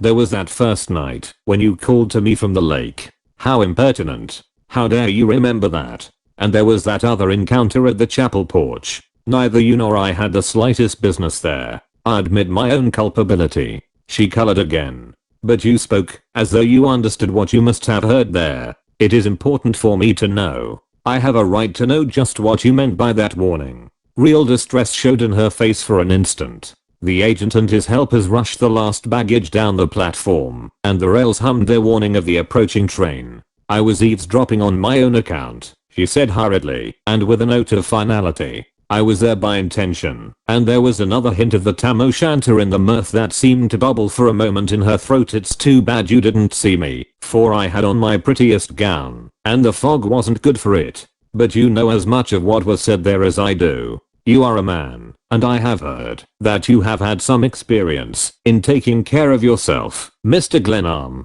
To be sure, but there are times, yes, there are times, when the odds seem rather heavy. I have noticed that myself." She smiled, but for an instant the sad look came into her eyes, a look that vaguely but insistently suggested another time and place. "I want you to come back," I said boldly, for the train was very near, and I felt that the eyes of the sisters were upon us. "You cannot go away where I shall not find you." I did not know who this girl was, her home, or her relation to the school, but I knew that her life and mine had touched strangely, that her eyes were blue, and that her voice had called to me twice through the dark, in mockery once, and in warning another time, and that the sense of having known her before, of having looked into her eyes, haunted me. The youth in her was so luring. She was at once so frank and so guarded, breeding in the taste and training of an ampler world than that of Annandale were so evidenced in the witchery of her voice, in the grace and ease that marked her every motion, in the soft grey tone of hat, dress and gloves, that a new mood, a new hope and faith sang in my pulses. There, on that platform, I felt again the sweet heartache I had known as a boy when spring first warmed the Vermont hillsides and the mountains sent the last snows singing in joy of their release down through the brook beds and into the wakened heart of youth. She met my eyes steadily. If I thought there was the slightest chance of my ever seeing you again, I shouldn't be talking to you here. But I thought it would be good fun to see how you really talk to a grown-up. So I'm risking the displeasure of these good sisters, just to test your conversational powers. Mr. Glenarm, you see how perfectly frank I am. But you forget that I can follow you. I don't intend to sit down in this hole and dream about you. You can't go anywhere, but I shall follow and find you. That is finely spoken, Squire Glenarm. But I imagine you are hardly likely to go far from Glenarm very soon. It isn't, of course, any of my affair, and yet I don't hesitate to say that I feel perfectly safe from pursuit. And she laughed her little low laugh that was delicious in its mockery. I felt the blood mounting to my cheek. She knew, then, that I was virtually a prisoner at Glenarm, and for once in my life, at least, I was ashamed of my folly that had caused my grandfather to halt and check me from the grave, as he had never been able to control me in his life. The whole countryside knew why I was at Glenarm, and that did not matter, but my heart rebelled at the thought that this girl knew and mocked me with her knowledge. I shall see you Christmas Eve, I said, wherever you may be, in 3 days. Then you will come to my Christmas Eve party. I shall be delighted to see you and flattered. Just think of throwing away a fortune to satisfy one's curiosity. I'm surprised at you, but gratified. On the whole, Mr. Glenarm, I shall give more than a fortune. I shall give the honor I have pledged to my grandfather's memory to hear your voice again. That is a great deal for so small a voice, but money, fortune. A man will risk his honor readily enough, but his fortune is a more serious matter. I'm sorry we shall not meet again. It would be pleasant to discuss the subject further. It interests me particularly. In 3 days I shall see you, I said. She was instantly grave. No. Please do not try. It would be a great mistake. And, anyhow, you can hardly come to my party without being invited. That matter is closed. Wherever you are on Christmas Eve I shall find you, I said, and felt my heart leap, knowing that I meant what I said. Goodbye, she said, turning away. I'm sorry I shan't ever chase rabbits at Glenarm anymore, or paddle a canoe, or play wonderful celestial music on the organ, or be an eavesdropper, or hear pleasant words from the master of Glenarm. But I don't know where you are going. You haven't told me anything. You are slipping out into the world. She did not hear, or would not answer. She turned away, and was at once surrounded by a laughing throng that crowded about the train. 2 brown-robed sisters stood like sentinels, one at either side, as she stepped into the car. I was conscious of a feeling that from the depths of their hoods they regarded me with unchristian disdain. Through the windows I could see the students fluttering to seats, and the girl in grey seemed to be marshalling them. The grey hat appeared at a window for an instant, and a smiling face gladdened, I'm sure, the guardians of the peace at St. Agatha's, for whom it was intended. The last trunk crashed into the baggage car, every window framed for a moment a girl's face, and the train was gone. Chapter 16. The Passing of Olivia. Bates brought a great log and rolled it upon exactly the right spot on the andirons, and a great constellation of sparks thronged up the chimney. The old relic of a house I called the establishment by many names, but this was, I think, my favorite. Could be heated in all its habitable parts, as Bates had demonstrated. The halls were of glacial temperature these cold days, but my room above, the dining room and the great library were comfortable enough. I threw down a book and knocked the ashes from my pipe. Bates. Yes, sir. I think my spiritual welfare is in jeopardy. I need counsel, a spiritual advisor. I'm afraid that's beyond me, sir. I'd like to invite Mr. Stoddard to dinner, so I may discuss my soul's health with him at leisure. Certainly, Mr. Glenarm. But it occurs to me that probably the terms of Mr. Glenarm's will point to my complete sequestration here. In other words, I may forfeit my rights by asking a guest to dinner.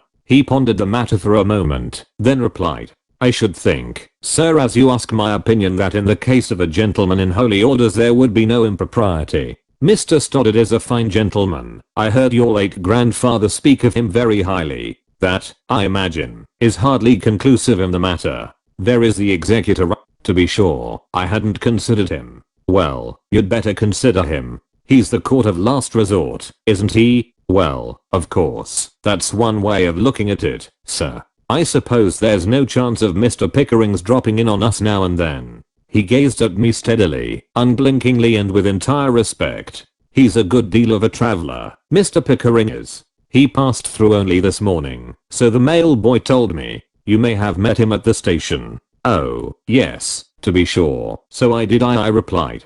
I was not as good a liar as Bates, and there was nothing to be gained by denying that I had met the executor in the village. I had a very pleasant talk with him. He was on the way to California with several friends. That is quite his way. I understand private cars and long journeys about the country. A very successful man is Mr. Pickering. Your grandfather had great confidence in him, did Mr. Glenarm? Ah, yes. A fine judge of character my grandfather was. I guess John Marshall Glenarm could spot a rascal about as far as any man in his day. I felt like letting myself go before this masked scoundrel. The density of his mask was an increasing wonder to me. Bates was the most incomprehensible human being I had ever known. I had been torn with 1,000 conflicting emotions since I overheard him discussing the state of affairs at Glenarm House with Pickering in the chapel porch, and Pickering's acquaintance with the girl in grey brought new element into the affair that added to my uneasiness. But here was a treasonable dog on whom the stress of conspiracy had no outward effect whatever.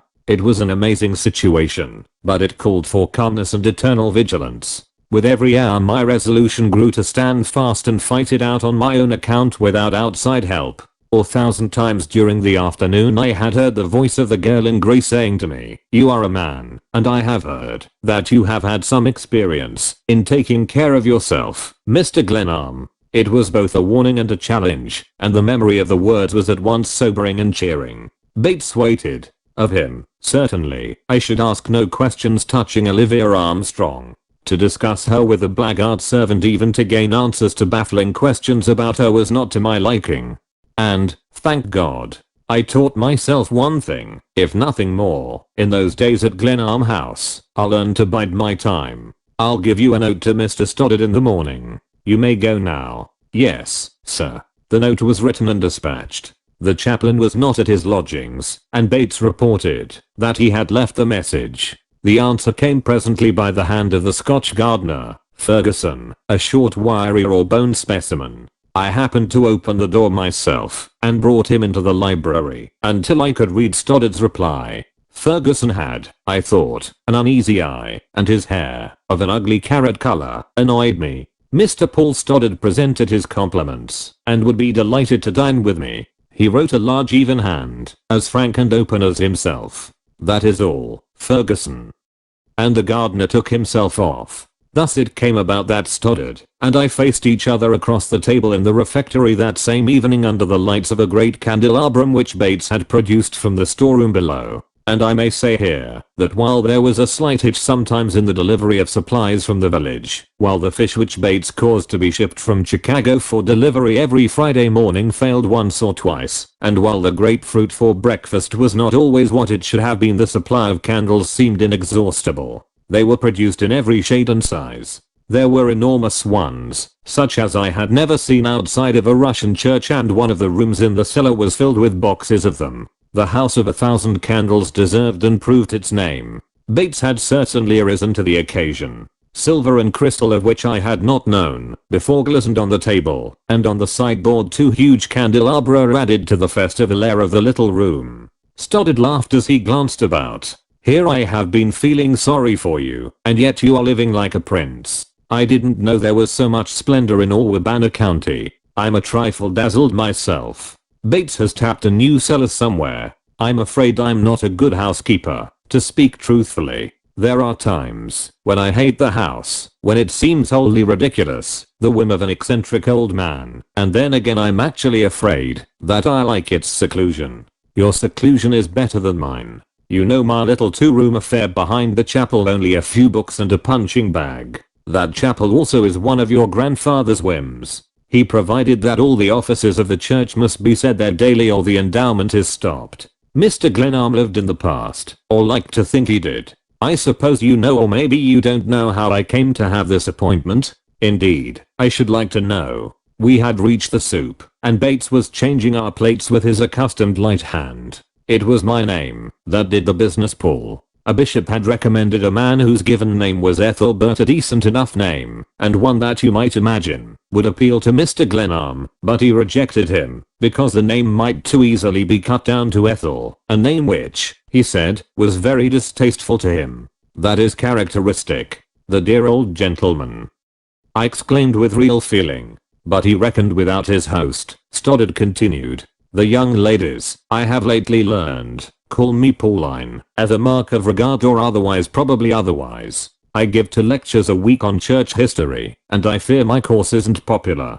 But it is something, on the other hand, to be in touch with such an institution. They are a very sightly company, those girls. I enjoy watching them across the garden wall. And I had a closer view of them at the station this morning, when you ran off and deserted me. He laughed his big wholesome cheering laugh. I take good care not to see much of them socially. Afraid of the eternal feminine? Yes, I suppose I am. I'm preparing to go into a brotherhood, as you probably don't know. And girls are distracting. I glanced at my companion with a new inquiry and interest. I didn't know, I said. Yes, I'm spending my year in studies that I may never have a chance for hereafter. I'm going into an order whose members work hard. He spoke as though he were planning a summer outing.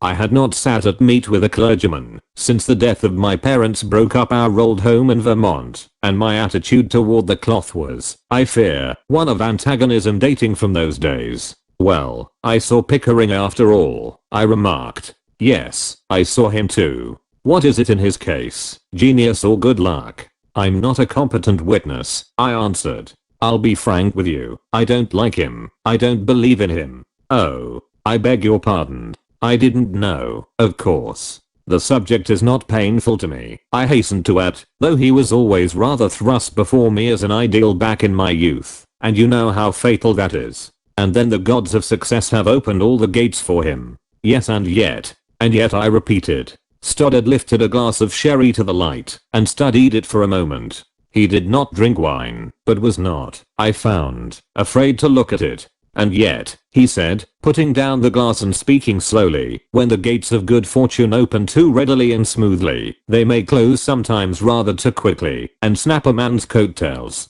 Please don't think I'm going to afflict you with shavings of wisdom from the shop floor, but life wasn't intended to be too easy. The spirit of man needs arresting and chastening. It doesn't flourish under too much fostering, or too much of what we call good luck. I'm disposed to be afraid of good luck. I've never tried it, I said laughingly. I'm not looking for it, and he spoke soberly. I could not talk of Pickering with Bates the masked beggar in the room, so I changed the subject. I suppose you impose penances, prescribe discipline for the girls at St. Agatha's, an agreeable exercise of the priestly office, I should say. His laugh was pleasant and rang true. I was liking him better the more I saw of him. Bless you, no, I'm not venerable enough. The sisters attend to all that, and a fine company of women they are. But there must be obstinate cases. One of the young ladies confided to me, I tell you this in cloistral confidence, that she was being deported for insubordination. Ah, that must be Olivia.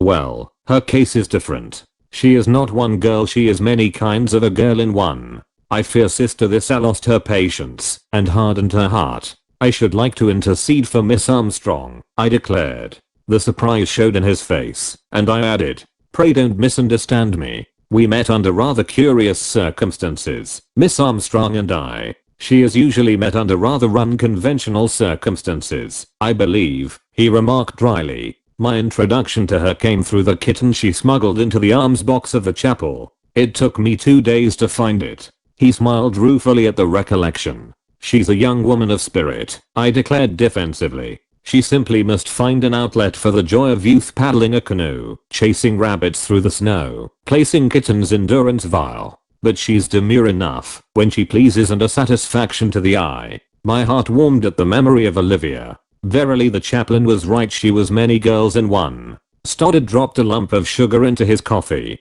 Miss Devereux begged hard for her, but Sister the Sack couldn't afford to keep her. Her influence on the other girls was bad. That's to Miss Devereux's credit, I replied. You needn't wait, Bates. Olivia was too popular. All the other girls indulged her. And I'll concede that she's pretty. That gypsy face of hers bodes ill to the hearts of men if she ever grows up. I shouldn't exactly call it a gypsy face. And how much more should you expect her to grow? At 20 a woman's grown, isn't she? He looked at me quizzically. 15, you mean? Olivia Armstrong, that little witch, the kid that has kept the school in turmoil all the fall? There was decided emphasis in his interrogations. I'm glad your glasses are full, or I should say, there was, I think, a little heat for a moment on both sides. The wires are evidently crossed somewhere, he said calmly. My Olivia Armstrong is a droll child from Cincinnati, whose escapades caused her to be sent home for discipline today.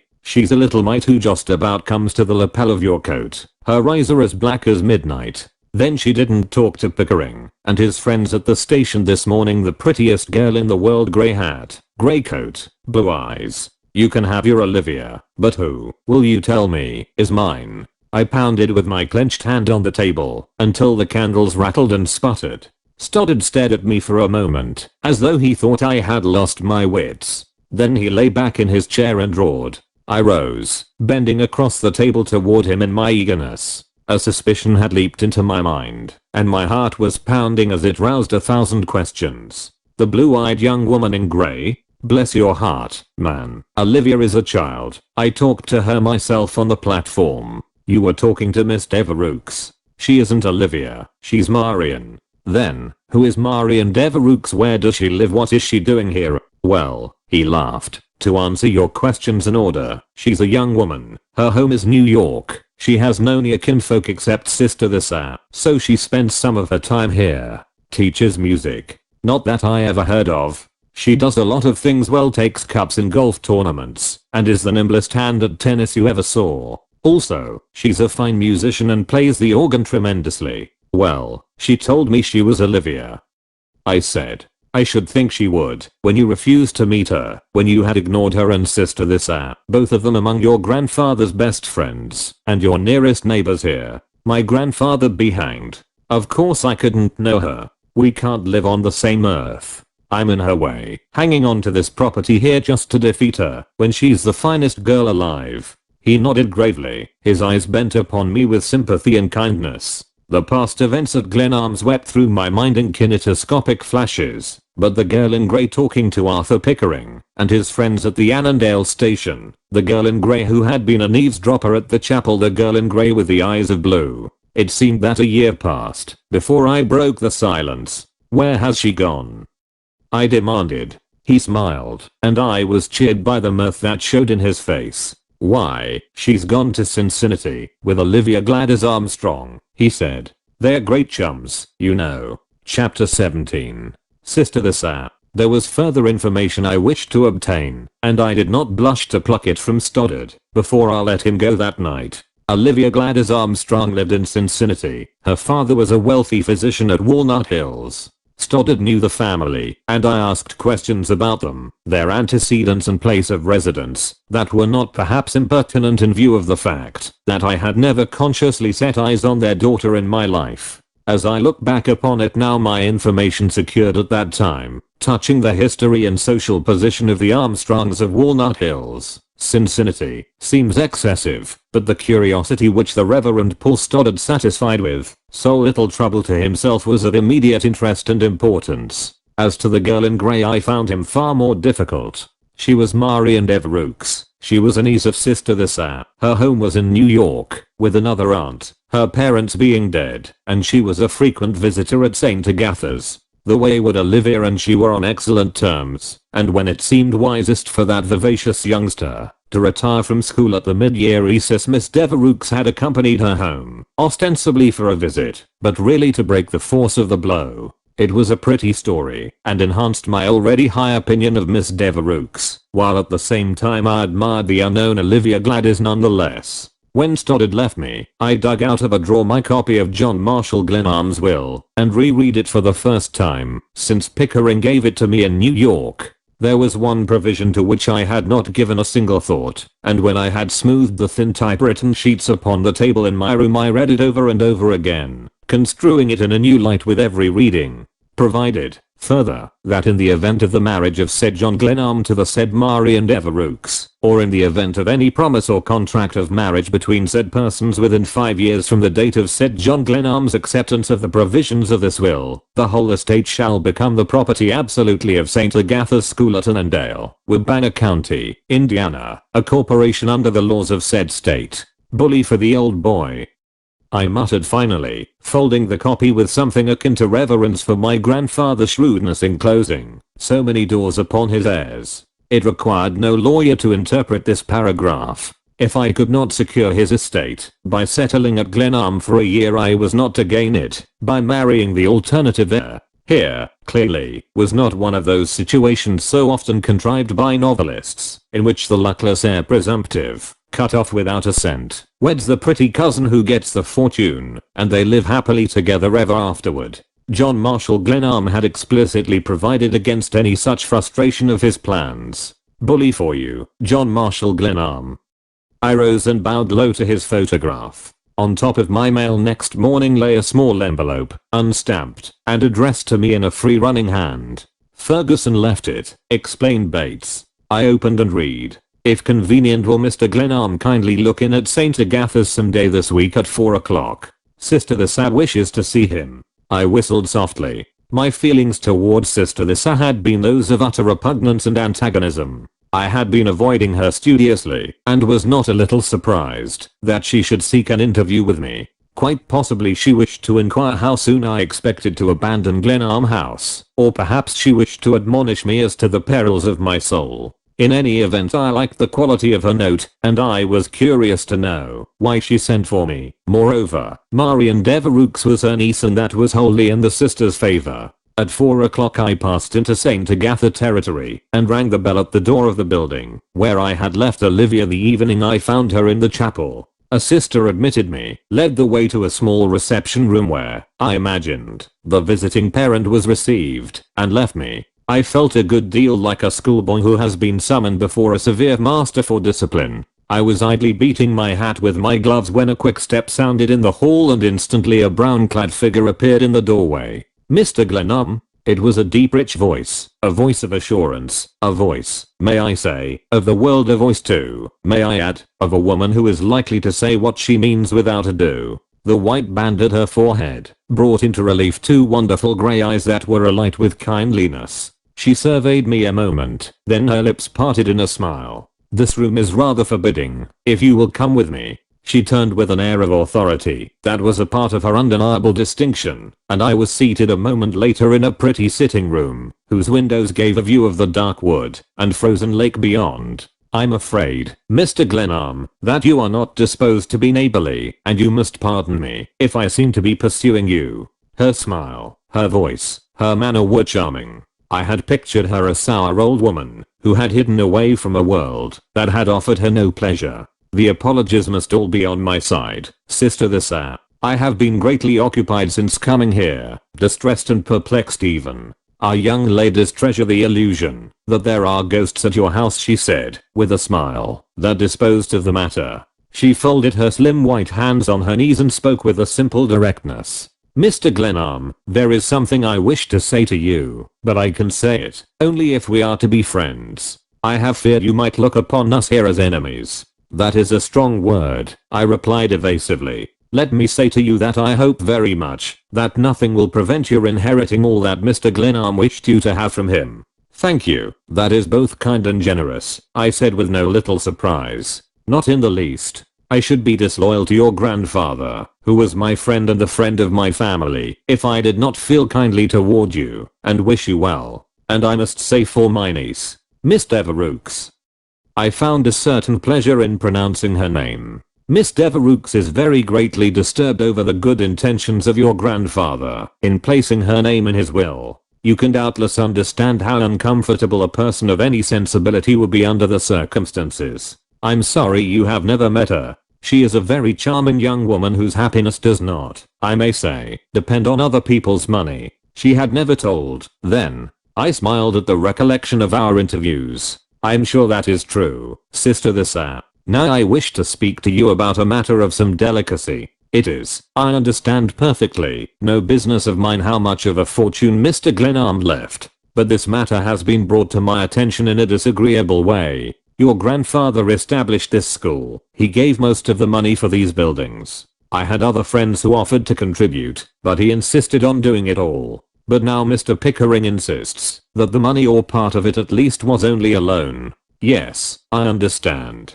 Mr. Pickering tells me that he has no alternative in the matter, that the law requires him to collect this money as a debt due the estate. That is undoubtedly true, as a general proposition. He told me in New York that he had a claim against you for $50,000. Yes, that is the amount. I wish to say to you, Mr. Glenarm, that if it is necessary I can pay that amount. Pray do not trouble about it, Sister Lisa. There are a good many things about my grandfather's affairs that I don't understand, but I'm not going to see an old friend of his swindled. There's more in all this than appears. My grandfather seems to have mislaid or lost most of his assets before he died, and yet he had the reputation of being a pretty cautious businessman. The impression is abroad, as you must know, that your grandfather concealed his fortune before his death. The people hereabouts believe so, and Mr. Pickering, the executor, has been unable to trace it. Yes, I believe Mr. Pickering has not been able to solve the problem, I said and laughed. But, of course, you and he will cooperate in an effort to find the lost property. She bent forward slightly, her eyes, as they met mine, examined me with a keen interest. Why shouldn't I be frank with you, Sister Lisa? I have every reason for believing Arthur Pickering a scoundrel. He does not care to cooperate with me in searching for this money. The fact is that he very much wishes to eliminate me as a factor in the settlement of the estate. I speak carefully, I know exactly what I'm saying. She bowed her head slightly and was silent for a moment. The silence was the more marked from the fact that the hood of her habit concealed her face. What you say is very serious. Yes, and his offense is equally serious. It may seem odd for me to be saying this to you when I'm a stranger, when you may be pardoned for having no very high opinion of me. She turned her face to me. It was singularly gentle and refined, not a face to associate with an idea of self-seeking or duplicity. I sent for you, Mr. Glenarm, because I had a very good opinion of you, because, for one reason, you are the grandson of your grandfather, and the friendly light in her grey eyes drove away any lingering doubt I may have had as to her sincerity. I wished to warn you to have a care for your own safety. I don't warn you against Arthur Pickering alone, but against the countryside. The idea of a hidden fortune is alluring. A mysterious house and a lost treasure make a very enticing combination. I fancy Mr. Glenarm did not realize that he was creating dangers for the people he wished to help.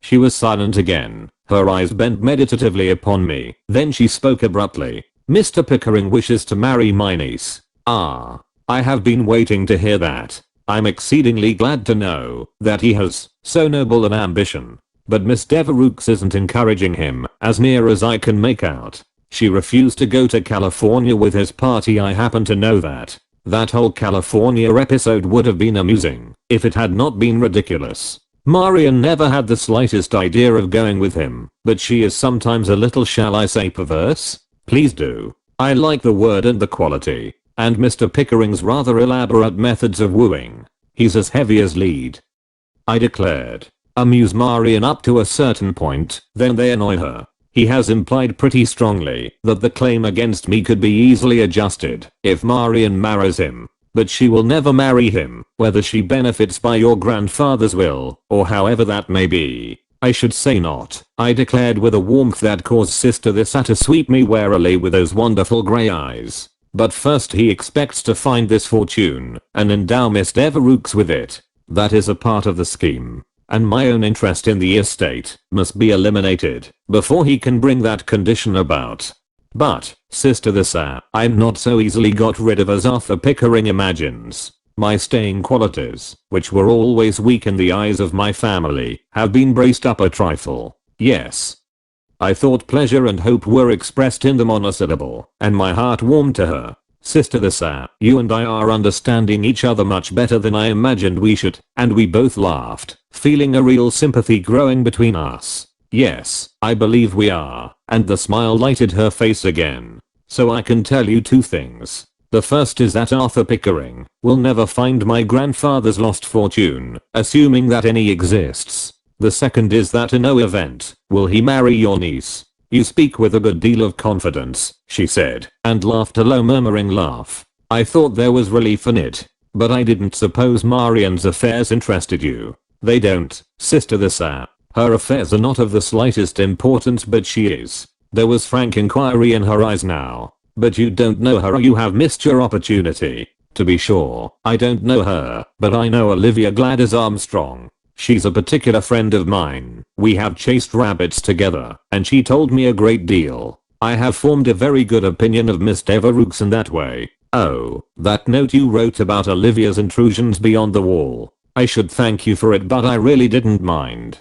A note? I never wrote you a note until today. Well, someone did, I said. Then she smiled. Oh, that must have been Marian. She was always Olivia's loyal friend. I should say so. Sister Lisa laughed merrily. But you shouldn't have known Olivia. It is unpardonable. If she played tricks upon you, you should not have taken advantage of them to make her acquaintance. That wasn't fair to me. I suppose not. But I protest against this deportation. The landscape hereabouts is only so much sky, snow, and lumber without her. We miss her, too, replied Sister Lisa. We have less to do. And still I protest, I declared, rising. Sister Lisa, I thank you with all my heart for what you have said to me, for the disposition to say it. And this debt to the estate is something, I promise you, that shall not trouble you. Then there's a truce between us. We are not enemies at all now, are we? No, for Olivia's sake, at least, we shall be friends.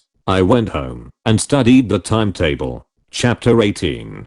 Golden Butterflies. If you are one of those captious people who must verify by the calendar every new moon you read of in a book, and if you are pained to discover the historian lifting anchor and spreading sail contrary to the reckonings of the nautical almanac, I beg to call your attention to these items from the timetable of the Midwestern and Southern Railway for December 1901. The southbound express passed Annandale at exactly 53 minutes after 4 p.m. It was scheduled to reach Cincinnati at 11 o'clock sharp. These items are, I trust, sufficiently explicit. To the student of morals and motives I will say a further word. I had resolved to practice deception in running away from Glenarm House to keep my promise to Marian Devereux.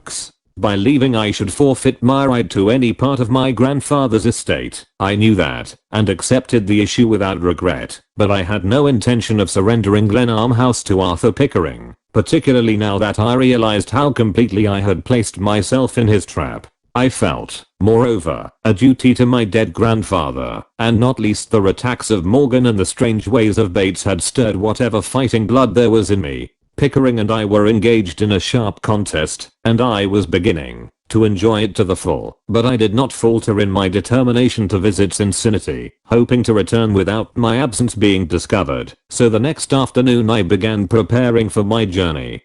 Bates, I fear that I'm taking a severe cold, and I'm going to dose myself with whiskey and quinine, and go to bed. I shan't want any dinner or nothing, until you see me again. I yawned and stretched myself with a groan. I'm very sorry, sir. Shan't I call a doctor? Not a bit of it. I'll sleep it off, and be as lively as a cricket in the morning. At 4 o'clock I told him to carry some hot water and lemons to my room, bade him an emphatic good night, and locked the door as he left. Then I packed my evening clothes in a suitcase. I threw the bag and a heavy ulster from a window, swung myself out upon the limb of a big maple and let it bend under me to its sharpest curve, and then dropped lightly to the ground. I passed the gate and struck off toward the village with a joyful sense of freedom. When I reached the station I sought at once the southbound platform, not wishing to be seen buying a ticket. A few other passengers were assembling, but I saw no one I recognized. Number 6, I heard the agent say, was on time, and in a few minutes it came roaring up. I bought a seat in the Washington sleeper, and went into the dining car for supper. The train was full of people hurrying to various ports for the holidays, but they had, I reflected, no advantage over me. I too was bound on a definite errand, though my journey was, I imagined, less commonplace in its character than the homing flight of most of my fellow travelers. I made myself comfortable and dozed and dreamed as the train plunged through the dark. There was a wait, with much shifting of cars, where we crossed the Wabash, then we sped on. It grew warmer as we drew southward, and the conductor was confident we should reach Cincinnati on time. The through passengers about me went to bed, and I was left sprawled out in my open section, lurking on the shadowy frontier between the known world and dreamland. "We are running into Cincinnati 10 minutes late," said the porter's voice, and in a moment I was in the vestibule and out, hurrying to a hotel. At the St. Botolph I ordered a carriage and broke all records changing my clothes. The timetable informed me that the Northern Express left at 1:30. There was no reason why I should not be safe at Glenarm House by my usual breakfast hour, if all went well. To avoid loss of time, in returning to the station I paid the hotel charge and carried my bag away with me. "Dr. Armstrong's residence?" "Yes, sir. I've already taken one load there." The carriage was soon climbing what seemed to be a mountain to the heights above Cincinnati. To this day I associate Ohio's most interesting city with the lonely carriage ride that seemed to be chiefly uphill, through a region that was as strange to me as a trackless jungle in the wilds of Africa. And my heart began to perform strange tattoos on my ribs. I was going to the house of a gentleman who did not know of my existence, to see a girl who was his guest, to whom I had never, as the conventions go, been presented. It did not seem half so easy, now that I was well launched upon the adventure. I stopped the cabman, just as he was about to enter an iron gateway whose posts bore two great lamps. "That is alright, sir. I can drive right in."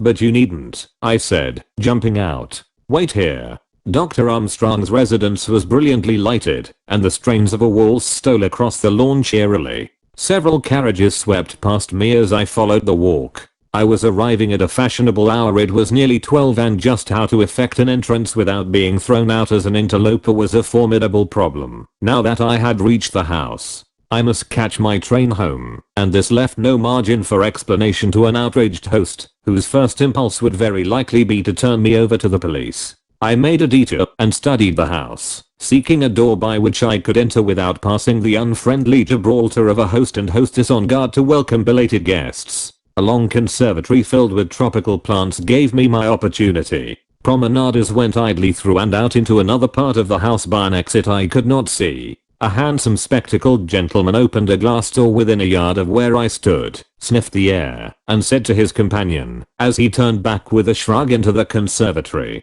"There's no sign of snow. It isn't Christmas weather at all." He strolled away through the palms, and I instantly threw off my ulster and hat, cast them behind some bushes, and boldly opened the door and entered.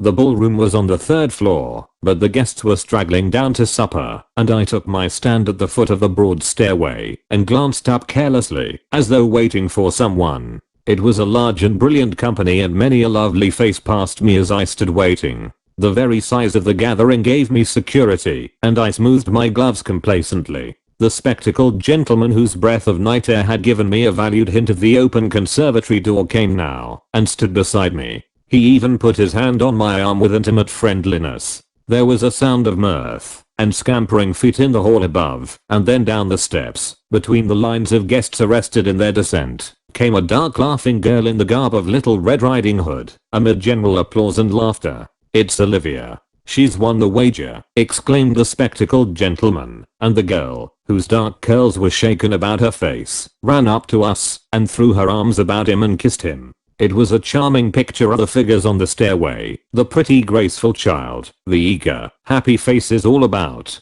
I was too much interested by this scene of the comedy to be uncomfortable. Then, at the top of the stair, her height accented by her gown of white, stood Marian Devereux, hesitating an instant, as a bird pauses before taking wing, and then laughingly running between the lines to where Olivia faced her in mock abjection. To the charm of the girl in the woodland was added now the dignity of beautiful womanhood, and my heart leaped at the thought that I had ever spoken to her, that I was there because she had taunted me with the risk of coming. At the top of the stair, her height accented by her gown of white, stood Marian Devereux.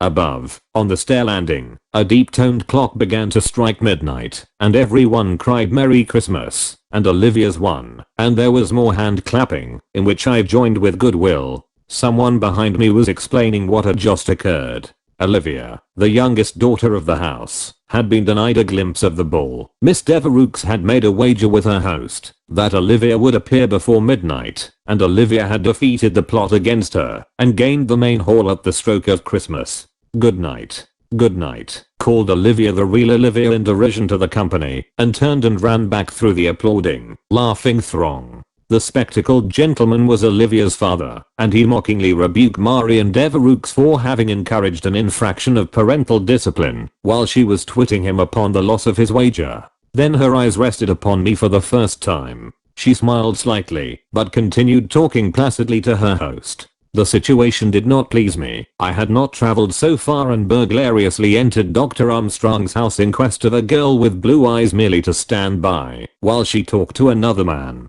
I drew nearer, impatiently, and was conscious that 4 other young men in white waistcoats and gloves quite as irreproachable as my own stood ready to claim her the instant she was free. I did not propose to be thwarted by the bogues of Cincinnati, so I stepped toward Dr. Armstrong. "I beg your pardon, Doctor," I said with an assurance for which I blush to this hour. "All right, my boy, I too have been in Arcady," he exclaimed in cheerful apology, and she put her hand on my arm, and I led her away. He called me back, "My boy, so I must be passing muster," I remarked, not daring to look at her. "He's afraid not to recognize you. His inability to remember faces is a town joke." We reached a quiet corner of the great hall, and I found a seat for her. "You don't seem surprised to see me. You knew I would come. I should have come across the world for just this." Her eyes were grave at once. "Why did you come? I did not think you were so foolish. This is all so wretched, so unfortunate. You didn't know that Mr. Pickering M.R. Pickering." She was greatly distressed, and this name came from her chokingly. "Yes, what of him?" I laughed. "He is well on his way to California and without you." She spoke hurriedly, eagerly, bending toward me. No, you don't understand. He's here. He abandoned his California trip at Chicago. He telegraphed me to expect him here tonight. You must go at once, at once." "Ah, but you can't frighten me," I said, trying to realize just what a meeting with Pickering in that house might mean. "No," she looked anxiously about. "They were to arrive late. He and the Taylors. They know the Armstrongs quite well. They may come at any moment now. Please go." "But I have only a few minutes myself. You wouldn't have me sit them out in the station downtown." "There are some things I have come to say, and Arthur Pickering and I are not afraid of each other. But you must not meet him here. Think what that would mean to me. You are very foolhardy, Mr. Glenarm. I had no idea you would come. But you wished to try me. You challenged me." "That wasn't me, it was Olivia." She laughed, more at ease, I thought. "Yes, what did you think?" I asked. "That I was tied hand and foot by a dead man's money? No, it wasn't that wretched fortune, but I enjoyed playing the child before you. I really love Olivia, and it seemed that the fairies were protecting me and that I could play being a child to the very end of the chapter without any real mischief coming of it." "I wish I were Olivia," she declared, her eyes away from me. "That's rather idle. I'm not really sure yet what your name is, and I don't care. Let's imagine that we haven't any names. I'm sure my name isn't of any use, and I'll be glad to go nameless all my days if only," she repeated idly, opening and closing her fan. It was a frail blue trifle, painted in golden butterflies. There are so many if onlys that I hesitate to choose, but I will venture one. If only you will come back to St. Agatha's. Not tomorrow, or the next day, but, say, with the first bluebirds. I believe they are the harbingers up there. Her very ease was a balm to my spirit. She was now a veritable daughter of repose. One arm in its long white sheath lay quiet in her lap. Her right hand held the golden butterflies against the soft curve of her cheek. A collar of pearls clasped her throat and accented the clear girlish lines of her profile. I felt the appeal of her youth and purity. It was like a cry in my heart, and I forgot the dreary house by the lake, and Pickering and the weeks within the stone walls of my prison. The friends who know me best never expect me to promise to be anywhere at a given time. I can't tell Perhaps I shall follow the Bluebirds to Indiana, but why should I when I can't play being Olivia anymore? No, I'm very dull. That note of apology you wrote from the school really fooled me, but I have seen the real Olivia now. I don't want you to go too far, not where I can't follow this flight. I shall hardly dare repeat. Her lips closed like a rose that had gone back to be a bud again, and she pondered a moment, slowly freeing and imprisoning the golden butterflies. You have risked a fortune, Mr. Glenarm, very, very foolishly, and more if you are found here.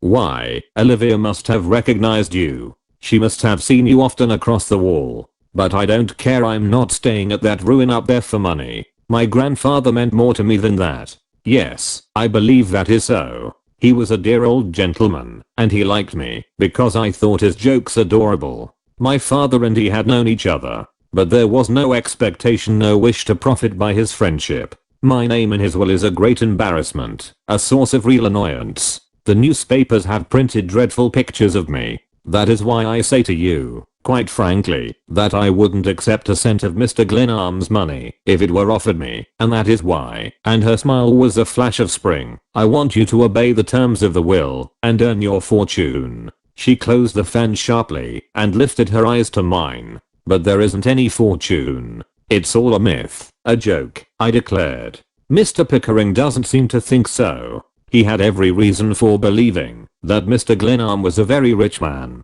The property can't be found in the usual places, banks, safety vaults, and the like. Then where do you think it is, or better, where do you think Mr. Pickering thinks it is? But assuming that it's buried up there by the lake like a pirate's treasure, it isn't Pickering's. If he finds it, there are laws to protect even the dead from robbery."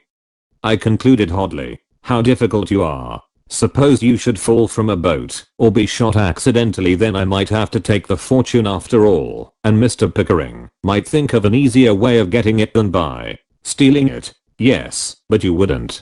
12:30 struck on the stairway and I started to my feet. "You wouldn't?" I repeated. "I might, you know. I must go, but not with that. Not with any hint of that, please. If you let him defeat you, if you fail to spend your year there, we'll overlook this one lapse." She looked me steadily in the eyes, wholly guiltless of coquetry but infinitely kind. Then she paused, opened the fan, held it up to the light, and studied the golden butterflies. "Yes. Then let me see. Oh, I shall never chase another rabbit as long as I live. Now go quickly, quickly. But you haven't told me when and where it was we met the first time. Please." She laughed, but urged me away with her eyes. "I shan't do it. It isn't proper for me to remember, if your memory is so poor. I wonder how it would seem for us to meet just once and be introduced. Good night." "You really came. You are a gentleman of your word, Squire Glenarm." She gave me the tips of her fingers without looking at me. A servant came in hurriedly. "Miss Devereux, Mr. and Mrs. Taylor and Mr. Pickering are in the drawing room." "Yes, very well, I will come at once." Then to me, "They must not see you there, that way," and she stood in the door, facing me, her hands lightly touching the frame, as though to secure my way. I turned for a last look, and saw her waiting, her eyes bent gravely upon me, her arms still half raised, barring the door. Then she turned swiftly away into the hall. Outside I found my hat and coat, and wakened my sleeping driver. He drove like mad into the city, and I swung upon the northbound sleeper, just as it was drawing out of the station. Chapter 19. I meet an old friend. When I reached the house I found, to my astonishment, that the window I had left open as I scrambled out the night before was closed. I dropped my bag, and crept to the front door, thinking that if Bates had discovered my absence it was useless to attempt any further deception. I was amazed to find the great doors of the main entrance flung wide, and in real alarm I ran through the hall and back to the library. The nearest door stood open, and, as I peered in, a curious scene disclosed itself. A few of the large cathedral candles still burned brightly in several places, their flame rising strangely in the grey morning light. Books had been taken from the shelves and scattered everywhere, and sharp implements had cut ugly gashes in the shelving. The drawers containing sketches and photographs had been pulled out, and their contents thrown about and trampled underfoot. The house was as silent as a tomb, but as I stood on the threshold trying to realize what had happened, something stirred by the fireplace, and I crept forward, listening, until I stood by the long table beneath the great chandelier. Again I heard a sound as of some animal waking and stretching, followed by a moan that was undoubtedly human. Then the hands of a man clutched the farther edge of the table, and slowly and evidently with infinite difficulty a figure rose, and the dark face of Bates, with eyes blurred and staring strangely, confronted me. He drew his body to its height, and leaned heavily upon the table. I snatched a candle and bent toward him to make sure my eyes were not tricking me. "Mr. Glenarm! Mr. Glenarm!" he exclaimed in broken whispers. "It is Bates, sir. What have you done? What has happened?" I demanded. He put his hand to his head uncertainly and gaped as though trying to gather his wits. He was evidently dazed by whatever had occurred, and I sprang around and helped him to a couch. He would not lie down but sat up, staring and passing his hand over his head. It was rapidly growing lighter, and I saw a purple and black streak across his temple where a bludgeon of some sort had struck him. "What does this mean, Bates? Who has been in the house?" "I can't tell you, Mr. Glenarm. Can't tell me. You will tell me, or go to jail. There's been mischief done here, and I don't intend to have any nonsense about it from you." Well, he was clearly suffering, but in my anger at the sight of the wreck of the room I grasped his shoulder and shook him roughly. "It was early this morning," he faltered. "About 2 o'clock. I heard noises in the lower part of the house. I came down thinking likely it was you, and remembering that you had been sick yesterday." "Yes, go on." The thought of my truancy was no balm to my conscience just then. As I came into the hall, I saw lights in the library. As you weren't down last night, the room hadn't been lighted at all. I heard steps, and someone tapping with a hammer. "Yes, a hammer. Go on." It was, then, the same old story. The war had been carried openly into the house, but Bates, just why should anyone connected with the conspiracy injure Bates, who stood so near to Pickering, its leader? The fellow was undoubtedly hurt, there was no mistaking the lump on his head. He spoke with a painful difficulty that was not assumed. I felt increasingly sure as he went on. I saw a man pulling out the books and tapping the inside of the shelves. He was working very fast, and the next thing I knew he let in another man through one of the terrace doors, the one there that still stands a little open. He flinched as B turned slightly to indicate it, and his face twitched with pain. "Never mind that. Tell the rest of your story." Then I ran in, grabbed one of the big candelabra from the table, and went for the nearest man. They were about to begin on the chimney breast there. It was Mr. Glenarm's pride in all the house, and that accounts for my being there in front of the fireplace. They rather got the best of me, sir. Clearly, I see they did. You had a hand-to-hand fight with them, and being 2-to-1. No, there were 2 of us, don't you understand? 2 of us. There was another man who came running in from somewhere, and he took sides with me. I thought at first it was you. The robbers thought so too, for one of them yelled back, quote, "Great God, it's Glenarm," just like that. But it wasn't you, but quite another person. That's a good story so far. And then what happened? I don't remember much more, except that someone soused me with water that helped my head considerably, and the next thing I knew I was staring across the table there at you. Who are these men, Bates? Speak up quickly. My tone was peremptory. Here was, I felt, a crucial moment in our relations. "Well," he began deliberately, "I dislike to make charges against a fellow man, but I strongly suspect one of the men of being." "Yes. Tell the whole truth, or it will be the worse for you." "I very much fear one of them was Ferguson, the gardener over the way." "I'm disappointed in him, sir." "Very good. And now for the other one." "I didn't get my eyes on him. I had closed with Ferguson, and we were having quite a lively time of it when the other one came in. Then the man who came to my help mixed us all up. He was a very lively person, and what became of Ferguson and the rest of it I don't know. There was food for thought in what he said. He had taken punishment in defense of my property. The crack on his head was undeniable, and I could not abuse him or question his veracity with any grace, not, at least, without time for investigation and study. However, I ventured to ask him one question. "If you were guessing, shouldn't you think it quite likely that Morgan was the other man?" He met my gaze squarely. "I think it wholly possible, Mr. Glenarm. And the man who helped you, who in the devil was he? Bless me, I don't know." He disappeared. I'd like mightily to see him again. Humph. Now you'd better do something for your head. I'll summon the village doctor if you say so. No, thank you, sir. I'll take care of it myself. And now we'll keep quiet about this. Don't mention it or discuss it with anyone. Certainly not, sir. He rose and staggered a little, but crossed to the broad mantel shelf in the great chimney breast, rested his arm upon it for a moment, passed his hand over the dark wood with a sort of caress, then bent his eyes upon the floor, littered with books and drawings and papers torn from the cabinets and all splashed with tallow and wax from the candles. The daylight had increased until the havoc wrought by the night's visitors was fully apparent. The marauders had made a sorry mess of the room, and I thought Bates' lip quivered as he saw the wreck. It would have been a blow to Mr. Glenarm. The room was his pride, sir. He went out toward the kitchen, and I ran upstairs to my own room. I cursed the folly that had led me to leave my window open, for undoubtedly Morgan and his new ally, St. Agatha's gardener, had taken advantage of it to enter the house. Quite likely too, they had observed my absence, and this would undoubtedly be communicated to Pickering. I threw open my door and started back with an exclamation of amazement. Standing at my chiffonier, between two windows, was a man, clad in a bath gown my own. I saw with fury his back to me, the razor at his face, placidly shaving himself. Without turning he addressed me, quite coolly and casually, as though his being there was the most natural thing in the world.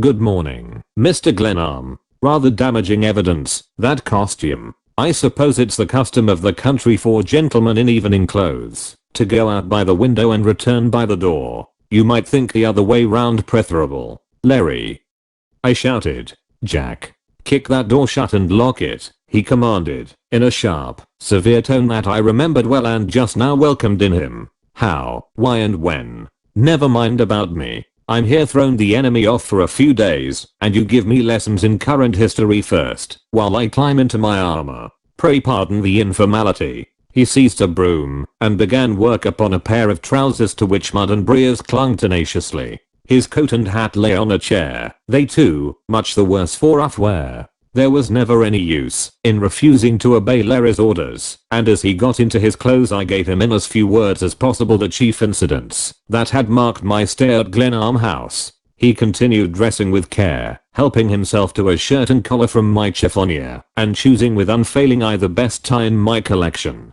Now and then he asked a question tersely, or, again, he laughed or swore dryly in Gaelic. When I had concluded the story of Pickering's visit, and of the conversation I overheard between the executor and Bates in the church porch, Larry wheeled round with the scarf half tied in his fingers and surveyed me commiseratingly. And you didn't rush them both on the spot and have it out? No, I was too much taken aback. For one thing, I dare say you were, and for another I didn't think the time ripe. I'm going to beat that fellow, Larry, but I want him to show his hand fully before we come to a smash up. I know as much about the house and its secrets as he does. That's one consolation. Sometimes I don't believe there's a shilling here, and again I'm sure there's a big stake in it. The fact that Pickering is risking so much to find what's supposed to be hidden here is pretty fair evidence that something's buried on the place. Possibly, but they are giving you a lively boycott. Now where in the devil have you been? Well, I began and hesitated.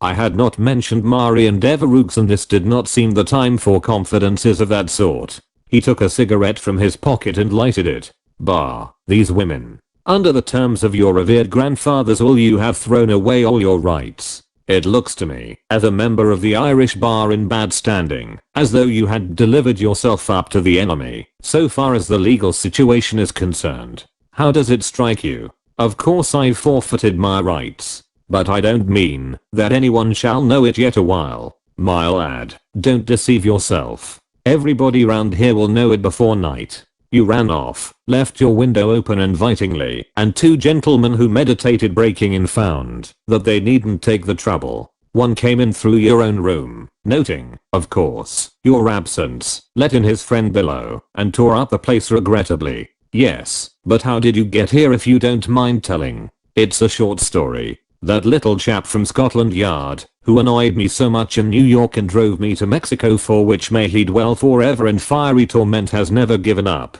I shook him off, though, at Indianapolis 3 days ago. I bought a ticket for Pittsburgh with him at my elbow. I suppose he thought the chase was growing tame, and at the farther east he could arrest me the nearer I should be to a British consul and Tidewater. I went ahead of him into the station, and out to the Pittsburgh sleeper. I dropped my bag into my section, if that's what they call it in your atrocious American language, looked out, and saw him coming along the platform. Just then the car began to move. They were shunting it about to attach a sleeper that had been brought in from Louisville, and my carriage, or whatever you call it, went skimming out of the sheds into a yard where everything seemed to be most noisy and complex. I dropped off in the dark, just before they began to haul the carriage back. A long train of empty goods wagons was just pulling out, and I threw my bag into a wagon and climbed after it. We kept going for an hour or so, until I was thoroughly lost. Then I took advantage of a stop at a place that seemed to be the end of terrestrial things, got out and started across country.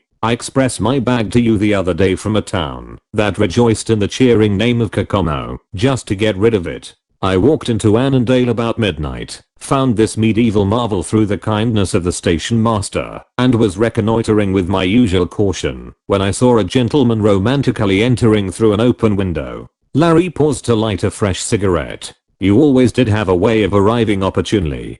Go on. It pleased my fancy to follow him, and by the time I had studied your diggings here a trifle, things began to happen below. It sounded like a St. Patrick's Day celebration in an Irish village, and I went down at a gallop to see if there was any chance of breaking in. Have you seen the room? Well, he gave several turns to his right wrist, as though to test it. We all had a jolly time there by the fireplace. Another chap had got in somewhere, so there were two of them. Your man, I suppose it's your man, was defending himself gallantly with a large thing of brass that looked like the pipes of a grand organ, and I sailed in with a chair. My presence seemed to surprise the attacking party, who evidently thought I was you. Flattering, I must say, to me. You undoubtedly saved Bates' life, and prevented the rifling of the house. And after you had poured water on Bates's the servant, you came up here. That's the way of it. You're a brick, Larry Donovan. There's only one of you, and now, John Glenarm, we've got to get down to business, or you must. As for me, after a few hours of your enlivening society, you don't go a step until we go together. No, by the beard of the prophet, I've a fight on here, and I'm going to win if I die in the struggle, and you've got to stay with me to the end. But under the will you dare not take a border. Of course I dare. That will's as though it had never been, as far as I'm concerned. My grandfather never expected me to sit here alone and be murdered. John Marshall Glenarm wasn't a fool exactly. No, but a trifle queer, I should say. I don't have to tell you, old man, that this situation appeals to me. It's my kind of a job. If it weren't that the hounds are at my heels, I'd like to stay with you, but you have enough trouble on hands without opening the house to an attack by my enemies. Stop talking about it. I don't propose to be deserted by the only friend I have in the world when I'm up to my eyes in trouble. Let's go down and get some coffee. We found Bates trying to remove the evidences of the night's struggle. He had fastened a cold pack about his head and limped slightly, otherwise he was the same, silent and inexplicable. Daylight had not improved the appearance of the room. Several hundred books lay scattered over the floor, and the shelves which had held them were hacked and broken. Bates, if you can give us some coffee, let the room go for the present. Yes, sir. And Bates. He paused, and Larry's keen eyes were bent sharply upon him. Mr. Donovan is a friend who will be with me for some time. We'll fix up his room later in the day. He limped out, Larry's eyes following him. What do you think of that fellow? I asked. Larry's face wore a puzzled look. What do you call him, Bates? He's a plucky fellow. Larry picked up from the hearth the big candelabrum with which Bates had defended himself. It was badly bent and twisted, and Larry grinned. The fellow who went out through the front door probably isn't feeling very well today. Your man was swinging this thing like a windmill. I can't understand it, I muttered. I can't, for the life of me, see why he should have given battle to the enemy. They all belong to Pickering, and Bates is the biggest rascal of the bunch. Humph, we'll consider that later. And would you mind telling me what kind of a tallow foundry this is? I never saw so many candlesticks in my life. I seem to taste tallow. I had no letters from you, and I supposed you were loafing quietly in a grim farmhouse, dying of ennui, and here you are in an establishment that ought to be the imperial residence of an Eskimo chief. Possibly you have crude petroleum for soup and whipped salad oil for dessert. I declare, a man living here ought to attain a high candle power of luminosity. It's perfectly immense." He stared and laughed. "And hidden treasure, and night attacks, and young virgins in the middle distance. Yes, I'd really like to stay a while." As we ate breakfast, I filled in gaps I had left in my hurried narrative, with relief that I cannot describe filling my heart as I leaned again upon the sympathy of an old and trusted friend. As Bates came and went, I marked Larry's scrutiny of the man. I dismissed him as soon as possible, that we might talk freely. "Take it up and down and all around. What do you think of all this?" I asked. Larry was silent for a moment. He was not given to careless speech in personal matters. "There's more to it than frightening you off or getting your grandfather's money. It's my guess that there's something in this house that somebody Pickering supposedly is very anxious to find. Yes, I begin to think so. He could come in here legally if it were merely a matter of searching for lost assets. Yes, and whatever it is, it must be well hidden. As I remember, your grandfather died in June. You got a letter calling you home in October. It was sent out blindly, with not one chance in 100 that it would ever reach me. To be sure, you were a wanderer on the face of the earth, and there was nobody in America to look after your interests. You may be sure that the place was thoroughly ransacked while you were sailing home. I'll wager you the best dinner you ever ate that there's more at stake than your grandfather's money. The situation is inspiring. I grow interested. I'm almost persuaded to linger." Chapter 20. A Triple Alliance. Larry refused to share my quarters and chose a room for himself, which Bates fitted up out of the house stores. I did not know what Bates might surmise about Larry, but he accepted my friend in good part as a guest who would remain indefinitely. He seemed to interest Larry, whose eyes followed the man inquiringly. When we went into Bates' room on our tour of the house, Larry scanned the books on a little shelf with something more than a casual eye. There were exactly 4 volumes: Shakespeare's comedies, The Faerie Queene, Sterne's Sentimental Journey, and Yeats's Land of Heart's Desire. A queer customer, Larry. Nobody but my grandfather could ever have discovered him. He found him up in Vermont. "I suppose his being a bloomin' Yankee naturally accounts for this," remarked Larry, taking from under the pillow of the narrow iron bed a copy of the Dublin Freeman's Journal. "It is a little odd," I said. "But if you found a Yiddish newspaper or an Egyptian papyrus under his pillow, I should not be surprised." "Nor I," said Larry. "I'll wager that not another shelf in this part of the world contains exactly that collection of books, and nothing else. You will notice that there was once a book plate in each of these volumes, and that it's been scratched out with care. On a small table were pen and ink and a curious much-worn portfolio." "He always gets the mail first, doesn't he?" asked Larry. "Yes, I believe he does." "I thought so, and I'll swear he never got a letter from Vermont in his life." When we went down, Bates was limping about the library, endeavoring to restore order. "Bates," I said to him, "you are a very curious person. I have had 1,001 opinions about you since I came here, and I still don't make you out." He turned from the shelves, a defaced volume in his hands. "Yes, sir. It was a good deal that way with your lamented grandfather. He always said I puzzled him." Larry, safe behind the fellow's back, made no attempt to conceal a smile. "I want to thank you for your heroic efforts to protect the house last night. You acted nobly, and I must confess, Bates, that I didn't think it was in you. You've got the right stuff in you. I'm only sorry that there are black pages in your record that I can't reconcile with your manly conduct of last night. But we've got to come to an understanding." "Yes, sir. The most outrageous attacks have been made on me since I came here. You know what I mean well enough. Mr. Glenarm never intended that I should sit down in his house and be killed or robbed. He was the gentlest being that ever lived, and I'm going to fight for his memory and to protect his property from the scoundrels who have plotted against me. I hope you follow me." "Yes, Mr. Glenarm."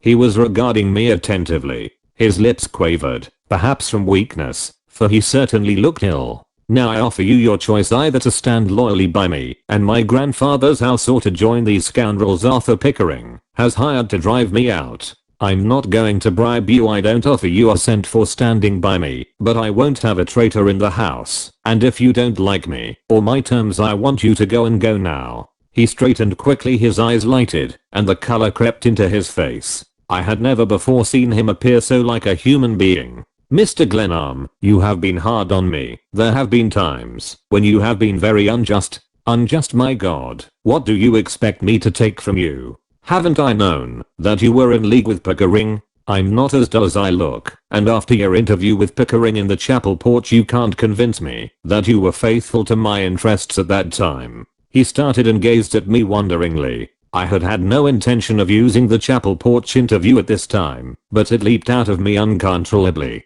I suppose, sir, he began brokenly, that I can hardly persuade you that I meant no wrong on that occasion. You certainly cannot, and it's safer for you not to try. But I'm willing to let all that go as a reward for your work last night. Make your choice now. Stay here and stop your spying, or clear out of Annandale within an hour. He took a step toward me. The table was between us, and he drew quite near, but stood clear of it, erect until there was something almost soldierly and commanding in his figure. By God, I will stand by you, John Glenarm, he said, and struck the table smartly with his clenched hand. He flushed instantly, and I felt the blood mounting into my own face as we gazed at each other, he, Bates, the servant, and I, his master.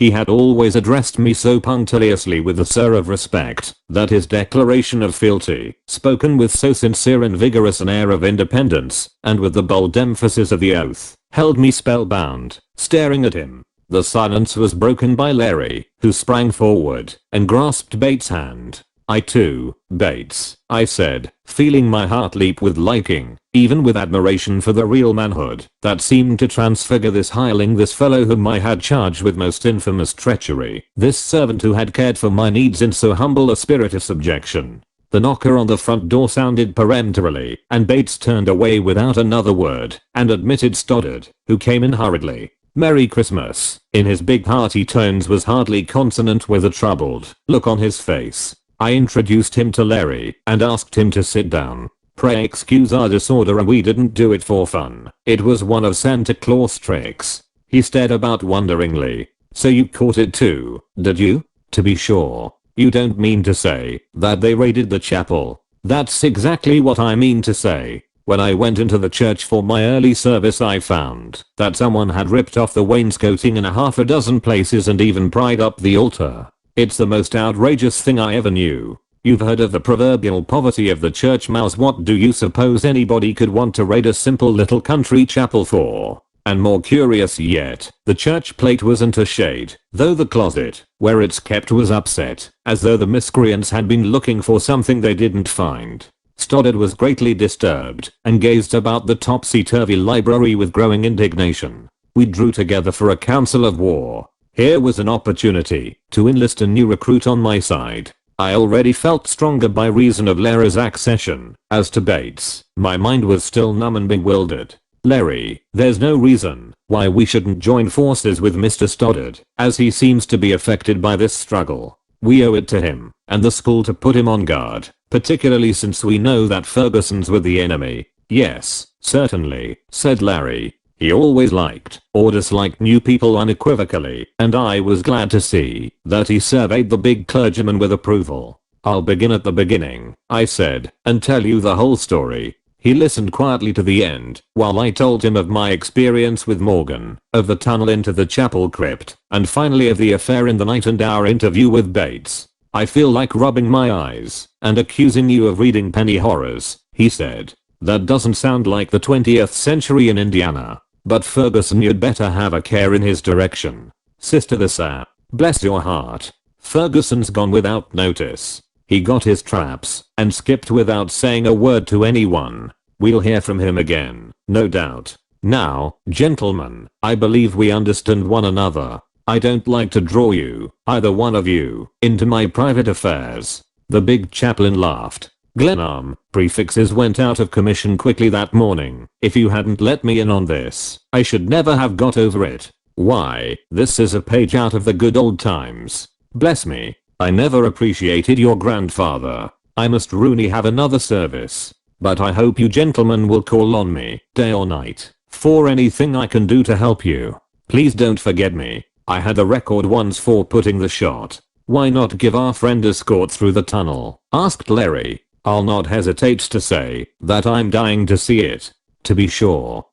We went down into the cellar and poked over the lantern and candlestick collections, and I pointed out the exact spot where Morgan and I had indulged in our revolver duel. It was fortunate that the plastered walls of the cellar showed clearly the cuts and scars of the pistol balls, or I fear my story would have fallen on incredulous ears. The debris I had piled upon the false block of stone in the cellar lay as I had left it, but the three of us quickly freed the trap. The humor of the thing took strong hold of my new allies, and while I was getting a lantern to light us through the passage, Larry sat on the edge of the trap and howled a few bars of a wild Irish jig.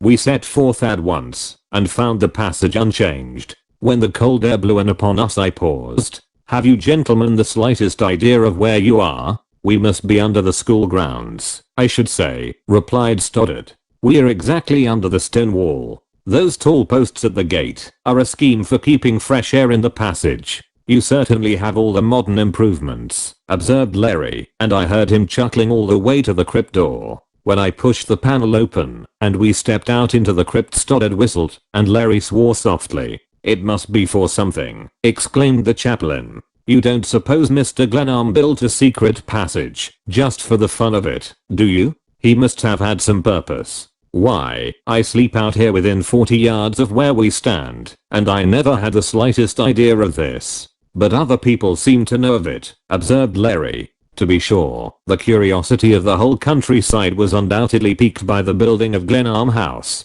The fact that workmen were brought from a distance was in itself enough to arouse interest. Morgan seems to have discovered the passage without any trouble. More likely it was Ferguson. He was the sexton of the church and had a chance to investigate, said Stoddard. And now, gentlemen, I must go to my service. I'll see you again before the day is over, and we make no confidences, I admonished. Backquote Steve, I believe that is a proper expression under all the circumstances.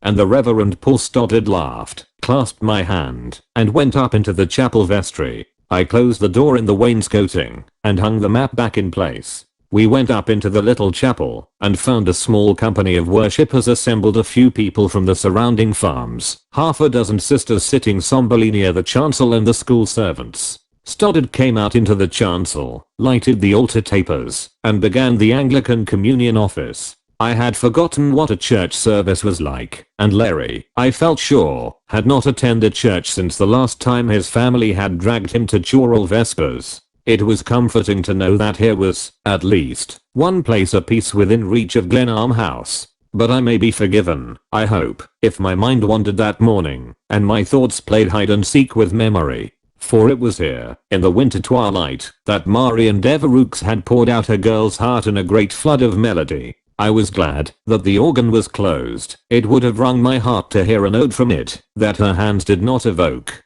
When we came out upon the church porch, and I stood on the steps to allow Larry to study the grounds, one of the brown-robed sisterhood spoke my name. It was Sister Lisa. Can you come in for a moment? She asked. I will follow at once, I said. She met me in the reception room where I had seen her before. I'm sorry to trouble you on Christmas Day with my affairs, but I have had a letter from Mr. Pickering saying that he will be obliged to bring suit for settlement of my account with Mr. Glenarm's estate. I needn't say that this troubles me greatly. In my position a lawsuit is uncomfortable. It would do a real harm to the school. Mr. Pickering implies in a very disagreeable way that I exercised an undue influence over Mr. Glenarm. You can readily understand that that is not a pleasant accusation.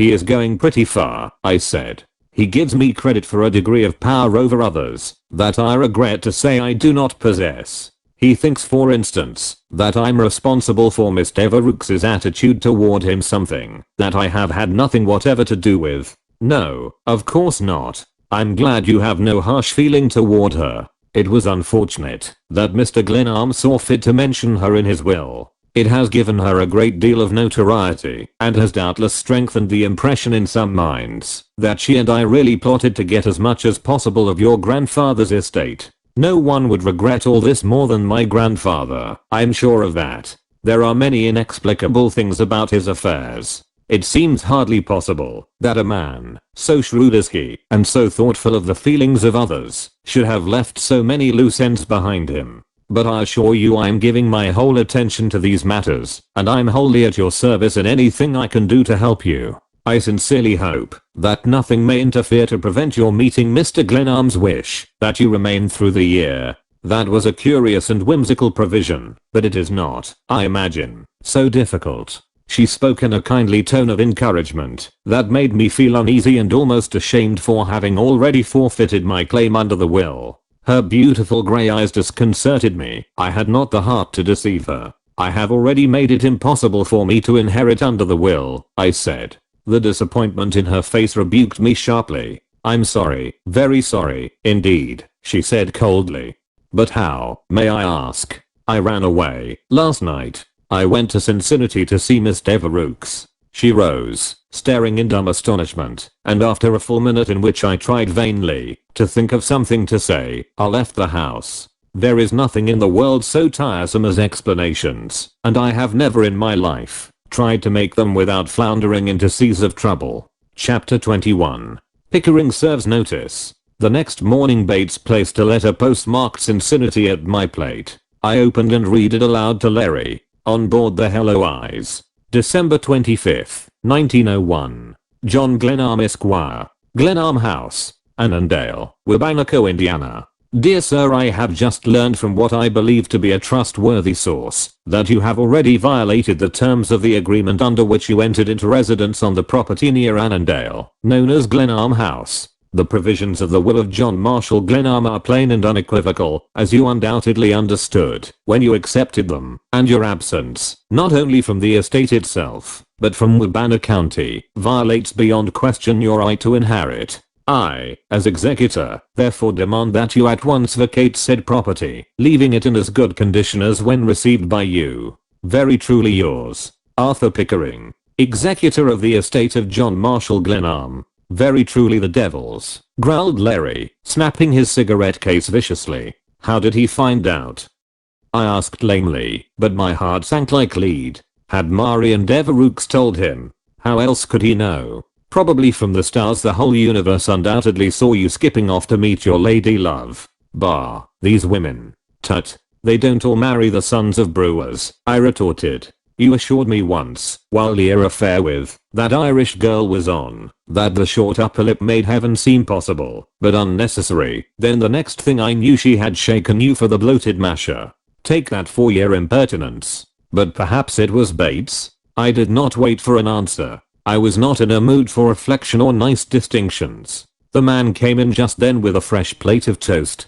Bates, Mr. Pickering has learned that I was away from the house on the night of the attack, and I'm ordered off for having broken my agreement to stay here. How do you suppose he heard of it so promptly? From Morgan, quite possibly. I have a letter from Mr. Pickering myself this morning. Just a moment, sir. He placed before me a note bearing the same date as my own. It was a sharp rebuke of Bates for his failure to report my absence, and he was ordered to prepare to leave on the 1st of February. Close your accounts at the shopkeepers, and I will audit your bills on my arrival. The tone was peremptory and contemptuous. Bates had failed to satisfy Pickering, and was flung off like a smoked out cigar. How much had he allowed you for expenses, Bates? He met my gaze imperturbably. He paid me $50 a month as wages, sir, and I was allowed $75 for other expenses. But you didn't buy English pheasants and champagne on that allowance. He was carrying away the coffee tray and his eyes wandered to the windows.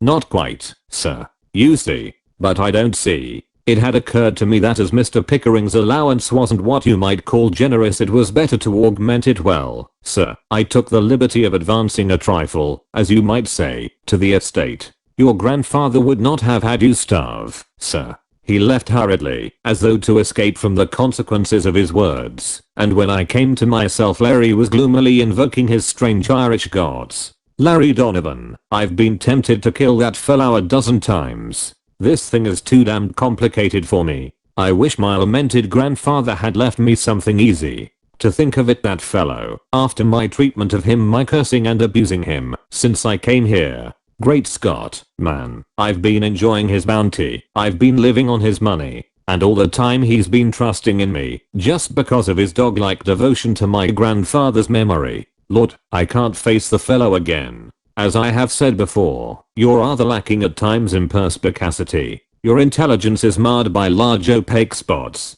Now that there's a woman in the case, you're less sane than ever. Bah, these women. And now we've got to go to work. Bah, these women. My own heart caught the words. I was enraged and bitter. No wonder she had been anxious for me to avoid Pickering. After daring me to follow her, we called a council of war for that night that we might view matters in the light of Pickering's letter. His assuredness in ordering me to leave made prompt and decisive action necessary on my part. I summoned Stoddard to our conference, feeling confident of his friendliness. Of course, said the broad-shouldered chaplain, if you could show that your absence was on business of very grave importance, the courts might construe in that you had not really violated the will. Larry looked at the ceiling and blew rings of smoke languidly. I had not disclosed to either of them the cause of my absence. On such a matter I knew I should get precious little sympathy from Larry, and I had, moreover, a feeling that I could not discuss Marian Devereux with anyone. I even shrank from mentioning her name, though it rang like the call of bugles in my blood.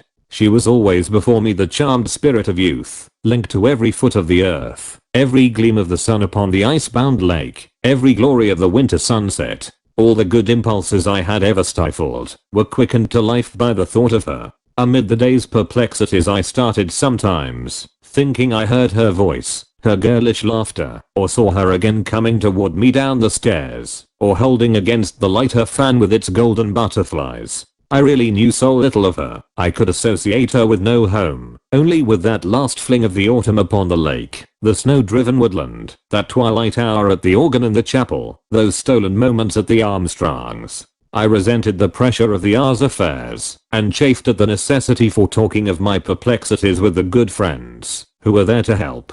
I wished to be alone, to yield to the sweet mood that the thought of her brought me. The doubt that crept through my mind as to any possibility of connivance between her and Pickering was as vague and fleeting as the shadow of a swallow's wing on a sunny meadow. You don't intend fighting the fact of your absence, do you? Demanded Larry, after a long silence. Of course not, I replied quietly. Pickering was right on my heels, and my absence was known to his men here, and it would not be square to my grandfather, who never harmed a flea, may his soul rest in blessed peace, to lie about it. They might nail me for perjury besides. Then the quicker we get ready for a siege the better. As I understand your attitude, you don't propose to move out until you found where the sill is hidden. Being a gallant gentleman and of a forgiving nature, you want to be sure that the lady who is now entitled to it gets all there is coming to her, and as you don't trust the executor any further than a true Irishman trusts a British Prime Minister's promise, you're going to stand by to watch the boodle counted. Is that a correct analysis of your intentions? That's as near one of my ideas as you're likely to get, Larry Donovan. And if he comes with the authorities, the sheriff, and that sort of thing, we must prepare for such an emergency, interposed the chaplain. So much the worse for the sheriff and the rest of them, I declared. Spoken like a man of spirit. And now we'd better stock up at once, in case we should be shut off from our source of supplies. This is a lonely place here, even the school is a remote neighbor. Better let Bates raid the village shops tomorrow. I've tried being hungry, and I don't care to repeat the experience. And Larry reached for the tobacco jar. I can't imagine, I really can't believe, began the chaplain, that Miss Devereux will want to be brought into this estate matter in any way. In fact, I have heard Sister the Sass say as much. I suppose there's no way of preventing a man from leaving his property to a young woman who has no claim on him, who doesn't want anything from him. Bah, these women.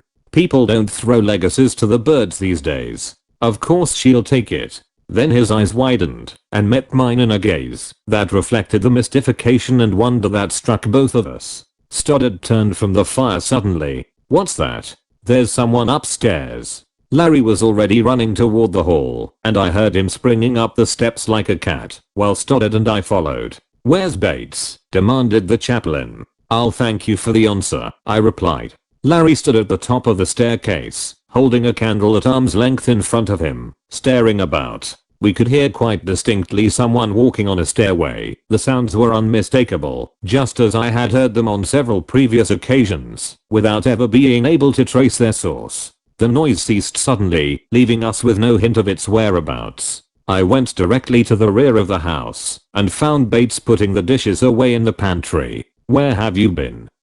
I demanded. "Here, sir. I have been clearing up the dinner things, Mr. Glenarm. Is there anything the matter, sir?" "Nothing." I joined the others in the library. "Why didn't you tell me this feudal imitation was haunted?" asked Larry in a grieved tone. "All it needed was a cheerful ghost, and now I believe it lacks absolutely nothing. I'm increasingly glad I came." "How often does it walk?" "It's not on a schedule. Just now it's the wind in the tower probably. The wind plays queer pranks up there sometimes." "You'll have to do better than that, Glenarm," said Stoddard. "It's as still outside as a country graveyard. Only the Slorcid, the people of the Fairy Hills, the cheerfulest ghosts in the world," said Larry. "You literal Saxons can't grasp the idea, of course. But there was substance enough in our dangers without pursuing shadows. Certain things were planned that night. We determined to exercise every precaution to prevent a surprise from without, and we resolved upon a new and systematic sounding of walls and floors, taking our clue from the efforts made by Morgan and his ally to find hiding places. By this process, Pickering would undoubtedly arrive shortly, and we wished to anticipate his movements as far as possible. We resolved to, upon a day patrol of the grounds and a night guard. The suggestion came, I believe, from Stoddard, whose interest in my affairs was only equaled by the fertility of his suggestions. One of us should remain abroad at night, ready to sound the alarm in case of attack. Bates should take his turn with the rest. Stoddard insisted on it. Within 2 days we were, as Larry expressed it, on a war footing. We added a couple of shotguns and several revolvers to my own arsenal, and piled the library table with cartridge boxes.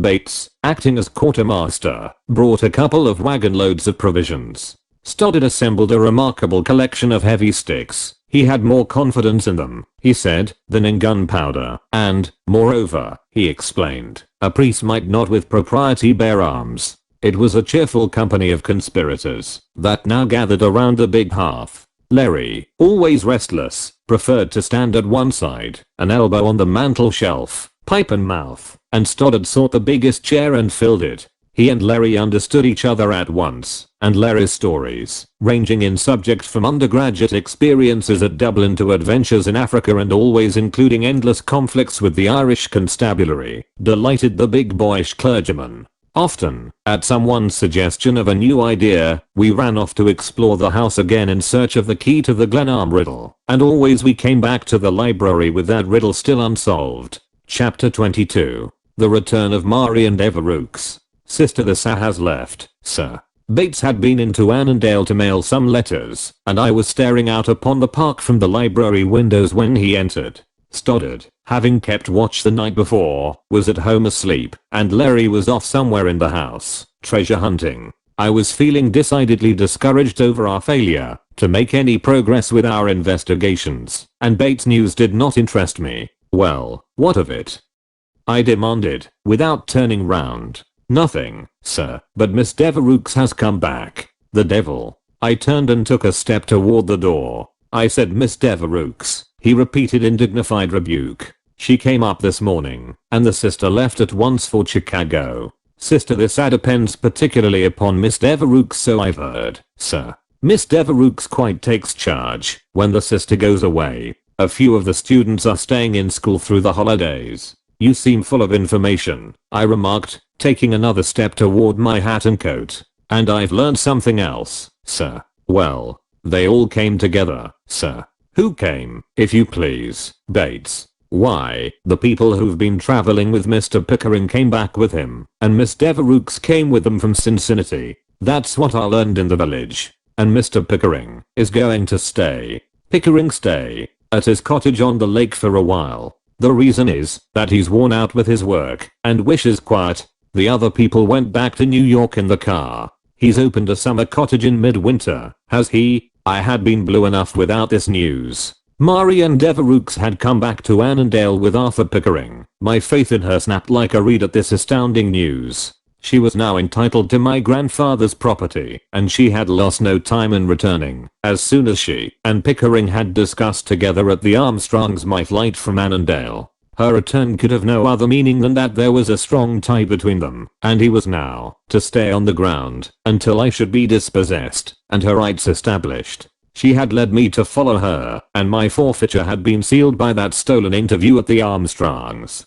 It was a black record, and the thought of it angered me against myself and the world. "Tell Mr. Donovan that I've gone to St. Agatha's," I said, and I was soon striding toward the school. A sister admitted me. I heard the sound of a piano somewhere in the building, and I consigned the inventor of pianos to hideous torment as scales were pursued endlessly up and down the keys. Two girls passing through the hall made a pretext of looking for a book, and came in, and exclaimed over their inability to find it with much suppressed giggling. The piano pounding continued, and I waited for what seemed an interminable time. It was growing dark and a maid lighted the oil lamps. I took a book from the table. It was The Life of Benvenuto Cellini, and Marion Devereux was written on the fly-leaf by unmistakably the same hand that penned the apology for Olivia's performances. I saw in the clear flowing lines of the signature, in their lack of superfluity, her own ease, grace, and charm, and, in the deeper stroke with which the X was crossed, I felt a challenge, a readiness to abide by consequences once her word was given.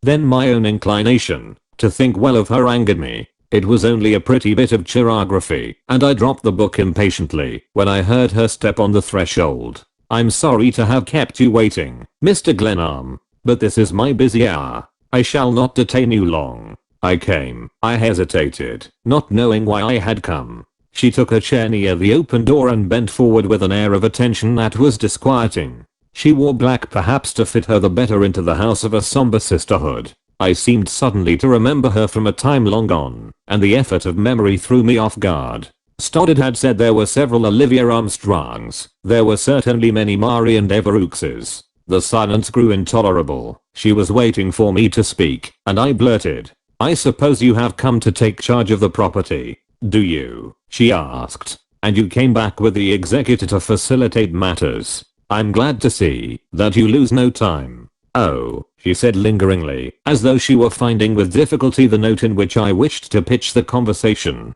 Her calmness was maddening. "I suppose you thought it unwise to wait for the bluebird when you had beguiled me into breaking a promise when I was trapped, defeated."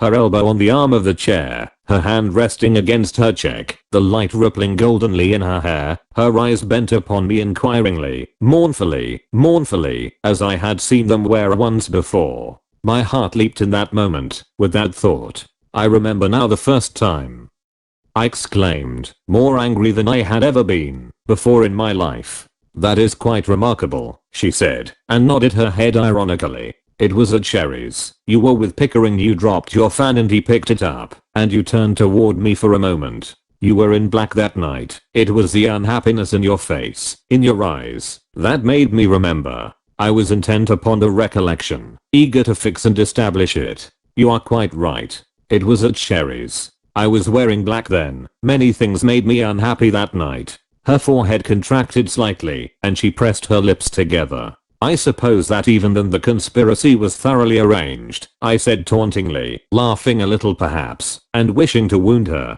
to take vengeance upon her. She rose and stood by her chair, one hand resting upon it. I faced her. Her eyes were like violet seas. She spoke very quietly. "Mr. Glenarm, has it occurred to you that when I talked to you there in the park, when I risked unpleasant gossip in receiving you in a house where you had no possible right to be, that I was counting upon something, foolishly and stupidly, yet counting upon it? You probably thought I was a fool," I retorted. "No," she smiled slightly. I believe I have said this to you before. You were a gentleman." "I really did, Mr. Glenarm. I must say it to justify myself. I relied upon your chivalry. I even thought, when I played being Olivia, that you had a sense of honor. But you are not the one and you haven't the other. I even went so far, after you knew perfectly well who I was, as to try to help you, to give you another chance, to prove yourself the man your grandfather wished you to be. And now you come to me in a shocking bad humor. I really think you would like to be insulting, Mr. Glenarm, if you could. But Pickering, you came back with him. He is here, and he's going to stay. and now that the property belongs to you, there is not the slightest reason why we should make any pretense of anything but enmity. When you and Arthur Pickering stand together, I take the other side of the barricade. I suppose chivalry would require me to vacate, so that you may enjoy at once the spoils of war. I fancy it would not be very difficult to eliminate you as a factor in the situation, she remarked icily. And I suppose, after the unsuccessful efforts of Mr. Pickering's allies to assassinate me, as a mild form of elimination, one would naturally expect me to sit calmly down and wait to be shot in the back. But you may tell Mr. Pickering that I throw myself upon your mercy. I have no other home than this shell over the way, and I beg to be allowed to remain until at least the blue badge come. I hope it will not embarrass you to deliver the message. I quite sympathize with your reluctance to deliver it yourself, she said. Is this all you came to say? I came to tell you that you could have the house and everything in its hideous walls, I snapped, to tell you that my chivalry is enough for some situations, and that I don't intend to fight a woman. I had accepted your own renouncement of the legacy in good part, but now, please believe me, it shall be yours tomorrow. I'll yield possession to you whenever you ask it, but never to Arthur Pickering. As against him and his treasure hunters and assassins I will hold out for a dozen years. Nobly spoken, Mr. Glenarm. Yours is really an admirable, though somewhat complex character. My character is my own, whatever it is, I blurted. I shouldn't call that a debatable proposition, she replied, and I was angry to find how the mirth I had loved in her could suddenly become so hateful.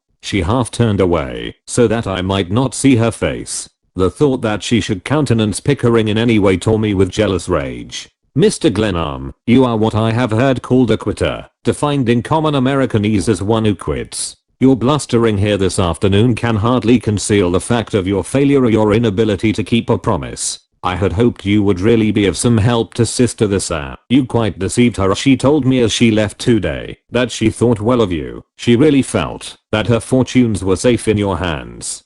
But, of course, that is all a matter of past history now. Her tone, changing from cold indifference to the most severe disdain, stung me into self-pity for my stupidity in having sought her. My anger was not against her, but against Pickering, who had, I persuaded myself, always blocked my path. She went on. You really amuse me exceedingly. Mr. Pickering is decidedly more than a match for you, Mr. Glenarm, even in humor. She left me so quickly, so softly, that I stood staring like a fool at the spot where she had been, and then I went gloomily back to Glenarm House, angry, ashamed and crestfallen. While we were waiting for dinner I made a clean breast of my acquaintance with her to Larry, omitting nothing, rejoicing even to paint my own conduct as black as possible. You may remember her, I concluded. She was the girl we saw at Sherry's that night we dined there. She was with Pickering, and you noticed her or spoke of her as she went out. That little girl who seemed so bored, or tired, bless me. Why, her eyes haunted me for days. Lord man, do you mean to say? A look of utter scorn came into his face, and he eyed me contemptuously. Of course I mean it. I thundered at him. He took the pipe from his mouth, pressed the tobacco viciously into the bowl, and swore steadily in Gaelic, until I was ready to choke him. Stop. I bawled. Do you think that's helping me? And to have you curse in your blackguardly Irish dialect. I wanted a little Anglo-Saxon sympathy, you fool. I didn't mean for you to invoke your infamous gods against the girl. Don't be violent, lad. Violence is reprehensible, he admonished with maddening sweetness and patience. What I was trying to inculcate was rather the fact, borne in upon me through years of acquaintance, that you are too bold, my lad, to be bold a good deal of a damned fool. The trilling of his R's was like the whirring rise of a flock of quails. Dinner is served, announced Bates, and Larry led the way, mockingly chanting an Irish love song. Chapter 23. The Door of Bewilderment. We had established the practice of barring all the gates and doors at nightfall. There was no way of guarding against an attack from the lake, whose frozen surface increased the danger from without, but we counted on our night patrol to prevent a surprise from that quarter. I was well aware that I must prepare to resist the militant arm of the law, which Pickering would no doubt invoke to aid him, but I intended to exhaust the possibilities in searching for the lost treasure before I yielded. Pickering might, if he would, transfer the estate of John Marshall Glenarm to Mari and Everooks, and make the most he could of that service, but he should not drive me forth until I had satisfied myself of the exact character of my grandfather's fortune. If it had vanished, if Pickering had stolen it and outwitted me in making off with it, that was another matter. The phrase, the door of bewilderment, had never ceased to reiterate itself in my mind. We discussed 1,000 explanations of it as we pondered over the scrap of paper I had found in the library, and every book in the house was examined in the search for further clues. The passage between the house and the chapel seemed to fascinate Larry. He held that it must have some particular use and he devoted his time to exploring it. He came up at noon, it was the 29th of December, with grimy face and hands and a grin on his face. I had spent my morning in the towers, where it was beastly cold, to no purpose, and was not in a mood for the ready acceptance of new theories. "I've found something," he said, filling his pipe.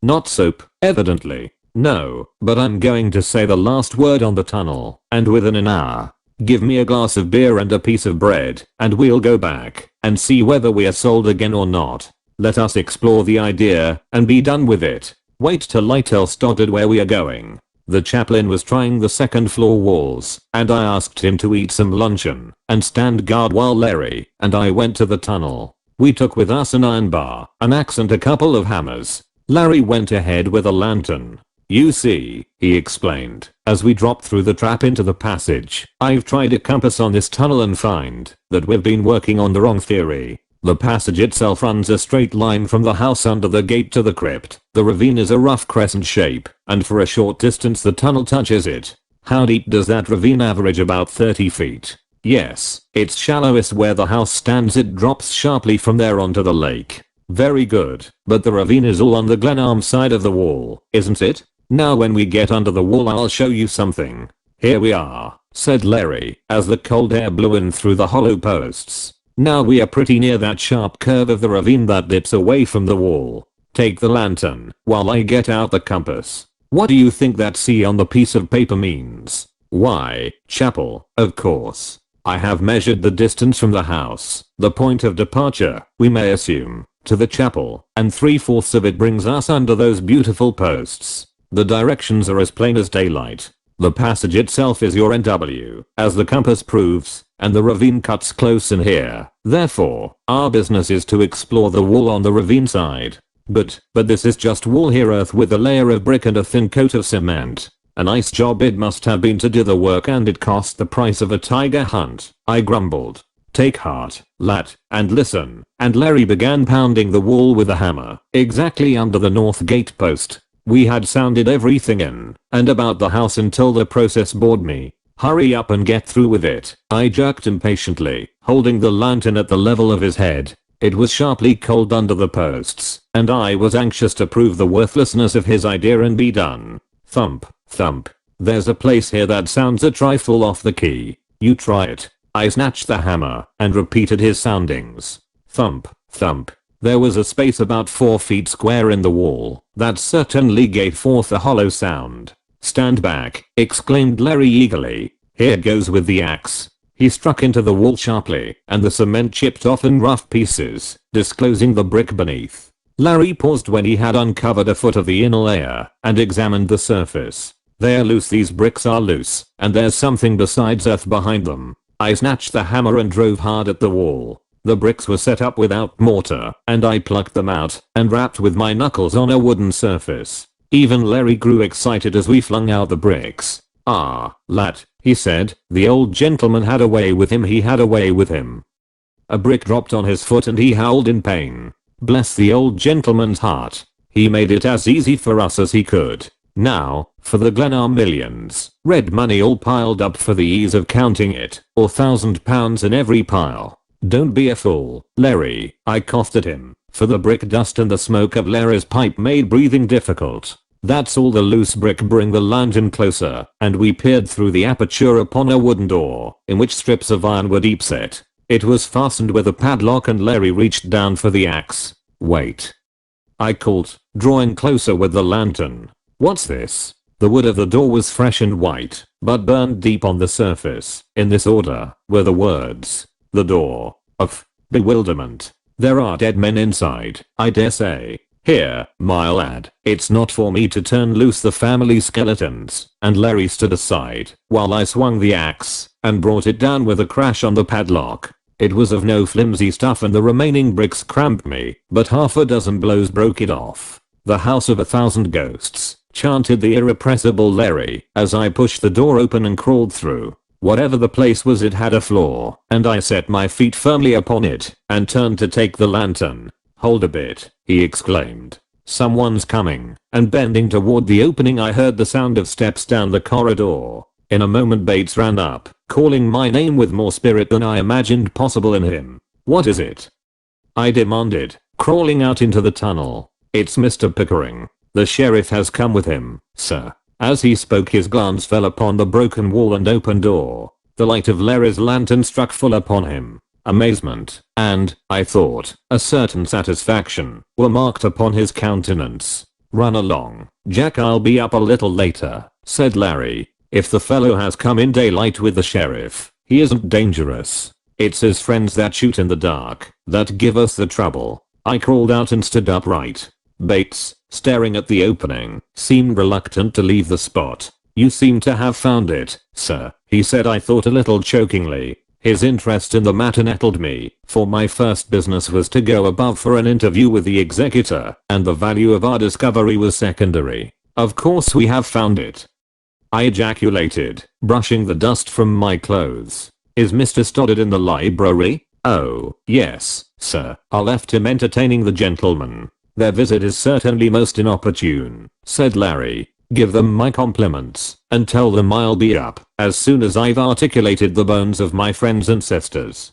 Bates strode on ahead of me with his lantern, and I left Larry crawling through the newfound door as I hurried toward the house. I knew him well enough to be sure he would not leave the spot until he had found what lay behind the door of bewilderment. "You didn't tell the callers where you expected to find me, did you?" I asked Bates, as he brushed me off in the kitchen. "No, sir. Mr. Stoddard received the gentleman. He rang the bell for me, and when I went into the library he was saying, Mr. Glenarm is at his studies. Bates, he says, kindly tell Mr. Glenarm that I'm sorry to interrupt him, but won't he please come down?" I thought it rather neat, sir, considering his clerical office. "I knew you were below somewhere, sir. The trapdoor was open, and I found you easily enough."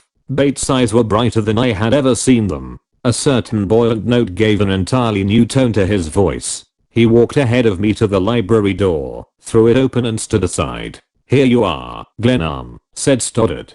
Pickering and a stranger stood near the fireplace in their overcoats. Pickering advanced and offered his hand, but I turned away from him without taking it. His companion, a burly countryman, stood staring, a paper in his hand. "The sheriff," Pickering explained, "and our business is rather personal." He glanced at Stoddard, who looked at me. "Mr. Stoddard will do me the kindness to remain," I said, and took my stand beside the chaplain. "Oh," Pickering ejaculated scornfully. "I didn't understand that you had established relations with the neighboring clergy. Your taste is improving, Glenarm." "Mr. Glenarm is a friend of mine," remarked Stoddard quietly. "A very particular friend," he added. "I congratulate you both." I laughed. Pickering was surveying the room as he spoke, and Stoddard suddenly stepped toward him, merely, I think, to draw up a chair for the sheriff. But Pickering, not hearing Stoddard step on the soft rug until the clergyman was close beside him, started perceptibly and reddened.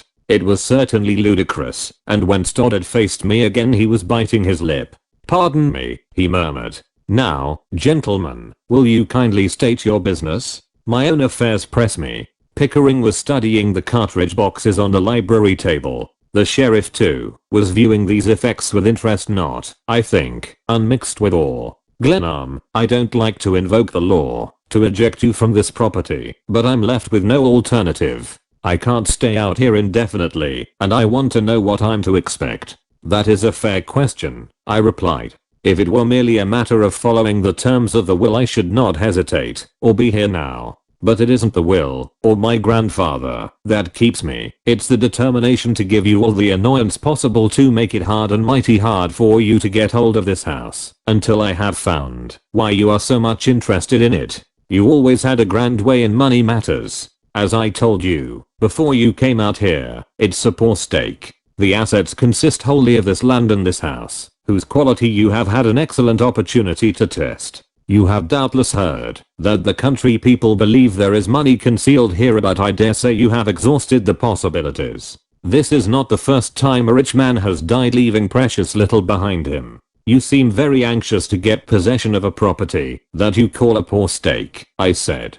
A few acres of land, a half-finished house and an uncertain claim upon a school teacher. I had no idea you would understand it, he replied. The fact that a man may be under oath to perform the solemn duties imposed upon him by the law would hardly appeal to you. But I haven't come here to debate this question. When are you going to leave? Not till I'm ready, thanks. Mr. Sheriff, will you serve your writ? He said, and I looked to Stoddard for any hint from him as to what I should do. I believe Mr. Glenarm is quite willing to hear whatever the sheriff has to say to him, said Stoddard. He stepped nearer to me, as though to emphasize the fact that he belonged to my side of the controversy, and the sheriff read an order of the Wabana County Circuit Court directing me, immediately, to deliver the house and grounds into the keeping of the executor of the will of the estate of John Marshall Glenarm. The sheriff rather enjoyed holding the center of the stage, and I listened quietly to the unfamiliar phraseology. Before he had quite finished, I heard a step in the hall and Larry appeared at the door, pipe in mouth. Pickering turned toward him frowning, but Larry paid not the slightest attention to the executor, leaning against the door with his usual tranquil unconcern. I advise you not to trifle with the law, Glenarm, said Pickering angrily. You have absolutely no right whatever to be here. And these other gentlemen, your guests, I suppose are equally trespassers under the law. He stared at Larry, who crossed his legs for greater ease in adjusting his lean frame to the door. Well, Mr. Pickering, what is the next step? Asked the sheriff, with an importance that had been increased by the legal phrases he had been reading. Mr. Pickering, said Larry, straightening up and taking the pipe from his mouth, I'm Mr. Glenarm's counsel. If you will do me the kindness to ask the sheriff to retire for a moment, I should like to say a few words to you that you might prefer to keep between ourselves. I had usually found it wise to take any cue Larry threw me, and I said, Pickering, this is Mr. Donovan, who has every authority to act for me in the matter. Pickering looked impatiently from one to the other of us. You seem to have the guns, the ammunition and the numbers on your side, he observed dryly. The sheriff may wait within call, said Larry, and at a word from Pickering the man left the room. Now, Mr. Pickering, Larry spoke slowly, as my friend has explained the case to me, the assets of his grandfather's estate are all accounted for other land hereabouts, this house, the $10,000 in securities and a somewhat vague claim against a lady, known as Sister Thissa, who conducts St. Agatha's School. Is that correct? I don't ask you to take my word for it, sir, rejoined Pickering hotly. I have filed an inventory of the estate, so far as found, with the proper authorities. Certainly, but I merely wish to be sure of my facts for the purpose of this interview, to save me the trouble of going to the records. And, moreover, I'm somewhat unfamiliar with your procedure in this country. I'm a member, sir, of the Irish Bar. Pardon me, but I repeat my question. I have made oath that, I trust, is sufficient even for a member of the Irish Bar. Quite so, Mr. Pickering, said Larry, nodding his head gravely. He was not, to be sure, a presentable member of any bar, for a smudge detracted considerably from the appearance of one side of his face. His clothes were rumpled and covered with black dust, and his hands were black. But I had rarely seen him so calm. He recrossed his legs, peered into the bowl of his pipe for a moment, then asked, as quietly as though he were soliciting an opinion of the weather, will you tell me, Mr. Pickering, whether you yourself are a debtor of John Marshall Glenarm's estate? Pickering's face grew white and his eyes stared, and when he tried suddenly to speak his jaw twitched. The room was so still that the breaking of a blazing log on the andirons was a pleasant relief. We stood, the three of us, with our eyes on Pickering, and in my own case I must say that my heart was pounding my ribs at an uncomfortable speed, for I knew Larry was not sparring for time. The blood rushed into Pickering's face, and he turned toward Larry stormily. This is unwarrantable and infamous. My relations with Mr. Glenarm are none of your business. When you remember that, after being deserted by his own flesh and blood he appealed to me, going so far as to entrust all his affairs to my care at his death, your reflection is an outrageous insult. I'm not accountable to you, or anyone else. Really, there's a good deal in all that, said Larry. We don't pretend to any judicial functions. We are perfectly willing to submit the whole business and all my client's acts to the authorities. I would give much if I could reproduce some hint of the beauty of that word authorities as it rolled from Larry's tongue. Then, in God's name, do it, you blackguards, roared Pickering. Stoddard, sitting on a table, knocked his heels together gently. Larry recrossed his legs and blew a cloud of smoke. Then, after a quarter of a minute in which he gazed at the ceiling with his quiet blue eyes, he said, "Yes, certainly, there are always the authorities. And as I have a tremendous respect for your American institutions, I shall at once act on your suggestion.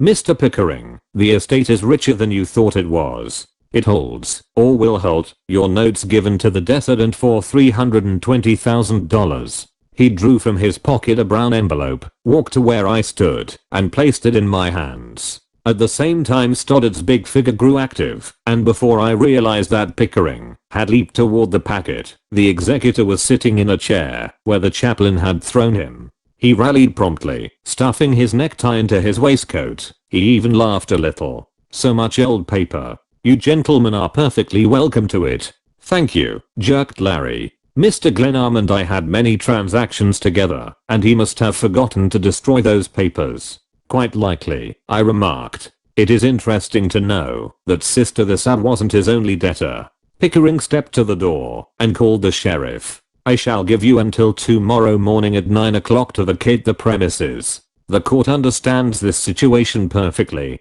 These claims are utterly worthless, as I'm ready to prove." Perfectly, repeated the sheriff. "I believe that is all," said Larry, pointing to the door with his pipe. The sheriff was regarding him with particular attention. "What did I understand your name to be?" he demanded. "Lawrence Donovan," Larry replied coolly. Pickering seemed to notice the name now, and his eyes lighted disagreeably. "I think I have heard of your friend before," he said, turning to me. "I congratulate you on the international reputation of your counsel. He's esteemed so highly in Ireland that they offer a large reward for his return. Sheriff, I think we have finished our business for today." He seemed anxious to get the man away, and we gave them escort to the outer gate, where a horse and buggy were waiting. "Now, I'm in for it," said Larry, as I locked the gate. "We've spiked one of his guns, but I've given him a new one to use against myself. But come, and I will show you the door of bewilderment before I skip."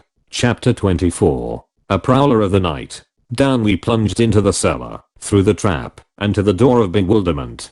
"Don't expect too much," admonished Larry. "I can't promise you a single Spanish coin. Perish the ambition. We have blocked Pickering's game, and nothing else matters," I said. We crawled through the hole in the wall and lighted candles. The room was about 7 feet square. At the farther end was an oblong wooden door, close to the ceiling, and Larry tugged at the fastening until it came down, bringing with it a mass of snow and leaves. "Gentlemen," he said, "we are at the edge of the ravine. Do you see the blue sky? And yonder, if you will twist your necks a bit, is the boathouse. Well, let the scenic effects go and show us where you found those papers," I urged. "Speaking of mysteries, that is where I throw up my hands, lads. It's quickly told. Here is a table, and here is a tin dispatch box, which lies just where I found it. It was closed, and the key was in the lock. I took out that packet, it wasn't even sealed, saw the character of the contents, and couldn't resist the temptation to try the effect of an announcement of its discovery on your friend Pickering.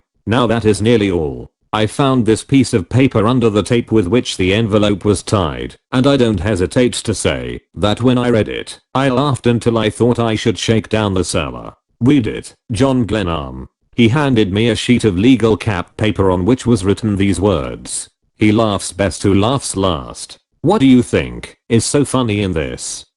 I demanded. "Who wrote it, do you think?" asked Stoddard. "Who wrote it, do you ask? Why, your grandfather wrote it. John Marshall Glenarm, the cleverest, grandest old man that ever lived, wrote it," declaimed Larry, his voice booming loudly in the room. It's all a great big game, fixed up to try you, and Pickering, but principally you blockhead. Oh, it's grand, perfectly, deliciously grand, and to think it should be my good luck to share in it. Humph. I'm glad you're amused, but it doesn't strike me as being so awfully funny. Suppose those papers had fallen into Pickering's hands, then where would the joke have been? I should like to know. On you, my lad, to be sure. The old gentleman wanted you to study architecture. He wanted you to study his house. He even left a little pointer in an old book. Oh, it's too good to be true. That's all clear enough, observed Stoddard, knocking upon the dispatch box with his knuckles. But why do you suppose he dug this hole here with its outlet on the ravine? Oh, it was the way of him, explained Larry. He liked the idea of queer corners and underground passages. This is a bully hiding place for man or treasure, and that outlet into the ravine makes it possible to get out of the house with nobody the wiser. It's in keeping with the rest of his scheme. Be gay, comrades. Tomorrow will likely find us with plenty of business on our hands. At present we hold the fort, and let us have a care, lest we lose it. We closed the ravine door, restored the brick as best we could, and returned to the library. We made a list of the Pickering notes, and spent an hour discussing this new feature of the situation. That's a large amount of money to lend one man, said Stoddard. True, and from that we may argue that Mr. Glenarm didn't give Pickering all he had. There's more somewhere. If only I didn't have to run, and Larry's face fell as he remembered his own plight. I'm a selfish pig, old man. I've been thinking only of my own affairs. But I never relied on you as much as now. Those fellows will sound the alarm against Donovan, without a doubt, on general principles, and to land a blow on you, remarked Stoddard thoughtfully. But you can get away, Larry. We'll help you off tonight. I don't intend to stand between you and liberty. This extradition business is no joke. If they ever get you back in Ireland, it will be no fun getting you off. You'd better run for it before Pickering and his sheriffs bring their trap. Yes, that's the wise course. Glenarm and I can hold the fort here. His is a moral issue, really, and I'm in for a siege of 1,000 years, said the clergyman earnestly, if it's necessary to beat Pickering. I may go to jail in the end too, I suppose. I want you both to leave. It's unfair to mix you up in this ugly business of mine. Your stake's bigger than mine, Larry. And yours too, Stoddard. Why, your whole future, your professional standing, and prospects would be ruined if we got into a fight here with the authorities. Thank you for mentioning my prospects. I've never had them referred to before, laughed Stoddard. No, your grandfather was a friend of the church and I can't desert his memory. I'm a believer in a vigorous church militant, and I'm enlisted for the whole war. But Donovan ought to go, if he will allow me to advise him. Larry filled his pipe at the fireplace. Lads, he said, his hands behind him, rocking gently as was his way, let us talk of art and letters. I'm going to stay. It hasn't often happened in my life that the whole setting of the stage has pleased me as much as this. Lost treasure, secret passages, a gentleman rogue storming the citadel, a private chaplain on the premises, a young squire followed by a limelight, sheriff, schoolgirls and a sisterhood distributed through the landscape, and me, with Scotland Yard looming duskily in the distance. Glenarm, I'm going to stay. There was no shaking him, and the spirits of all of us rose after this new pledge of loyalty. Stoddard stayed for dinner, and afterward we began again our eternal quest for the treasure, our hopes high from Larry's lucky strike of the afternoon, and with a new eagerness, born of the knowledge that the morrow would certainly bring us face to face with the real crisis. We ranged the house from tower to cellar, we overhauled the tunnel, for, it seemed to me, the 100th time. It was my watch, and at midnight, after Stoddard and Larry had reconnoitered the grounds and baits, and I had made sure of all the interior fastenings, I sent them off to bed, and made myself comfortable with a pipe in the library. I was glad of the respite, glad to be alone to consider my talk with Mari and Devereux at St. Agatha's, and her return with Pickering. Why could she not always have been Olivia, roaming the woodland, or the girl in grey, or that woman, so sweet in her dignity, who came down the stairs at the Armstrongs? Her own attitude toward me was so full of contradictions, she had appeared to me in so many moods and guises, that my spirit ranged the whole gamut of feeling as I thought of her. But it was the recollection of Pickering's infamous conduct that colored all my doubts of her. Pickering had always been in my way, and here, but for the chance by which Larry had found the notes, I should have had no weapon to use against him. The wind rose and drove shrilly around the house. A bit of scaffolding on the outer walls rattled loose somewhere and crashed down on the terrace. I grew restless, my mind intent upon the many chances of the morrow and running forward to the future. Even if I won in my strife with Pickering, I had yet my way to make in the world. His notes were probably worthless, I did not doubt that. I might use them to procure his removal as executor, but I did not look forward with any pleasure to a legal fight over a property that had brought me only trouble. Something impelled me to go below, and, taking a lantern, I tramped somberly through the cellar, glanced at the heating apparatus, and, remembering that the chapel entrance to the tunnel was unguarded, followed the corridor to the trap, and opened it. The cold air blew up sharply, and I thrust my head down to listen. A sound at once arrested me. I thought at first it must be the suction of the air, but Glenarm House was no place for conjectures, and I put the lantern aside and jumped down into the tunnel. A gleam of light showed for an instant, then the darkness and silence were complete. I ran rapidly over the smooth floor, which I had traversed so often that I knew its every line. My only weapon was one of Stoddard's clubs. Near the door of bewilderment I paused and listened. The tunnel was perfectly quiet. I took a step forward and stumbled over a brick, fumbled on the wall for the opening which we had closed carefully that afternoon, and at the instant I found it a lantern flashed blindingly in my face and I drew back, crouching involuntarily and clenching the club ready to strike. "Good evening, Mr. Glenarm." Marian Devereux's voice broke the silence, and Marian Devereux's face, with the full light of the lantern upon it, was bent gravely upon me. Her voice, as I heard it there, her face, as I saw it there, are the things that I shall remember last, when my hour comes to go hence from this world. The slim fingers, as they clasped the wire screen of the lantern, held my gaze for a second. The red tam o' shanter that I had associated with her youth and beauty was tilted rakishly on one side of her pretty head. To find her here, seeking, like a thief in the night, for some means of helping Arthur Pickering, was the bitterest drop in the cup. I felt as though I had been struck with a bludgeon. "I beg your pardon," she said, and laughed. "There doesn't seem to be anything to say, does there? Well, we do certainly meet under the most unusual, not to say unconventional, circumstances. Squire Glenarm, please go away, or turn your back. I want to get out of this donjon keep." She took my hand coolly enough, and stepped down into the passage. Then I broke upon her stormily. "You don't seem to understand the gravity of what you are doing. Don't you know that you are risking your life in crawling through this house at midnight? That even to serve Arthur Pickering, a life is a pretty big thing to throw away. Your infatuation for that blackguard seems to carry you far, Miss Devereux." She swung the lantern at arm's length back and forth, so that its rays at every forward motion struck my face like a blow. "It isn't exactly pleasant in this cavern.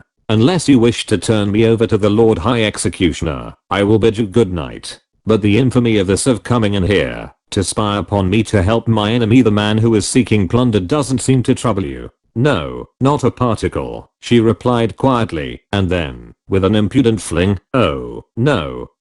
She held up the lantern to look at the wick. "I'm really disappointed to find that you were a little ahead of me, Squire Glenarm. I didn't give you credit for so much perseverance. But if you have the notes." "The notes? He told you there were notes, did he? The coward sent you here to find them after his other tools failed him?" She laughed, that low laugh of hers that was like the bubble of a spring. "I beg your pardon. Of course no one would dare deny what the great Squire Glenarm says," she said witheringly. "You can't know what your perfidy means to me," I said. "That night, at the Armstrongs, I thrilled at the sight of you. As you came down the stairway I thought of you as my good angel, and I belonged to you all my life. The better future that I wished to make for your sake. Please don't." And I felt that my words had touched her, that there were regret and repentance in her tone, and in the gesture with which she turned from me. She hurried down the passage swinging the lantern at her side, and I followed, so mystified, so angered by her composure, that I scarcely knew what I did. She even turned, with pretty courtesy, to hold the light for me at the crypt steps, a service that I accepted perforce, and with joyless acquiescence in the irony of it. I knew that I did not believe in her. Her conduct as to Pickering was utterly indefensible. I could not forget that. But the light of her eyes, her tranquil brow, the sensitive lips, whose mockery stung and pleased in a breath by such testimony, my doubts were alternately reinforced and disarmed. Swept by these changing moods, I followed her out into the crypt. You seem to know a good deal about this place, and I suppose I can't object to your familiarizing yourself with your own property. And the notes, I'll give myself the pleasure of handing them to you tomorrow. You can cancel them and give them to Mr. Pickering. A pretty pledge between you. I thrust my hands into my pockets. To give an impression of ease I did not feel. Yes, she remarked in a practical tone. $320,000 is no mean sum of money. Mr. Pickering will undoubtedly be delighted to have his debts cancelled. In exchange for a life of devotion, I sneered. So you knew the exact amount of these notes. He hasn't served you well. He should have told you that we found them today. You are not nice, are you, Squire Glenarm, when you are cross? She was like Olivia now. I felt the utter futility of attempting to reason with a woman who could become a child at will. She walked up the steps and out into the church vestibule. Then before the outer door she spoke with decision. We part here, if you please. And I have not the slightest intention of trying to explain my errand into that passage. You have jumped to your own conclusion, which will have to serve you. I advise you not to think very much about it to the exclusion of more important business, Squire Glenarm. She lifted the lantern to turn out its light, and it made a glory of her face, but she paused and held it toward me. Pardon me, you will need this to light you home. But you must not cross the park alone. Good night. Please be sure to close the door to the passage when you go down. You are a dreadfully heedless person, Squire Glenarm. She flung open the outer chapel door and ran along the path towards St. Agatha's. I watched her in the starlight until a bend in the path hid her swift moving figure. Down through the passage I hastened, her lantern lighting my way. At the door of bewilderment I closed the opening, setting up the line of wall as we had left it in the afternoon, and then I went back to the library, freshened the fire, and brooded before it until Bates came to relieve me at dawn. Chapter 25. Besieged. It was 9 o'clock. Our thermometer on the terrace showed the mercury clinging stubbornly to a point above zero, but the still air was keen and stimulating, and the sun argued for good cheer in a cloudless sky. We had swallowed some breakfast, though I believe no one had manifested an appetite, and we were cheering ourselves with the idlest talk possible. Stoddard, who had been to the chapel for his usual 7 o'clock service, was deep in the pocket Greek Testament he always carried. Bates ran in to report a summons at the outer wall, and Larry and I went together to answer it, sending Bates to keep watch toward the lake. Our friend the sheriff, with a deputy, was outside in a buggy. He stood up and talked to us over the wall. You gents understand that I'm only doing my duty. It's an unpleasant business, but the court orders me to eject all trespassers on the premises, and I've got to do it. The law is being used by an infamous scoundrel to protect himself. I don't intend to give in. We can hold out here for 3 months, if necessary, and I advise you to keep away and not be made a tool for a man like Pickering. The sheriff listened respectfully, resting his arms on top of the wall. You ought to understand, Mr. Glenarm, that I ain't the court, I'm the sheriff, and it's not for me to pass on these questions. I've got my orders and I've got to enforce them, and I hope you will not make it necessary for me to use violence. The judge said to me, we deplore violence in such cases.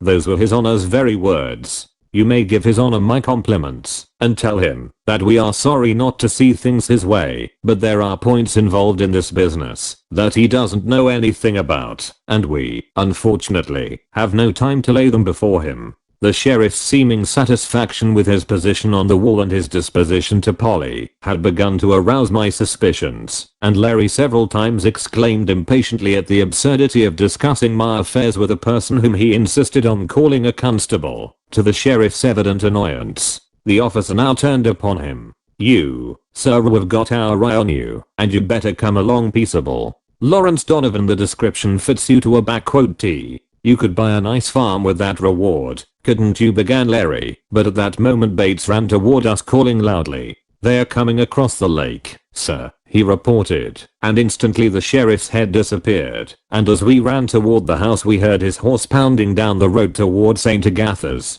The law be damned. They don't intend to come in here by the front door as a matter of law, said Larry. Pickering's merely using the sheriff to give respectability to his maneuvers for those notes and the rest of it. It was no time for a discussion of motives. We ran across the meadow past the water tower and through the wood down to the boathouse. Far out on the lake we saw half a dozen men approaching the Glenarm grounds. They advanced steadily over the light snow that lay upon the ice, one man slightly in advance, and evidently the leader. "It's Morgan," exclaimed Bates. "And there's Ferguson." Larry chuckled and slapped his thigh. "Observe that stocky little devil just behind the leader? He's my friend from Scotland Yard. Lads, this is really an international affair. Bates, go back to the house and call it any sign of attack," I ordered. "The sheriff's loose somewhere, and Pickering is directing his forces from afar," remarked Stoddard. "I count 10 men in Morgan's line," said Larry, "and the sheriff and his deputy make 2 more. That's 12, not counting Pickering, that we know of on the other side. Warn them away before they get much nearer," suggested Stoddard. "We don't want to hurt people if we can help it." And at this, I went to the end of the pier. Morgan and his men were now quite near, and there was no mistaking their intentions. Most of them carried guns, the others revolvers and long ice hooks. "Morgan," I called, holding up my hands for a truce, "we wish you no harm, but if you enter these grounds you do so at your peril." "We're all sworn deputy sheriffs," called the caretaker smoothly. "We've got the law behind us." "That must be why you're coming in the back way," I replied. The thick-set man whom Larry had identified as the English detective now came closer and addressed me in a high key. "You're harboring a bad man, Mr. Glenarm. You'd better give him up.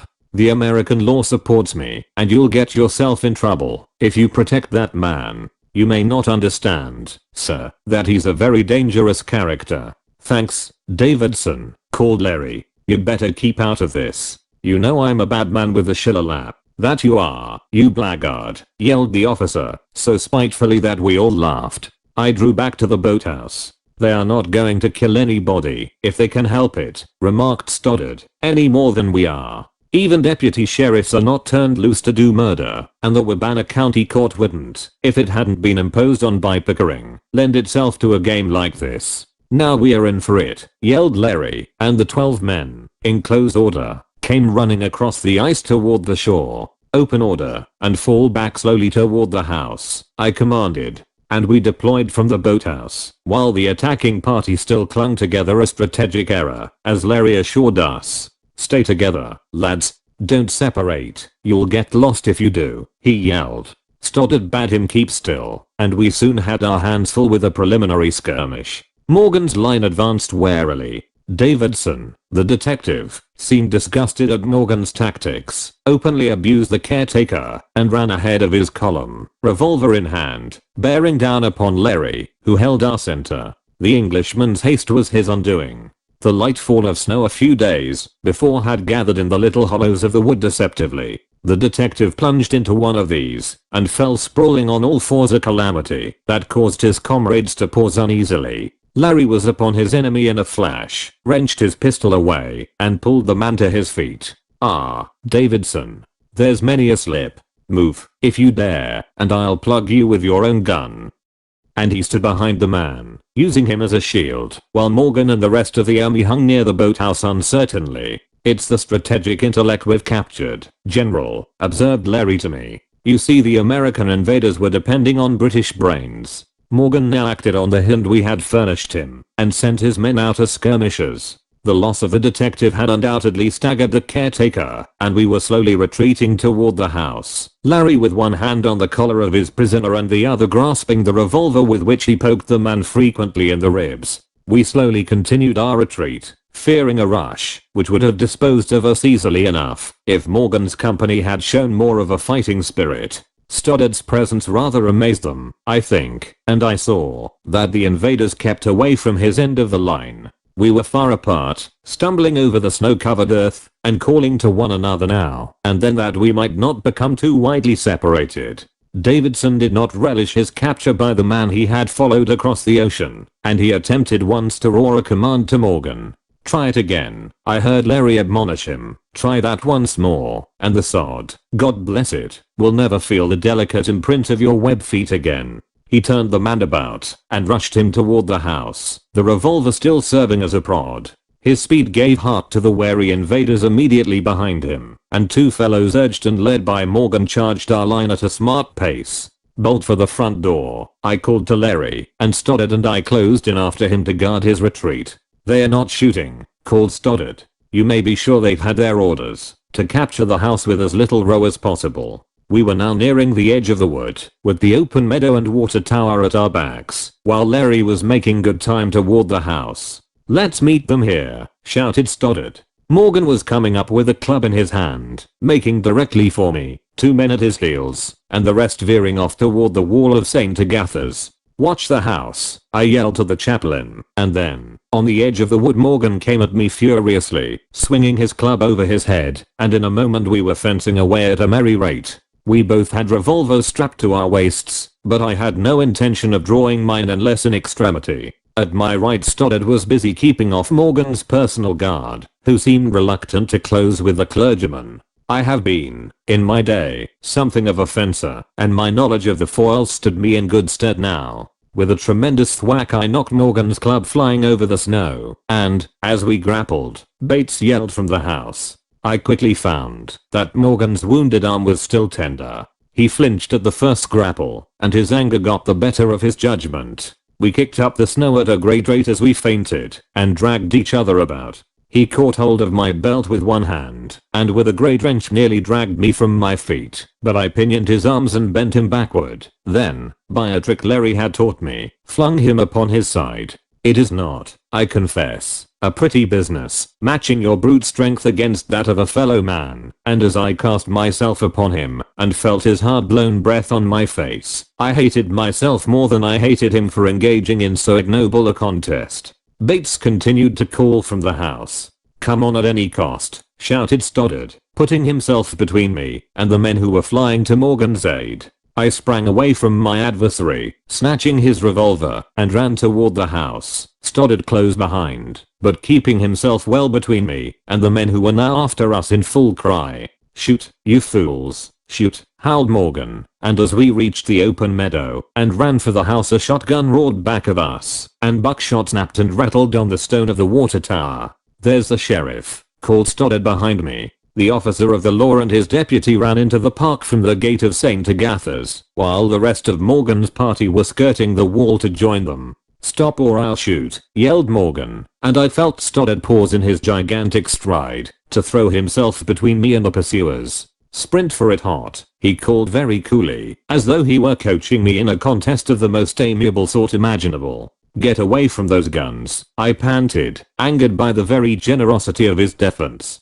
Feint for the front entrance, and then run for the terrace and the library door, he commanded, as we crossed the little ravine bridge. They've got us headed off. Twice the guns boomed behind us, and twice I saw shot cut into the snow about me. I'm alright, called Stoddard reassuringly, still at my back. They're not a bit anxious to kill me. I was at the top of my speed now, but the clergyman kept close at my heels. I was blowing hard, but he made equal time with perfect ease. The sheriff was bawling orders to his forces, who awaited us before the front door. Bates and Larry were not visible, but I had every confidence that the Irishman would reappear in the fight at the earliest moment possible. Bates too was to be reckoned with, and the final struggle, if it came in the house itself, might not be so unequal, providing we knew the full strength of the enemy. Now for the sheriff, here we go, cried Stoddard beside me, and we were close to the fringe of trees that shielded the entrance. Then off we veered suddenly to the left, close upon the terrace, where one of the French windows was thrown open and Larry and Bates stepped out, urging us on with lusty cries.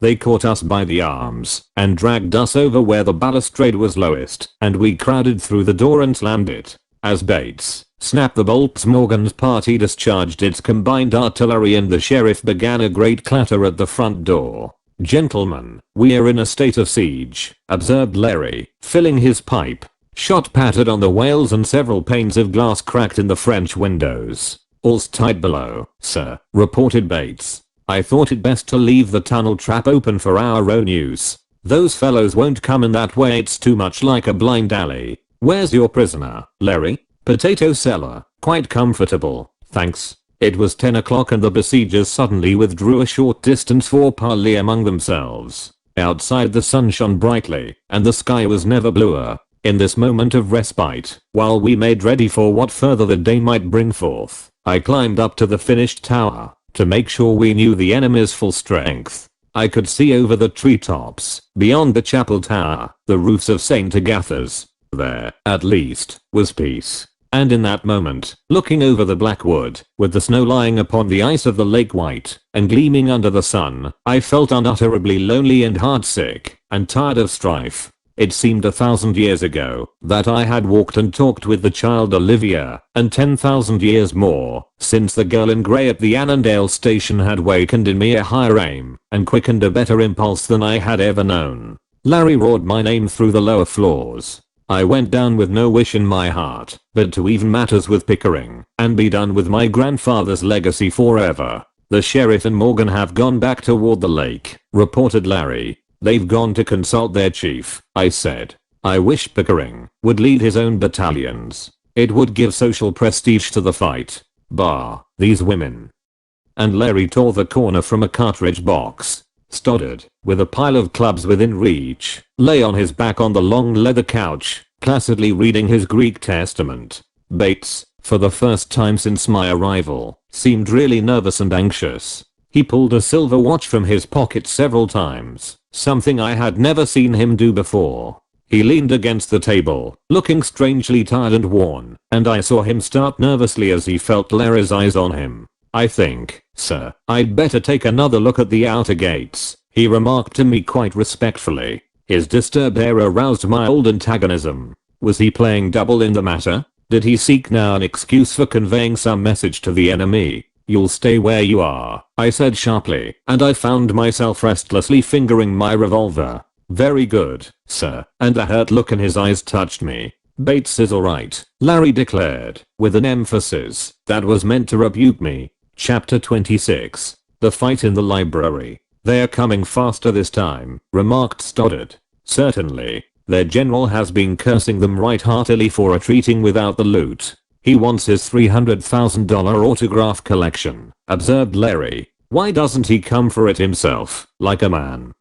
I demanded. Like a man, do you say? Ejaculated Larry. Faith, and you flatter that fathead. It was nearly 11 o'clock when the attacking party returned after a parley on the ice beyond the boathouse. The four of us were on the terrace ready for them. They came smartly through the wood, the sheriff and Morgan slightly in advance of the others. I expected them to slacken their pace when they came to the open meadow, but they broke into a quick trot at the water tower and came toward the house as steady as veteran campaigners. Shall we try gunpowder? Asked Larry. We'll let them fire the first volley, I said. They've already tried to murder you and Stoddard. I'm in for letting loose with the elephant guns, protested the Irishman. Stand to your clubs, admonished Stoddard, whose own weapon was comparable to the scriptural weaver's beam. Possession is 9 points of the fight, and we've got the house. Also a prisoner of war, said Larry, grinning. The English detective had smashed the glass in the barred window of the potato cellar, and we could hear him howling and cursing below.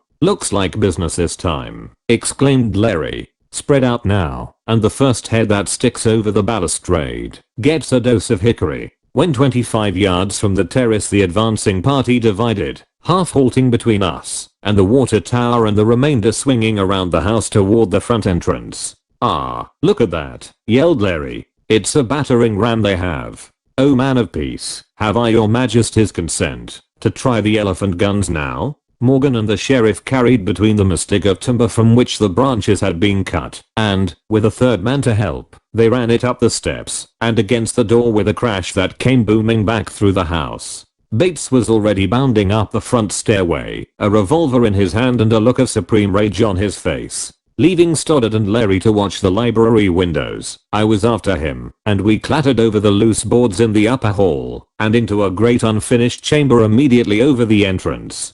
Bates had the window up when I reached him and was well out upon the coping, yelling a warning to the men below. He had his revolver up to shoot, and when I caught his arm he turned to me with a look of anger and indignation I had never expected to see on his colorless, mask-like face. My God, sir. That door was his pride, sir. It came from a famous house in England, and they're wrecking it, sir, as though it were common pine. He tore himself free of my grasp as the besiegers again launched their battering ram against the door with a frightful crash, and his revolver cracked smartly thrice as he bent far out with one hand clinging to the window frame. His shots were a signal for a sharp reply from one of the men below, and I felt Bates start and pulled him in, the blood streaming from his face. It's alright, sir, alright, only a cut across my cheek, sir, and another bullet smashed through the glass, spurting plaster dust from the wall. A fierce onslaught below caused a tremendous crash to echo through the house, and I heard firing on the opposite side, where the enemy's reserve was waiting.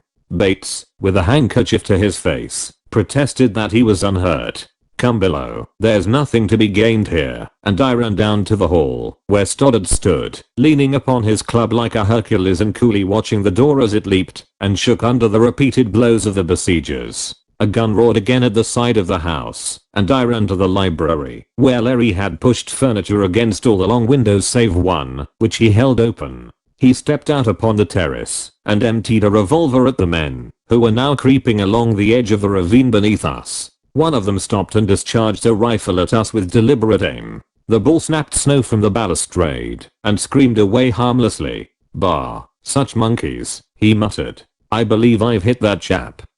One man had fallen and lay howling in the ravine, his hand to his thigh, while his comrades paused, demoralized. Serves you right, you blackguard, Larry muttered. I pulled him in, and we jammed a cabinet against the door. Meanwhile the blows at the front continued with increasing violence. Stoddard still stood where I had left him.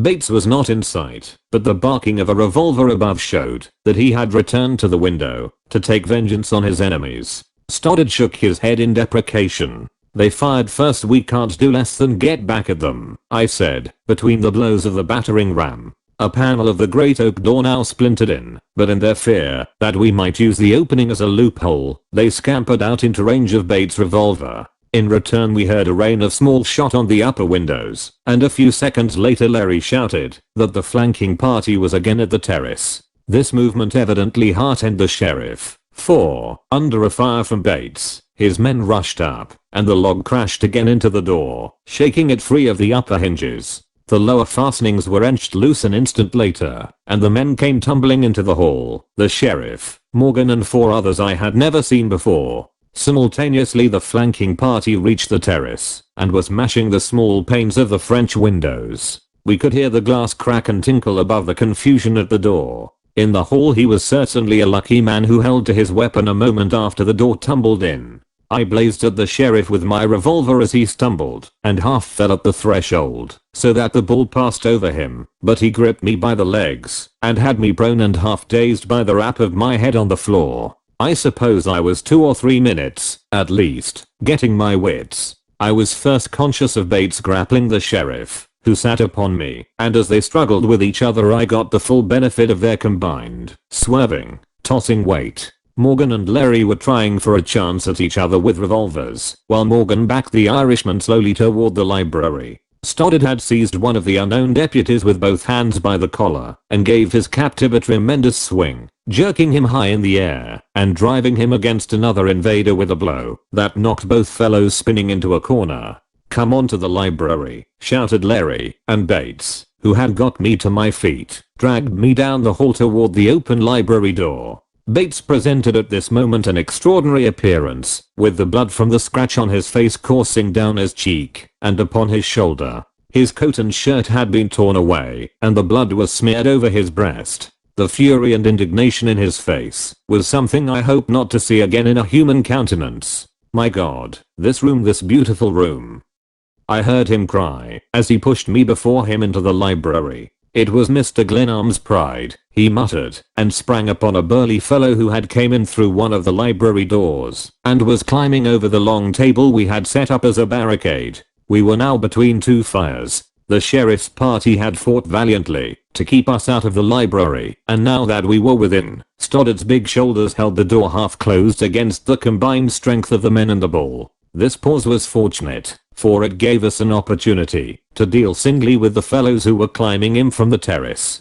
Bates had laid one of them low with a club and Larry disposed of another, who had made a murderous effort to stick a knife into him. I was with Stoddard against the door, where the sheriff's men were slowly gaining upon us. "Let go on the jump when I say 3, said Stoddard, and at his word we sprang away from the door and into the room. Larry yelled with joy as the sheriff and his men pitched forward and sprawled upon the floor, and we were at it again in a hand-to-hand conflict to clear the room. "Hold that position, sir," yelled Bates. Morgan had directed the attack against me, and I was driven upon the hearth before the great fireplace. The sheriff, Morgan and Ferguson hemmed me in. It was evident that I was the chief culprit, and they wished to eliminate me from the contest. Across the room, Larry, Stoddard and Bates were engaged in a lively rough and tumble with the rest of the besiegers, and Stoddard, seeing my plight, leaped the overturned table, broke past the trio, and stood at my side, swinging a chair.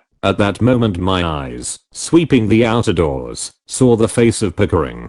He had come to see that his orders were obeyed, and I remember yet my satisfaction, as, hemmed in by the men he had hired to kill me, or drive me out, I felt, rather than saw, the cowardly horror depicted upon his face. Then the trio pressed in upon me. As I threw down my club, and drew my revolver, someone across the room fired several shots, whose roar through the room seemed to arrest the fight for an instant, and then, while Stoddard stood at my side swinging his chair defensively, the great chandelier, loosened or broken by the shots, fell with a mighty crash of its crystal pendants. The sheriff, leaping away from Stoddard's club, was struck on the head and borne down by the heavy glass. Smoke from the firing floated in clouds across the room, and there was a moment's silence save for the sheriff, who was groaning and cursing under the debris of the chandelier. At the door Pickering's face appeared again, anxious and frightened. I think the scene in the room and the slow progress his men were making against us had half paralyzed him.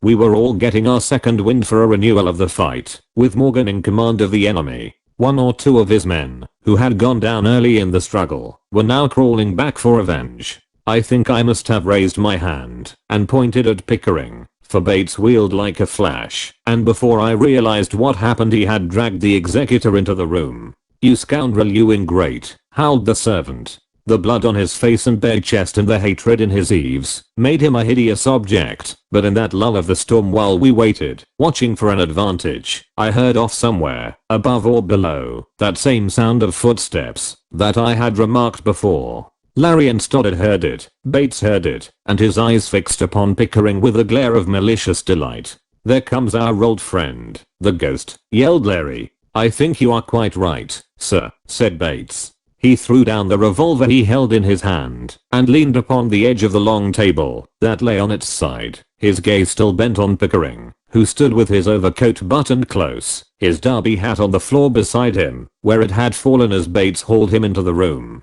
The sound of measured step, of someone walking, of a careful foot on a stairway, was quite distinct. I even remarked the slight stumble that I had noticed before. We were all so intent on those steps in the wall that we were off guard. I heard Bates yell at me, and Larry and Stoddard rushed for Pickering. He had drawn a revolver from his overcoat pocket and thrown it up to fire at me when Stoddard sent the weapon flying through the air. "Only a moment now, gentlemen," said Bates, an odd smile on his face. He was looking past me toward the right end of the fireplace. There seemed to be in the air a feeling of something impending. Even Morgan and his men, half crouching ready for a rush at me, hesitated, and Pickering glanced nervously from one to the other of us. It was the calm before the storm. In a moment we should be at each other's throats for the final struggle, and yet we waited. In the wall I heard still the sound of steps. They were clear to all of us now. We stood there for what seemed an eternity. I suppose the time was really not more than 30 seconds inert, waiting, while I felt that something must happen. The silence, the waiting, were intolerable. I grasped my pistol and bent low for a spring at Morgan, with the overturned table and wreckage of the chandelier between me and Pickering, and every man in the room was instantly on the alert, all but Bates. He remained rigid, that curious smile on his blood-smeared face, his eyes bent toward the end of the great fireplace back of me. That look on his face held, arrested, numbed me. I followed it. I forgot Morgan. A tacit truce held us all again. I stepped back till my eyes fastened on the broad paneled chimney breast at the right of the hearth, and it was there. Now that the sound of footsteps in the wall was heard again. Then it ceased utterly. The long panel opened slowly, creaking slightly upon its hinges. Then down into the room stepped Marian Devereux. She wore the dark gown in which I had seen her last, and a cloak was drawn over her shoulders. She laughed as her eyes swept the room. "Ah, gentlemen," she said, shaking her head, as she viewed our disorder, "what wretched housekeepers you are." Steps were again heard in the wall, and she turned to the panel, held it open with one hand, and put out the other, waiting for someone who followed her. Then down into the room stepped my grandfather, John Marshall Glenarm. His staff, his cloak, the silk hat above his shrewd face, and his sharp black eyes were unmistakable. He drew a silk handkerchief from the skirts of his frock coat, with a characteristic flourish that I remembered well, and brushed a bit of dust from his cloak, before looking at any of us. Then his eyes fell upon me. "Good morning, Jack," he said, and his gaze swept the room. "God help us." It was Morgan, I think, who screamed these words as he bolted for the broken door, but Stoddard caught and held him.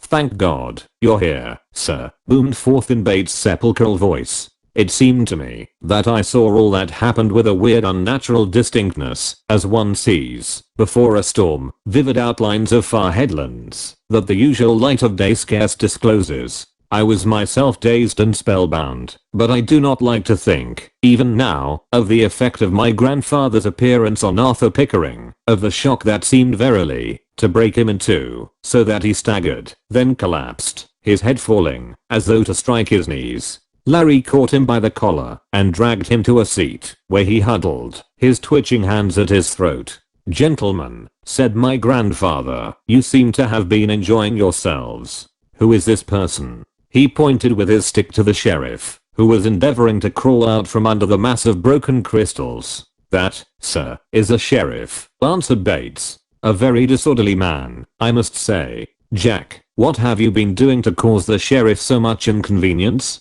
Didn't you know that chandelier was likely to kill him? That thing cost $1,000. Gentlemen, you are expensive visitors. Ah, Morgan, and Ferguson too. Well, I thought better of both of you. Good morning, Stoddard. A little work for the church militant. And this gentleman," he indicated Larry, who was, for once in his life, without anything to say. "Mr. Donovan, a friend of the house," explained Bates.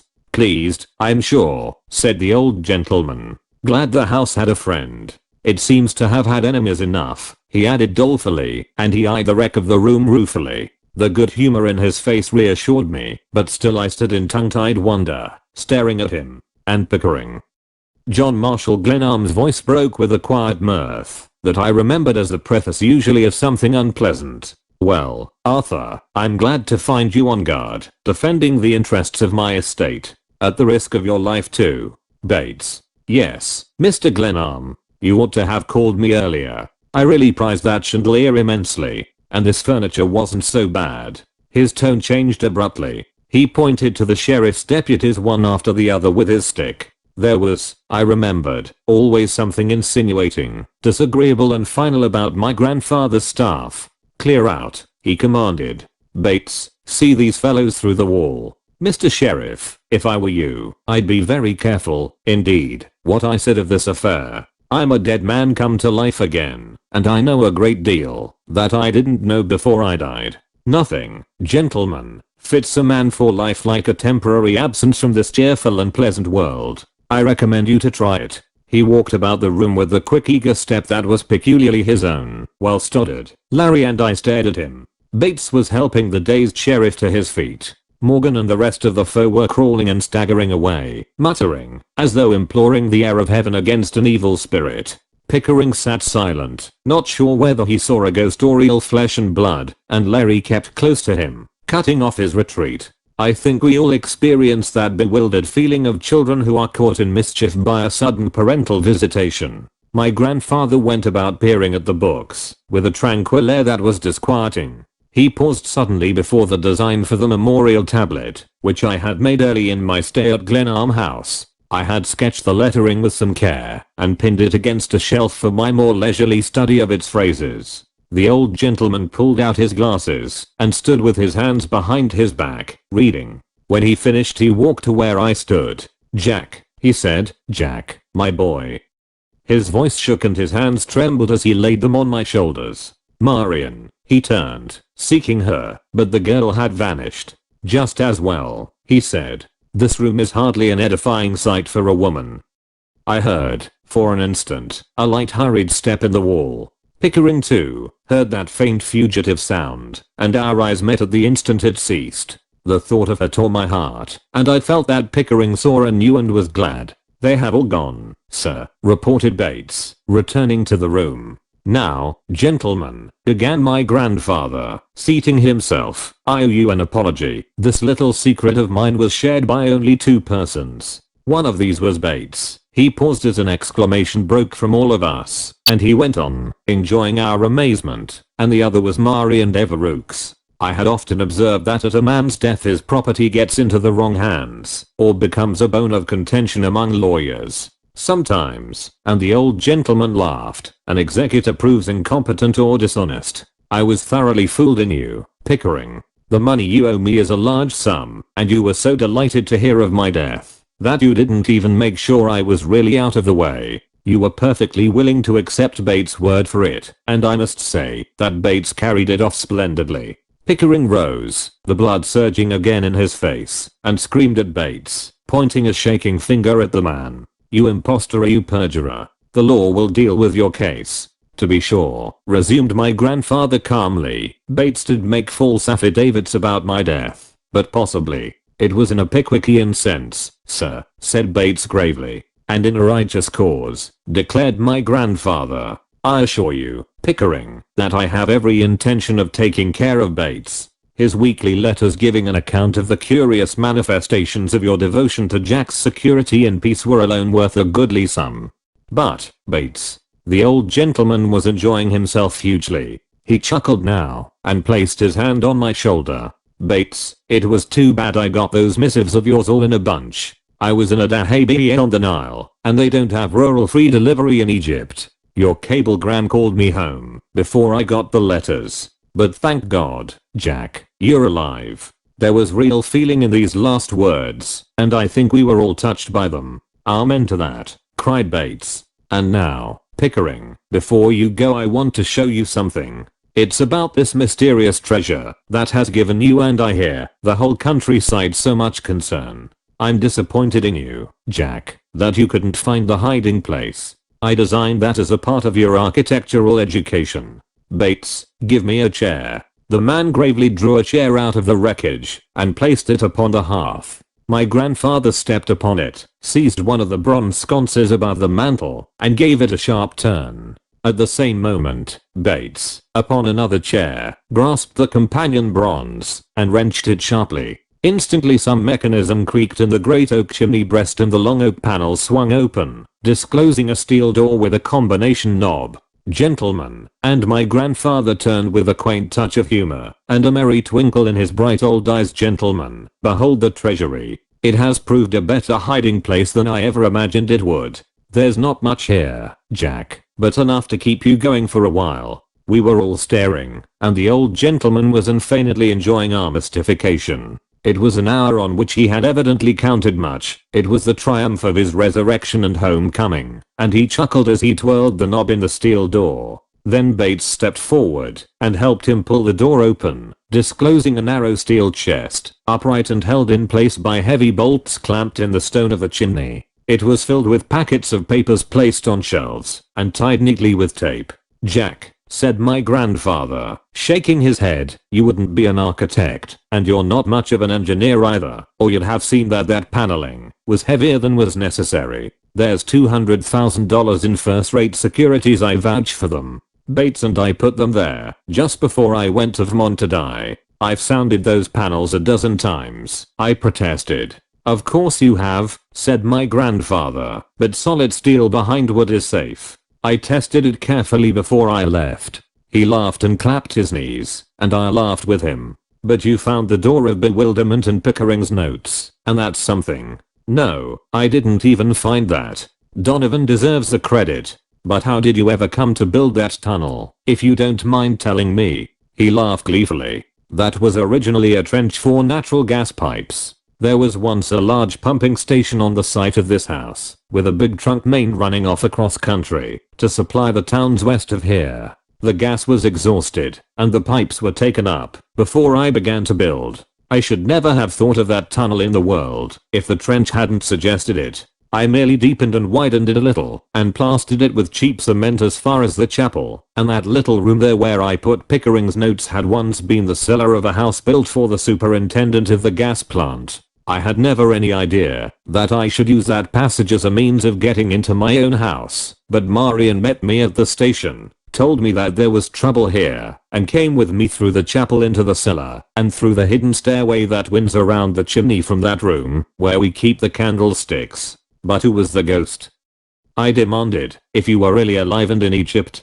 Bates laughed now. Oh, I was the ghost. I went through there occasionally, to stimulate your curiosity about the house. And you nearly caught me once. One thing more, if we are not wearing you out, I'd like to know whether Sister this owes you any money. My grandfather turned upon Pickering with blazing eyes. You scoundrel, you infernal scoundrel. Sister this never borrowed a cent of me in her life. And you have made war on that woman. His rage choked him. He told Bates to close the door of the steel chest, and then turned to me. Where are those notes of Pickering's? He demanded, and I brought the packet. Gentlemen, Mr. Pickering has gone to ugly lengths in this affair. How many murders have you gentlemen committed?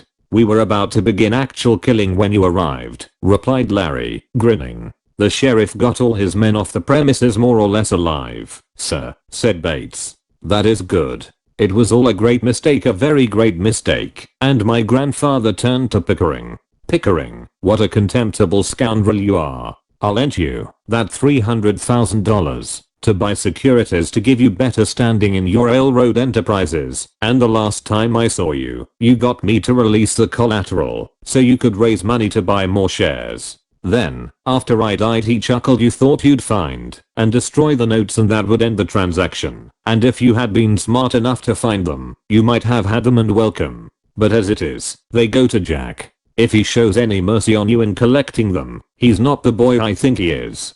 Pickering rose, seized his hat, and turned toward the shattered library door. He paused for one moment, his face livid with rage. You old fool, he screamed at my grandfather. You old lunatic, I wish to God I had never seen you. No wonder you came back to life. You're a tricky old devil and too mean to die. He turned toward me with some similar complaint ready at his tongue's end, but Stoddard caught him by the shoulders and thrust him out upon the terrace. A moment later we saw him cross the meadow and hurry towards St. Agatha's. Chapter 27. Changes and Chances. John Marshall Glenarm had probably never been so happy in his life as on that day of his amazing homecoming. He laughed at us, and he laughed with us, and as he went about the house explaining his plans for its completion, he chaffed us all with his shrewd humor that had been the terror of my boyhood. Ah, if you had had the plans, of course you would have been saved a lot of trouble, but that little sketch of the door of bewilderment was the only thing I left, and you found it. Jack, you really opened these good books of mine.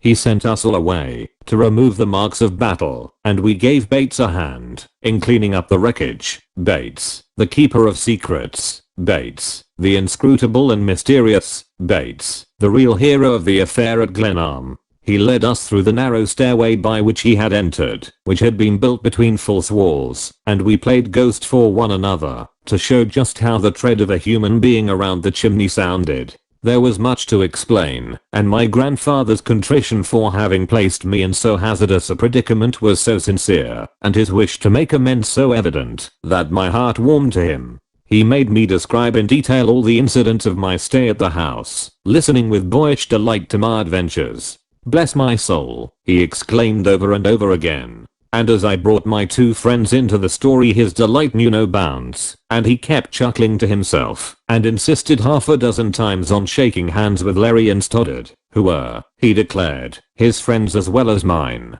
The prisoner in the potato cellar received our due attention, and my grandfather's joy in the fact that an agent of the British government was held captive in Glenarm House was cheering to see. But the man's detention was a great matter, as we all realized, and made imperative the immediate consideration of Larry's future. "I must go and go at once," declared Larry. "Mr. Donovan, I should feel honored to have you remain," said my grandfather. "I hope to hold Jack here, and I wish you would share the house with us. The sheriff and those fellows won't squeal very hard about their performances here," said Stoddard. "And they won't try to rescue the prisoner, even for a reward, from a house where the dead come back to life. No, but you can't hold a British prisoner in an American private house forever. Too many people know he has been in this part of the country, and you may be sure that the fight here and the return of Mr. Glenarm will not fail of large advertisement. All I can ask of you, Mr. Glenarm, is that you hold the fellow a few hours after I leave, to give me a start."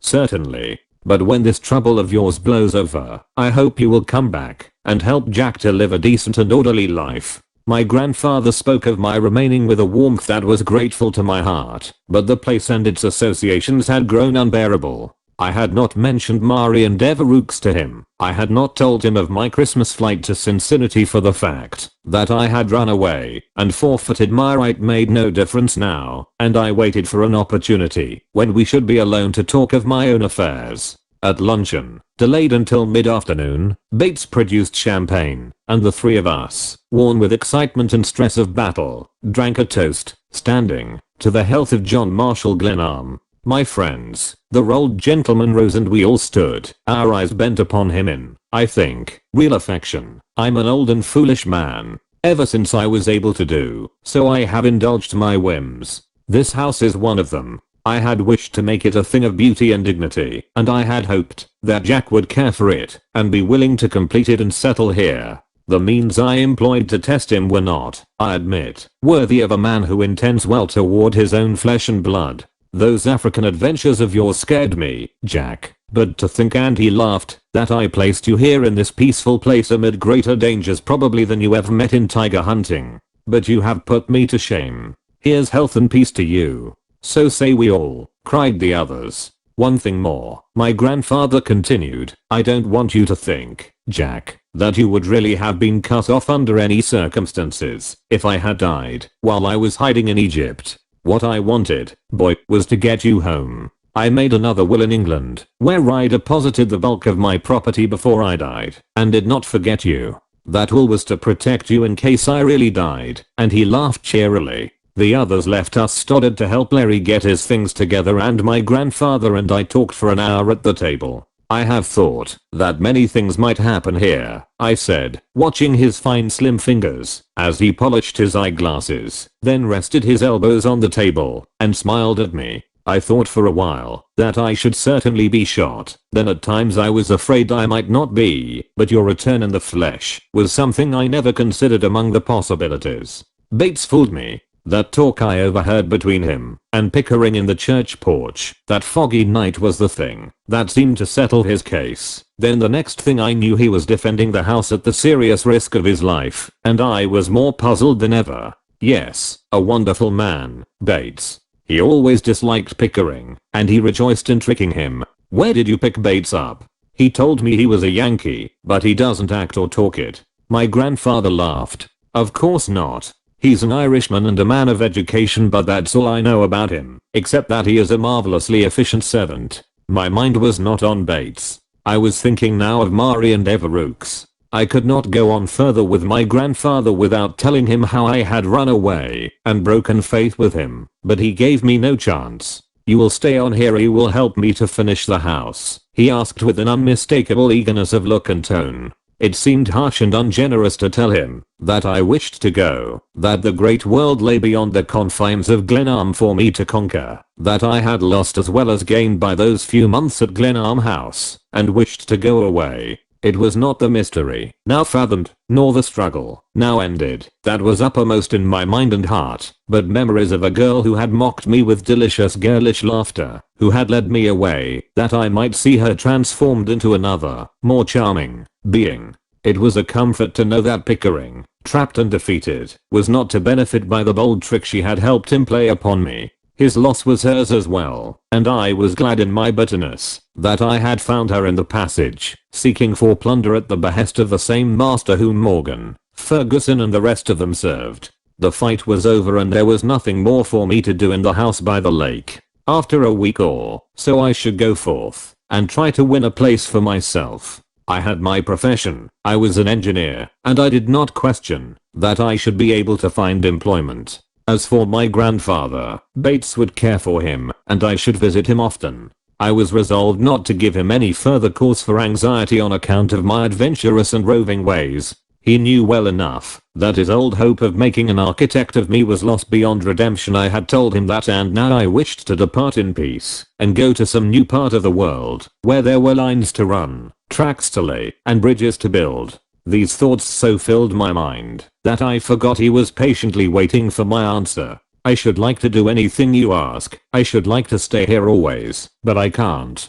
Don't misunderstand me. I have no intention of going back to my old ways. I squandered enough money in my wanderings, and I had my joy of that kind of thing. I shall find employment somewhere and go to work. But, Jack, he bent toward me kindly, Jack, you mustn't be led away by any mere quixotism into laying the foundation of your own fortune. What I have is yours, boy. What is in the box in the chimney is yours now today. I wish you wouldn't. You were always too kind, and I deserve nothing, absolutely nothing. I'm not trying to pay you, Jack. I want to ease my own conscience, that's all. But money can do nothing for mine, I replied, trying to smile. I've been dependent all my days, and now I'm going to work. If you were infirm and needed me, I should not hesitate, but the world will have its eyes on me now. Jack, that will of mine did you a great wrong. It put a mark upon you, and that's what hurts me. That's what I want to make amends for. Don't you see? Now don't punish me, boy. Come, let us be friends. He rose and put out his hands. I didn't mean that. I don't care about that. It was nothing more than I deserved. These months here have changed me. Haven't you heard me say I was going to work? And I tried to laugh away further discussion of my future. It will be more cheerful here in the spring, he said, as though seeking an inducement for me to remain. When the resort colony down here comes to life, the lake is really gay. I shook my head. The lake, that pretty cup full of water, the dip and glide of a certain canoe, the remembrance of a red tam o' shanter emerging afar off in an October sunset. My purpose to leave the place strengthened as I thought of these things. My nerves were keyed to a breaking pitch, and I turned upon him stormily. So Miss Devereux was the other person who shared your confidence. Do you understand? Do you appreciate the fact that she was Pickering's ally? I certainly do not, he replied coldly. I'm surprised to hear you speak so of a woman whom you can scarcely know. Yes, I know her. My God, I have reason to know her. But even when I found her out, I did not dream that the plot was as deep as it is. She knew that it was a scheme to test me, and she played me into Pickering's hands. I saw her only a few nights ago down there in the tunnel acting as his spy, looking for the lost notes, that she might gain grace in his eyes by turning them over to him. You know, I always hated Pickering. He was too smooth, too smug, and you and everybody else were forever praising him to me. He was always held up to me as a model, and the first time I saw Marian Devereux she was with him. It was at Cherries the night before I came here. I suppose she reached St. Agatha's only a few hours ahead of me. Yes, Sister the Sab was her guardian. Her father was a dear friend, and I knew her from her early childhood. You are mistaken, Jack. Her knowing Pickering means nothing. They both lived in New York and moved in the same circle, but it doesn't explain her efforts to help him, does it?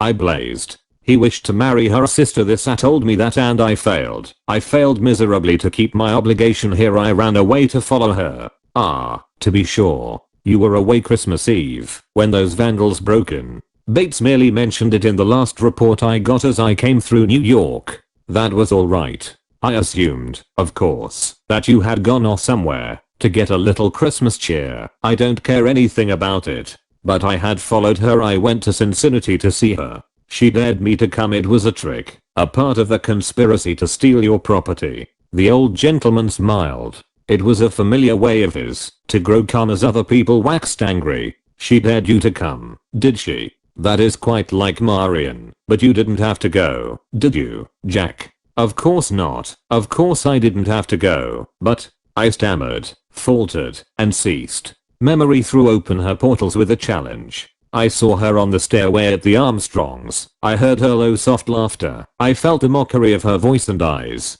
I knew again the exquisite delight of being near her. My heart told me well enough why I had followed her. Jack, I'm glad I'm not buried up there in that Vermont graveyard with nobody to exercise the right of guardianship over you. I've heard my misgivings about you. I used to think you were a born tramp, and you disappointed me in turning your back on architecture, the noblest of all professions. But this performance of yours really beats them all. Don't you know that a girl like Marian Devereux isn't likely to become the agent of any rascal? Do you really believe for a minute that she tempted you to follow her so you might forfeit your rights to my property? But why was she trying to find those notes of his? Why did she come back from Cincinnati with his party? If you could answer me those things, maybe I'd admit that I'm a fool. Pickering, I imagine, is a pretty plausible fellow where women are concerned. For God's sake, Jack, don't speak of that girl as women. I put her in that will of mine to pique your curiosity, knowing that if there was a penalty on your marrying her you would be wholly likely to do it, for that's the way human beings are made.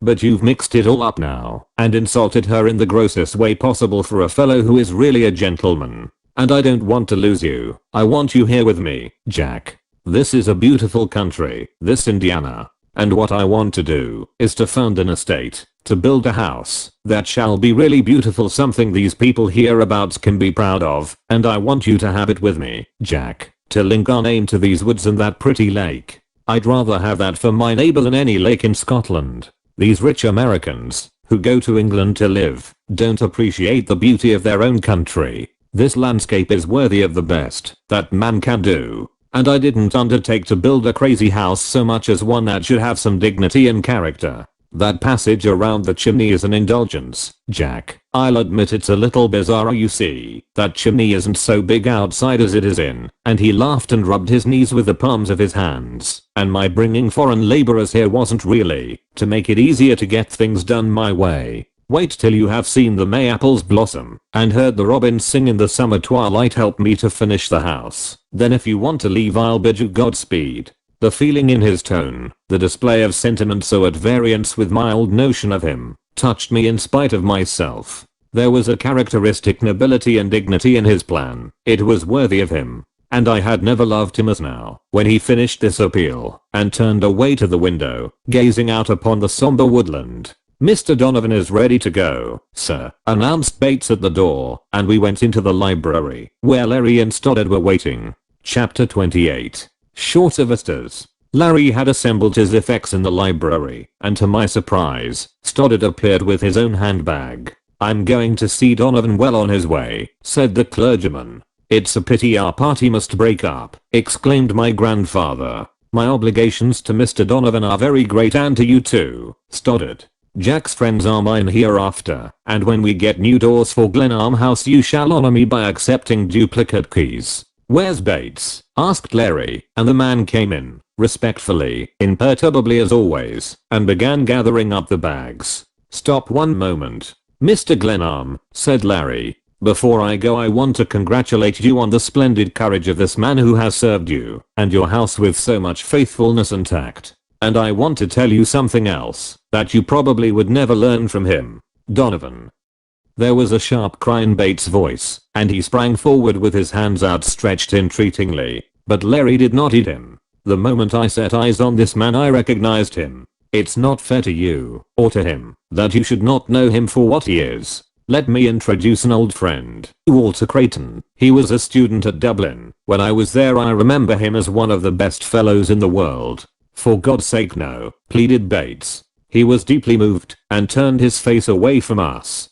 But, like me, Larry went on, he mixed in politics. One night in a riot at Dublin a constable was killed. No one knew who was guilty, but a youngster was suspected, the son of one of the richest and best known men in Ireland, who happened to get mixed in the row. To draw attention from the boy, Creighton let suspicion attach to his own name, and, to help the boy's case further, ran away. I had not heard from more of him until the night I came here, and found him the defender of this house. By God, that was no servant's trick, it was the act of a royal gentleman. They clasped hands, and with a new light in his face, with a new manner, as though he resumed, as a familiar garment, an old disused personality, Bates stood transfigured in the twilight, a man and a gentleman. I think we were all drawn to him. I know that a sob clutched my throat and tears filled my eyes as I grasped his hand. But what in the devil did you do it for? Blurted my grandfather, excitedly twirling his glasses.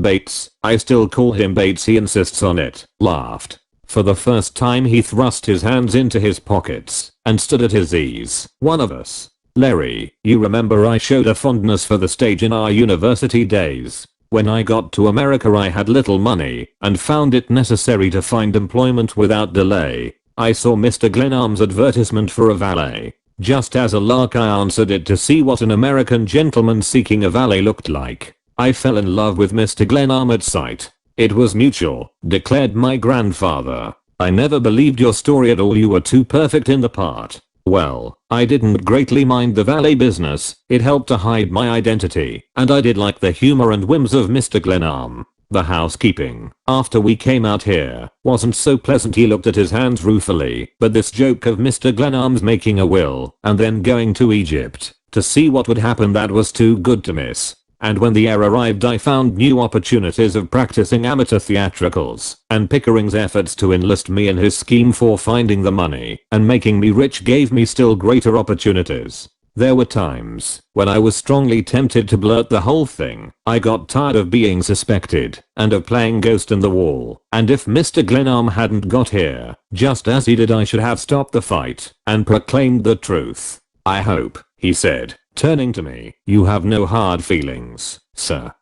And he threw into the sir just a touch of irony that made us all roar. I'm certainly glad I'm not dead, declared my grandfather, staring at Bates. Life is more fun than I ever thought possible. Bless my soul, he said, if it isn't a shame that Bates can never cook another omelette for me. We sent Bates back with my grandfather from the boathouse, and Stoddard, Larry and I started across the ice. The light coating of snow made walking comparatively easy. We strode on silently, Stoddard leading. Their plan was to take an accommodation train at the first station beyond Annandale, leave it at a town 40 miles away, and then hurry east to an obscure place in the mountains of Virginia, where a religious order maintained a house. There Stoddard promised Larry asylum, and no questions asked. We left the lake and struck inland over a rough country road to the station, where Stoddard purchased tickets only a few minutes before the train whistled. We stood on the lonely platform, hands joined to hands, and I know not what thoughts in our minds and hearts. We've met and we've said goodbye in many odd corners of this strange old world, said Larry, and God knows when we shall meet again. But you must stay in America, there must be no sea between us, I declared. Donovan's sins don't seem heinous to me. It's simply that they've got to find a scapegoat, and Stoddard's voice was all sympathy and kindness. It will blow over in time, and Donovan will become an enlightened and peaceable American citizen. There was a constraint upon us all at this moment of parting. So many things had happened that day, and when men have shared danger together they are bound by ties that death only can break. Lara's effort at cheer struck a little hollowly upon us. Beware, lad, of women, he importuned me. Humph. You still despise the sex on account of that affair with the colleen of the short upper lip. Verily. And the eyes of that little lady, who guided your grandfather back from the other world, reminded me strongly of her. Bah, these women. Precious little you know about them, I retorted. The devil I don't. No, said Stoddard. Invoke the angels, not the devil. Hear him, a priest with no knowledge of the world. Alas, my cloth. And you fling it at me after I have gone through battle, murder and sudden death with you gentlemen. We thank you, sir, for that last word, said Larry mockingly. I'm reminded of the late Lord Alfred. I waited for the train at Coventry. I hung with grooms and porters on the bridge to watch the three tall spires, he quoted, looking off through the twilight toward St. Agatha's. I can't see a blooming spire. The train was now roaring down upon us, and we clung to the slight mood for our last words. Between men, gratitude is a thing best understood in silence, and these good friends, I knew, felt what I could not say. Before the year is out we shall all meet again, cried Stoddard hopefully, seizing the bags. Ah, if we could only be sure of that, I replied. and in a moment they were both waving their hands to me from the rear platform, and I strode back homeward over the lake. A mood of depression was upon me. I had lost much that day, and what I had gained my restoration to the regard of the kindly old man of my own blood, who had appealed for my companionship in terms hard to deny, seemed trifling as I tramped over the ice. Perhaps Pickering, after all, was the real gainer by the day's event. My grandfather had said nothing to allay my doubts as to Marian Devereux's strange conduct, and yet his confidence in her was apparently unshaken. I tramped on, and leaving the lake, half unconsciously struck into the wood beyond the dividing wall, where snow-covered leaves and twigs rattled and broke under my tread. I came out into an open space beyond St. Agatha's, found the walk, and turned toward home. As I neared the main entrance to the school, the door opened, and a woman came out under the overhanging lamp. She carried a lantern, and turned with a hand outstretched to someone who followed her with careful steps. "Ah, Marian," cried my grandfather, "it's ever the task of youth to light the way of age." Chapter 29. And so the light led me. He had been to see Sister Lisa, and Marian was walking with him to the gate. I saw her quite plainly in the light that fell from the lamp overhead. A long cloak covered her, and a fur toque capped her graceful head. My grandfather and his guide were apparently in high spirits. Their laughter smote harshly upon me. It seemed to shut me out, to lift a barrier against me. The world lay there within the radius of that swaying light, and I hung aloof, hearing her voice and jealous of the very companionship and sympathy between them. But the light led me. I remembered with bitterness that I had always followed her, whether as Olivia, trailing in her girlish race across the snow, or as the girl in grey, whom I had followed, wandering, on that night journey at Christmas Eve, and I followed now. The distrust, my shattered faith, my utter loneliness, could not weigh against the joy of hearing that laugh of hers breaking mellowly on the night. I paused to allow the two figures to widen the distance between us as they traversed the path that curved away toward the chapel. I could still hear their voices and see the lantern flash and disappear. I felt an impulse to turn back or plunge into the woodland, but I was carried on uncontrollably. The light glimmered, and her voice still floated back to me. It stole through the keen winter dark like a memory of spring, and so her voice and the light led me. Then I heard an exclamation of dismay followed by laughter, in which my grandfather joined merrily. "Oh, never mind, we are not afraid," she exclaimed. I had rounded the curve in the path, where I should have seen the light, but the darkness was unbroken. There was silence for a moment, in which I drew quite near to them. Then my grandfather's voice broke out cheerily. "Now I must go back with you. A fine person you are to guide an old man. A foolish virgin, indeed, with no oil in her lamp.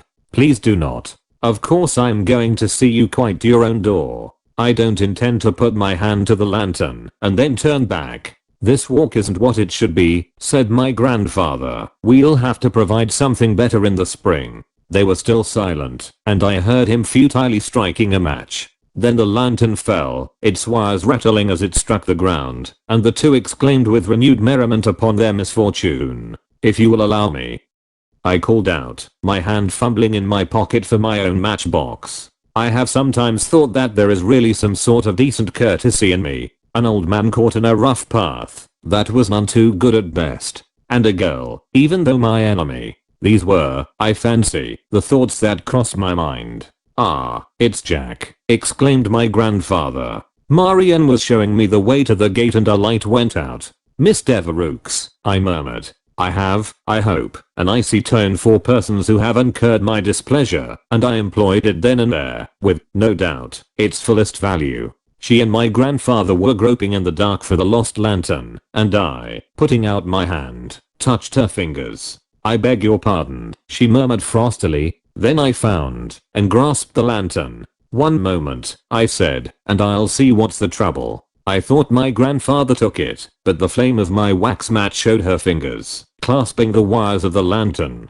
The cloak slipped away, showing her arm's soft curve, the blue and white of her bodice, the purple blur of violets, and for a second I saw her face, with a smile quivering about her lips. My grandfather was beating impatiently with his stick, urging us to leave the lantern and go on. "Let it alone," he said. "I'll go down through the chapel. There's a lantern in there somewhere." "I'm awfully sorry," she remarked, "but I recently lost my best lantern." To be sure she had. I was angry that she should so brazenly recall the night I found her looking for Pickering's notes in the passage at the door of bewilderment. She had lifted the lantern now, and I was striving to touch the wax taper to the wick, with imminent danger to my bare fingers. "They don't really light well when the oil's out," she observed, with an exasperating air of wisdom. I took it from her hand and shook it close to my ear. "Yes, of course, it's empty," I muttered disdainfully. "Oh, Mr. Glenarm," she cried, turning away toward my grandfather.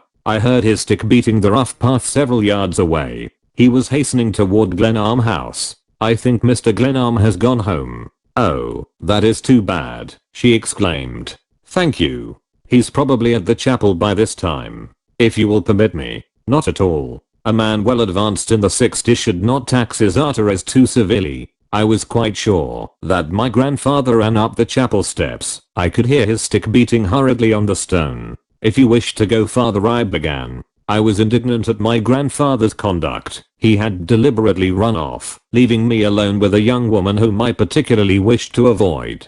"Thank you, I shall go back now. I was merely walking to the gate with Mr. Glenarm. It is so fine to have him back again, so unbelievable." It was just such a polite murmur as one might employ in speaking to an old foe at a friend's table. She listened a moment for his step, then, apparently satisfied, turned back toward St. Agatha's. I followed, uncertain, hesitating, marking her definite onward flight. From the folds of the cloak stole the faint perfume of violets. The sight of her, the sound of her voice, combined to create and to destroy a mood with every step. I was seeking some colorless thing to say when she spoke over her shoulder. "You are very kind, but I'm not in the least afraid, Mr. Glenarm. But there is something I wish to say to you. I should like." She slackened her step. "Yes. I'm going away." "Yes, of course, you are going away." Her tone implied that this was something that had been ordained from the beginning of time and did not matter.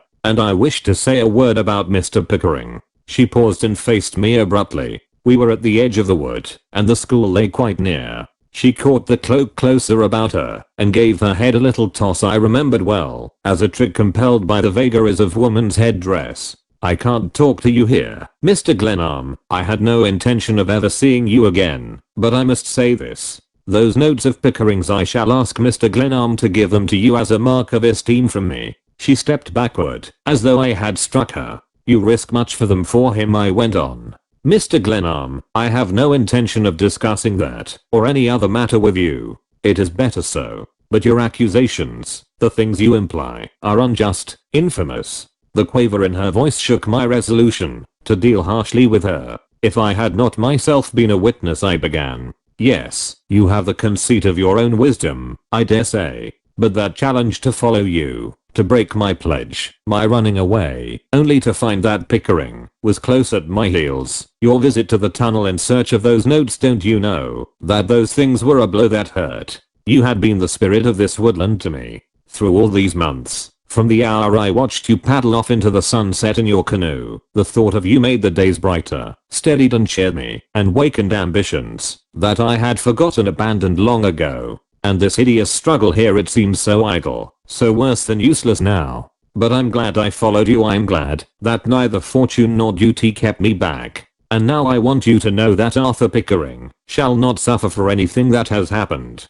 I shall make no effort to punish him. For your sake he shall go free." A sigh so deep that it was like a sob broke from her. She thrust forth her hand entreatingly. "Why don't you go to him with your generosity? You are so ready to believe he loved me. And I shall not defend myself, but I will say these things to you. Mr. Glenarm, I had no idea, no thought of seeing him at the Armstrongs that night. It was a surprise to me, and to them, when he telegraphed he was coming. And when I went into the tunnel there under the wall that night, I had a purpose. Yes." She paused and I bent forward, earnestly waiting for her words, knowing that here lay her great offending. I was afraid that Mr. Glenarm might not come in time, that you might be dispossessed, lose the fight, and I came back with Mr. Pickering because I thought some dreadful thing might happen here to you." She turned and ran from me with the speed of the wind, the cloak fluttering out darkly about her. At the door, under the light of the lamp, I was close upon her. Her hand was on the vestibule latch. But how should I have known? I cried. and you had taunted me with my imprisonment at Glenarm. You had dared me to follow you when you knew that my grandfather was living and watching to see whether I kept faith with him. If you can tell me if there's an answer to that, I shall never tell you anything more. You were so eager to think ill of me to accuse me. It was because I love you. It was my jealousy of that man, my boyhood enemy, that made me catch at any doubt. You are so beautiful. You are so much a part of the peace, the charm of all this. I had hoped for spring for you, and the spring together. Oh, please. Her flight had shaken the toque to an unwonted angle. Her breath came quick and hard as she tugged at the latch eagerly. The light from overhead was full upon us, but I could not go with hope and belief struggling unsatisfied in my heart. I seized her hands and sought to look into her eyes. But you challenged me to follow you. I want to know why you did that. She drew away, struggling to free herself. Why was it, Marion?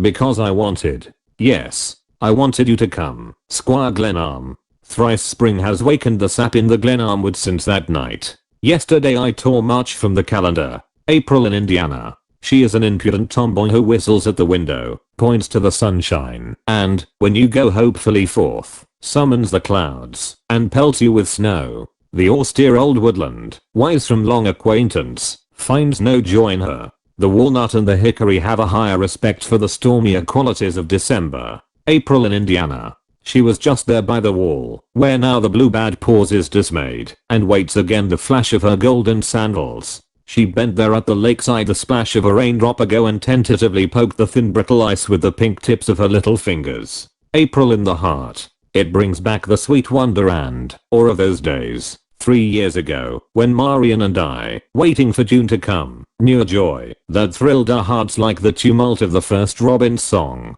The marvel of it all steals over me again as I hear the riot of melody in meadow and wood, and catch through the window the flash of eager wings. My history of the affair at Glenarm has overrun the bounds I had set for it, and these, I submit, are not days for the desk and pen. Marion is turning over the sheets of manuscript that lie at my left elbow, and demanding that I drop work for a walk abroad. My grandfather is pacing the terrace outside, planning, no doubt, those changes in the grounds that are his constant delight. Of some of the persons concerned in this winter's tale let me say a word more. The prisoner whom Larry left behind we discharged, after several days, with all the honors of war, and, I may add without breach of confidence, a comfortable indemnity. Larry has made a reputation by his book on Russia, searching study into the conditions of the Tsar's empire, and, having squeezed that lemon, he is now in Tibet. His father has secured from the British government a promise of immunity for Larry, so long as that amiable adventurer keeps away from Ireland. My friend's latest letters to me contain, I note, no reference to the sod. Bates is in California conducting a fruit ranch, and when he visited us last Christmas he bore all the marks of a gentleman whom the world uses well. Stoddard's life has known many changes in these years, but they must wait for another day, and, perhaps, another historian.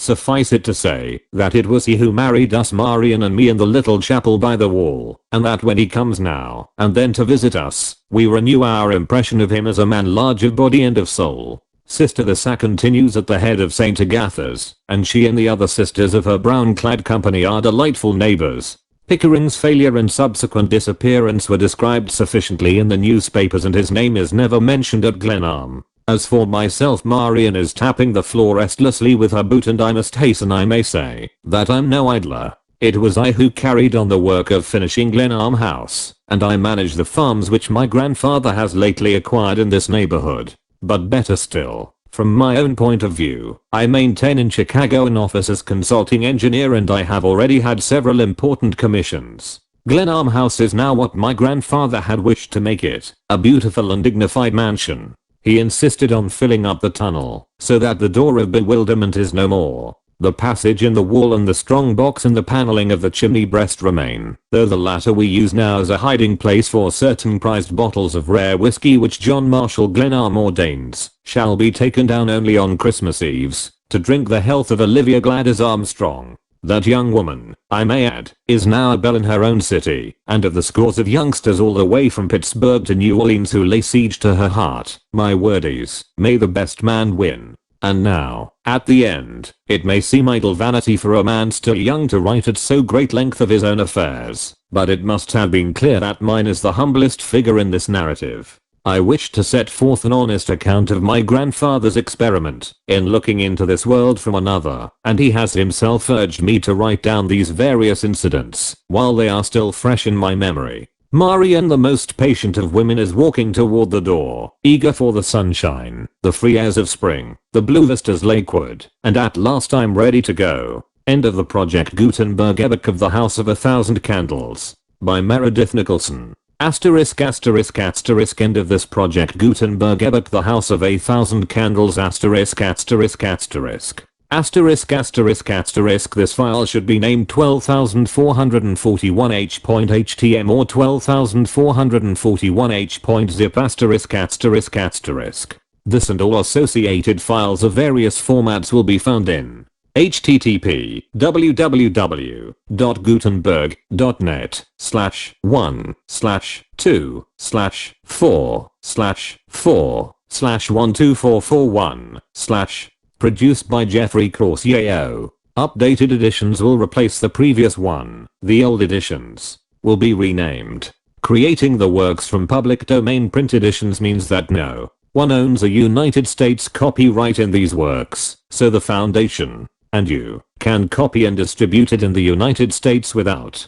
permission and without paying copyright royalties. Special rules set forth in the general terms of use part of this license apply to copying and distributing Project Gutenberg TM electronic works to protect the Project Gutenberg TM concept and trademark. Project Gutenberg is a registered trademark and may not be used if you charge for the ebooks unless you receive specific permission. If you do not charge anything for copies of this ebook, complying with the rules is very easy. You may use this ebook for nearly any purpose, such as creation of derivative works, reports, performances and research. They may be modified and printed and given away. You may do practically anything with public domain ebooks. Redistribution is subject to the trademark license, especially commercial redistribution. Asterisk asterisk asterisk start. Full license asterisk asterisk asterisk. The full Project Gutenberg license. Please read this before you distribute or use this work. To protect the Project Gutenberg TM mission of promoting the free distribution of electronic works by using or distributing this work or any other work associated in any way with the phrase Project Gutenberg, you agree to comply with all the terms of the full Project Gutenberg TM license, available with this file or online at http://gutenberg.net/license. Section 1. General Terms of Use and Redistributing Project Gutenberg TM electronic works. 1.a. By reading or using any part of this Project Gutenberg TM electronic work, you indicate that you have read, understand, agree to, and accept all the terms of this license and intellectual property, trademark/copyright agreement. If you do not agree to abide by all the terms of this agreement, you must cease using and return or destroy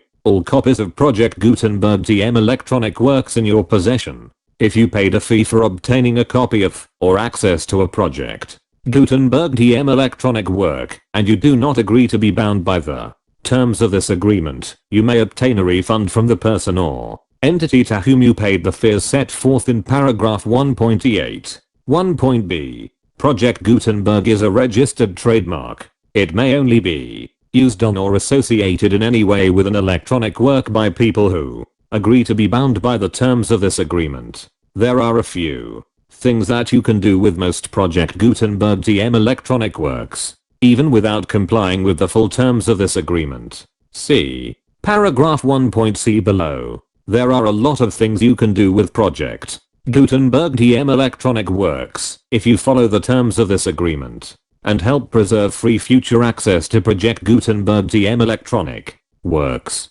See paragraph 1.e below. 1.c. The Project Gutenberg Literary Archive Foundation, the Foundation, or PGLAF, owns a compilation copyright in the collection of Project Gutenberg TM electronic works. Nearly all the individual works in the collection are in the public domain in the United States. If an individual work is in the public domain in the United States and you are located in the United States, we do not claim a right to prevent you from copying, distributing, performing, displaying, or creating derivative works based on the work, as long as all references to Project Gutenberg are removed. Of course, we hope that you will support the Project Gutenberg TM mission of promoting free access to electronic works by freely sharing Project Gutenberg TM works in compliance with the terms of this agreement for keeping the Project Gutenberg TM name associated with the work.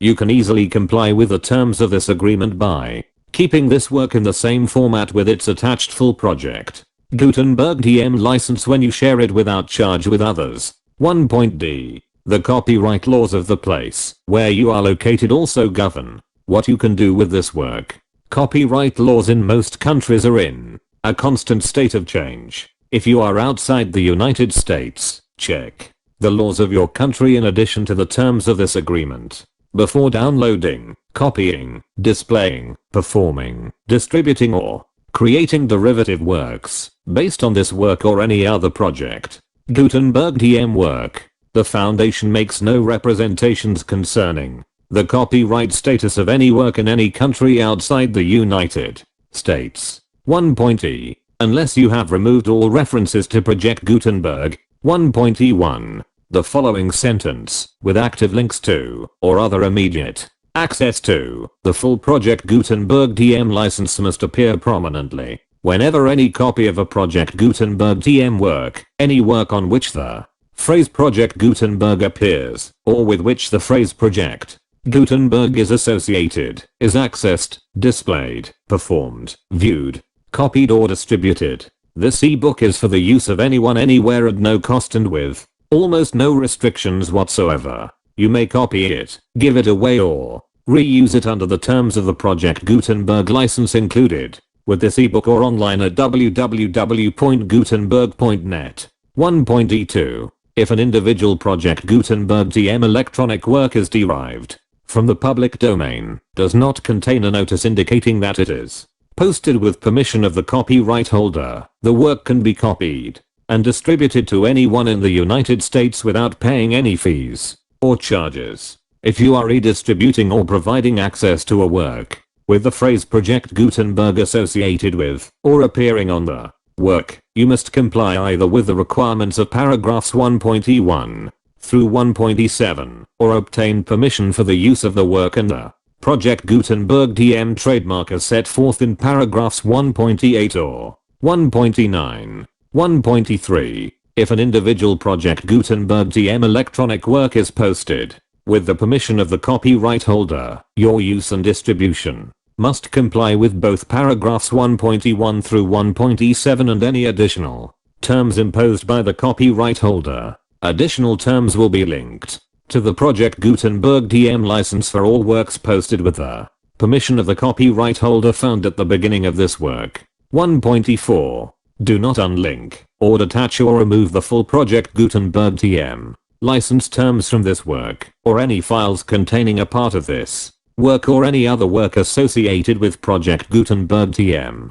1.e5. Do not copy, display, perform, distribute or redistribute this electronic work or any part of this electronic work without prominently displaying the sentence set forth in paragraph 1.e1 with active links or immediate access to the full terms of the Project Gutenberg TM license. 1.e6. You may convert to and distribute this work in any binary, compressed, marked up, non-proprietary or proprietary form, including any word processing or hypertext form. However, if you provide access to or distribute copies of a Project Gutenberg TM work in a format other than plain vanilla ASCII or other format used in the official version posted on the official Project Gutenberg TM website, www.gutenberg.net, you must, at no additional cost, fee or expense to the user, provide a copy, a means of exporting a copy, or a means of obtaining a copy upon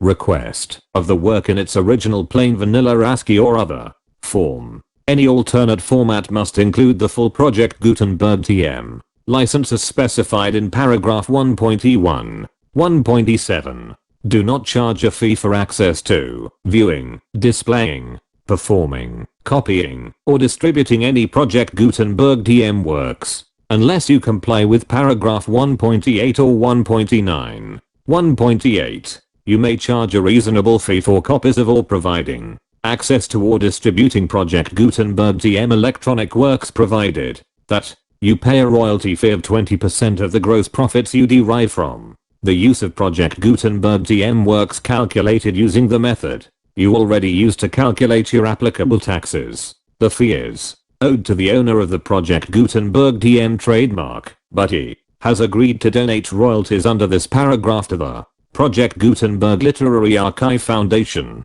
Royalty payments must be paid within 60 days following each date on which you prepare or are legally required to prepare your periodic tax returns. Royalty payments should be clearly marked as such and sent to the Project Gutenberg Literary Archive Foundation at the address specified in section 4. Information about donations to the Project Gutenberg Literary Archive Foundation. You provide a full refund of any money paid by a user who notifies you in writing or by email within 30 days of receipt that he does not agree to the terms of the full Project Gutenberg DM license. You must require such a user to return or destroy all copies of the works possessed in a physical medium and discontinue all use of and all access to other copies of Project Gutenberg DM works you provide. In accordance with paragraph 1.F3, a full refund of any money paid for a work or a replacement copy if a defect in the electronic work is discovered and reported to you within 90 days of receipt of the work. You comply with all other terms of this agreement for free distribution of Project Gutenberg DM works. 1.E9. If you wish to charge a fee or distribute a Project Gutenberg DM electronic work or group of works on different terms than are set forth in this agreement, you must obtain permission in writing from both the Project Gutenberg Literary Archive Foundation and Michael Hart, the owner of the Project Gutenberg DM trademark. Contact the foundation as set forth in section 3 below. 1.F. 1.F1. Project Gutenberg volunteers and employees expend considerable effort to identify, to copyright research on, transcribe and proofread public domain works in creating the Project Gutenberg DM collection. Despite these efforts, Project Gutenberg DM electronic works and the medium on which they may be stored may contain defects such as, but not limited to, incomplete, inaccurate or corrupt data, transcription errors, a copyright or other intellectual property infringement, a defective or damaged disk or other medium, a computer virus, or computer codes that damage or cannot be read by your equipment. 1.F2. Limited warranty. Disclaimer of damages, except for the right of replacement or refund described in paragraph 1.F3. The Project Gutenberg Literary Archive Foundation, the owner of the Project Gutenberg DM trademark, and any other party distributing a Project Gutenberg DM electronic work under this agreement, disclaim all liability to you for damages, costs and expenses, including legal fees. You agree that you have no remedies for negligence, strict liability, breach of warranty or breach of contract except those provided in paragraph F3. You agree that the foundation, the trademark owner, and any distributor under this agreement will not be liable to you for actual, direct, indirect, consequential, punitive or incidental damages, even if you give notice of the possibility of such damage. 1.F3. Limited right of replacement or refund. If you discover a defect in this electronic work within 90 days of receiving it, you can receive a refund of the money, if any, you paid for it by sending a written explanation to the person you received the work from. If you received the work on a physical medium, you must return the medium with your written explanation. The person or entity that provided you with the defective work may elect to provide a replacement copy in lieu of a refund. If you receive the work electronically, the person or entity providing it to you may choose to give you a second opportunity to receive the work electronically in lieu of a refund. If the second copy is also defective, you may demand a refund in writing without further opportunities to fix the problem. 1.F4. Except for the limited right of replacement or refund set forth in paragraph 1.F3, this work is provided to you as is with no other warranties of any kind, express or implied, including but not limited to warranties of merchantability or fitness for any purpose. 1.F5. Some states do not allow disclaimers of certain implied warranties or the exclusion or limitation of certain types of damages. If any disclaimer or limitation set forth in this agreement violates the law of the state applicable to this agreement, the agreement shall be interpreted to make the maximum disclaimer or limitation permitted by the applicable state law. The invalidity or unenforceability of any provision of this agreement shall not void the remaining provisions. 1.F6. Indemnity. You agree to indemnify and hold the foundation, the trademark owner, any agent or employee of the foundation, anyone providing copies of Project Gutenberg TM electronic works in accordance with this agreement, and any volunteers associated with the production, promotion and distribution of Project Gutenberg TM electronic works, harmless from all liability, costs and expenses, including legal fees, that arise directly or indirectly from any of the following which you do or cause to occur: distribution of this or any Project Gutenberg TM work, b. alteration, modification, or additions or deletions to any Project Gutenberg TM work, and c. any defect you cause. Section 2. Information about the mission of Project Gutenberg TM. Project Gutenberg TM is synonymous with the free distribution of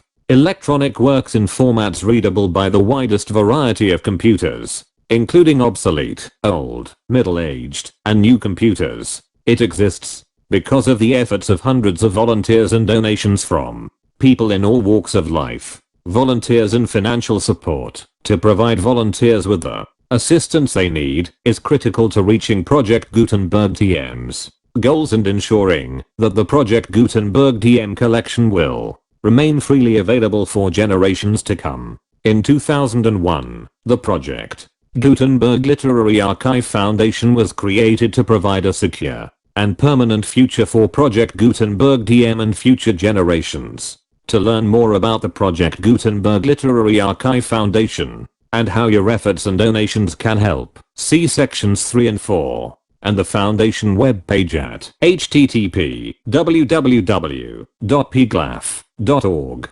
Section 3. Information about the Project Gutenberg Literary Archive Foundation. The Project Gutenberg Literary Archive Foundation is a non-profit 501(c)(3) educational corporation organized under the laws of the state of Mississippi and granted tax-exempt status by the Internal Revenue Service. The foundation's INOR federal tax identification number is 6426,221,541. Its 501(c)(3) letter is posted at http://pglaf.org/fundraising.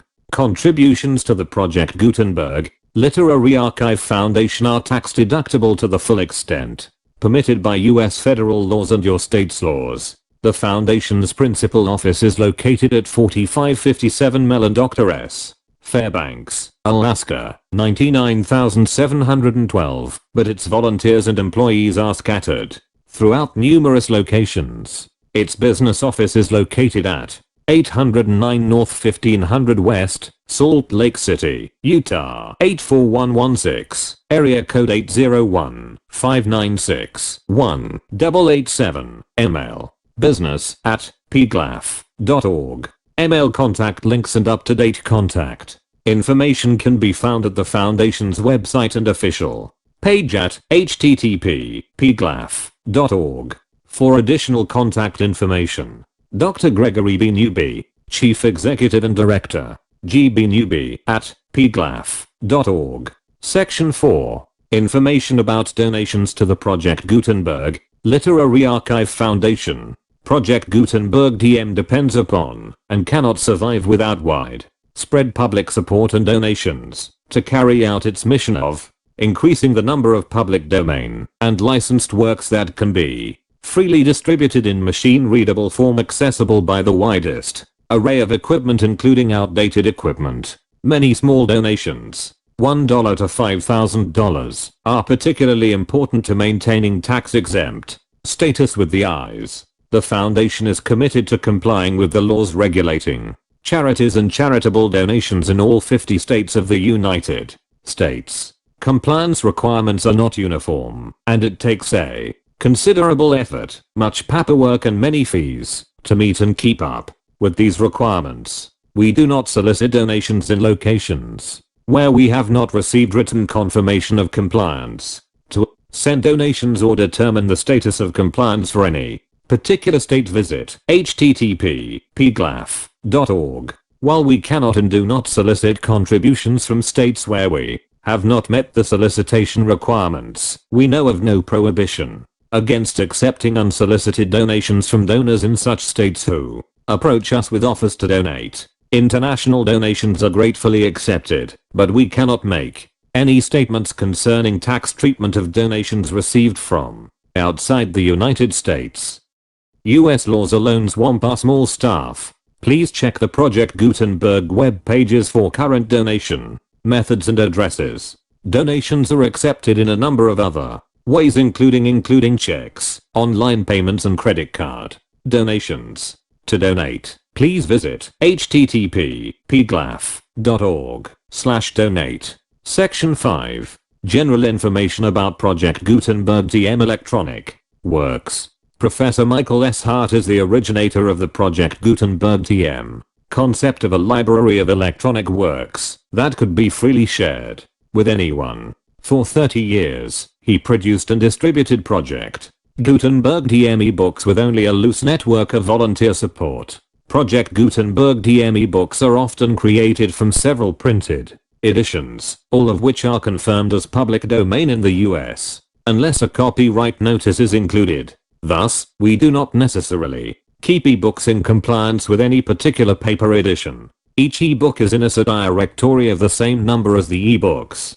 Ebook number, often in several formats including plain vanilla ASCII, compressed, zipped, HTML and others. Corrected editions of our ebooks replace the old file and take over the old file name and etix number. The replaced older file is renamed. Versions based on separate sources are treated as new ebooks receiving new file names and etix numbers. Most people start at our website, which has the main PG search facility. http://www.gutenberg.net. This website includes information about Project Gutenberg TM, including how to make donations to the Project Gutenberg Literary Archive Foundation, how to help produce our new ebooks, and how to subscribe to our email newsletter to hear about new ebooks. Ebooks posted prior to November 2003, with ebook numbers below #10,000, are filed in directories based on their release date. If you want to download any of these ebooks directly, rather than using the regular search system, you may utilize the following addresses and just download by the etix year. http://www.gutenberg.net/etix06 or /etix05 04 03 02 01 00 99 98 97 96 95 94 93 92 92 91 or 90. Ebooks posted since November 2003 with etix numbers over #10,000 are filed in a different way. The year of a release date is no longer part of the directory path. The path is based on the etix number, which is identical to the file name. The path to the file is made up of single digits corresponding to all but the last digit in the file name. For example, an ebook of file name 10,234 would be found at http://1/0/2/3/10234 or file name 24,689 would be found at http://www.gutenberg.net/2/4/6/8 /24689. An alternative method of locating ebooks. http://www.gutenberg.net/gutindex.all